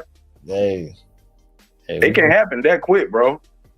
But that's how it goes, and that's what we do, man. And we just have to keep that shit in a certain type of way. Shout out the family. Hey, I get some rest, bro. Hold on, let me get it. Tiger Johnson, big shout out. Bruce Carrington Sr., Bruce Carrington Jr., big shout out. Those are guys, man. Those are guys too. That's it. So I just want to give that because he posted Cam's fight coming up, and he didn't have to do that. But I appreciate you, man. Thank you so much, and your family. But them guys that we coming up and we looking at and everything, and just like that's what we want to be. They always show love, bro. Those are good dudes, bro. Every time I see the Carrington team out in Vegas or wherever I see them at, like they just. That's it. They always very receptive and showing love and the crazy thing is I ain't even got no interviews with them, but we talk all the time when I see them out. You get what I'm saying? Sometimes it just be like that, like where y'all just good people and y'all vibing and you don't want to just, hey, let me pull the camera out. You get what I'm saying? Yeah, that's it. Because you ain't got time. It's like, okay, you want to do that, Coach Brett? No, man, we just having a good conversation, man. Good people, bro. So nothing. I can't say nothing bad about Bruce Carrington and his team and his family, bro. Super solid people, bro. All right, bro. Go and get some rest, man. I got to do the same, and I'll talk to you on the next side, bro. Appreciate you for your time and energy. And look, I'll try to run the outro. You pulled up, bro. We've been here for 4 hours since you pulled up. Call me, brother, and let's get Cam on here. And I'm never calling you again. All right. After this long ass live stream, I'm gonna just pull up to the house, nigga, and we just gonna I'm gonna start the barbecue. You on burgers. And I'm on chicken. Hey man, we get steaks. All right, brother. There we go. All right, man. Right. Now, for real though, nothing but love, bro. I'll call you tomorrow though. Peace. All right, man. Man, that nigga's a night owl, bro. Shout out to my brother Marcus, man. I love that nigga, man. For real. All right, well. Good morning to everybody. Good morning to everybody. Good morning. I'm glad we got to have that live, man. That was a good one. I really, really, really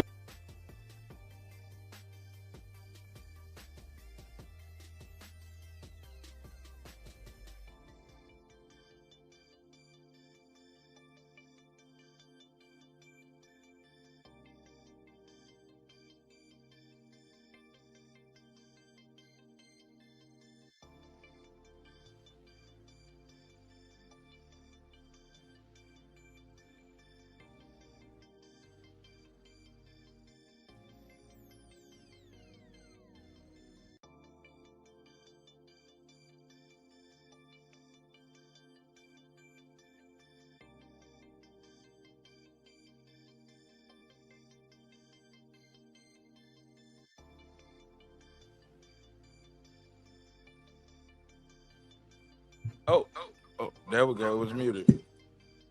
Sorry about that. Appreciate it. Thank you. My quick question was, before I end the show, how did y'all enjoy the stream? Like, some of y'all saw it on the vertical, some of you guys saw it on the horizontal. How did it look for you guys out there? Does it look good on the phone? Does it look good on the computer, the laptop? Are you on the phone and you turned it sideways and did it automatically switch to full screen? Let me know in the comments, man. What did y'all think about this dual live? Because some people got a vertical notification, some people got a horizontal notification, but it seems like it's bringing all of y'all niggas here. Respectfully. All right. Y'all let me know in the comments on the joint, because the video about to end right about now. Hey, look, drinks require your sleep, goals require your effort. Go out there and get your goals. Somebody said it was great on the phone. Okay. Did y'all see the full screen, or was it like a vertical on the phone? Wide Sports better, because I can see how it looks on both devices, but I don't know how it looks. Is your phone turned like a burger, or is it turned straight up and down like a hot dog? Pause. She said, I got both notifications. Interesting. She said, okay, so she watching the vertical. Okay, cool. How my video look that I did for the champ right here where I'm training? Look good?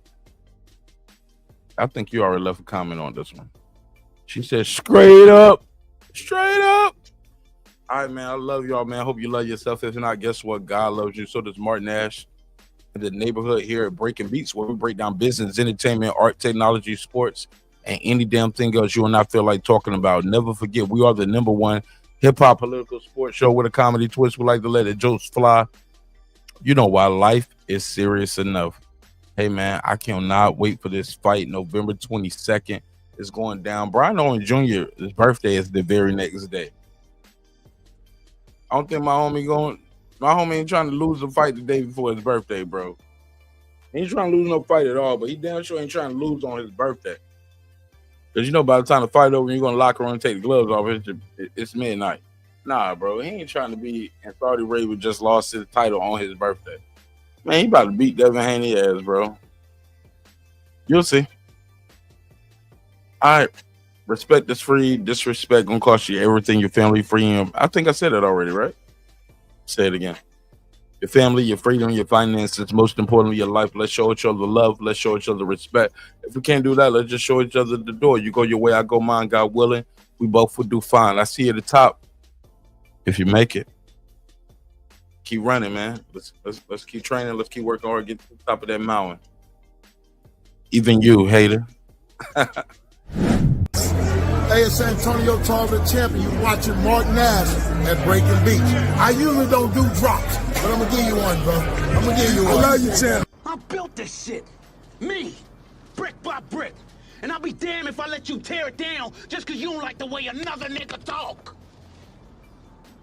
I built this shit. Me. Brick by brick. Drive. And I'll be Drive, motherfucker.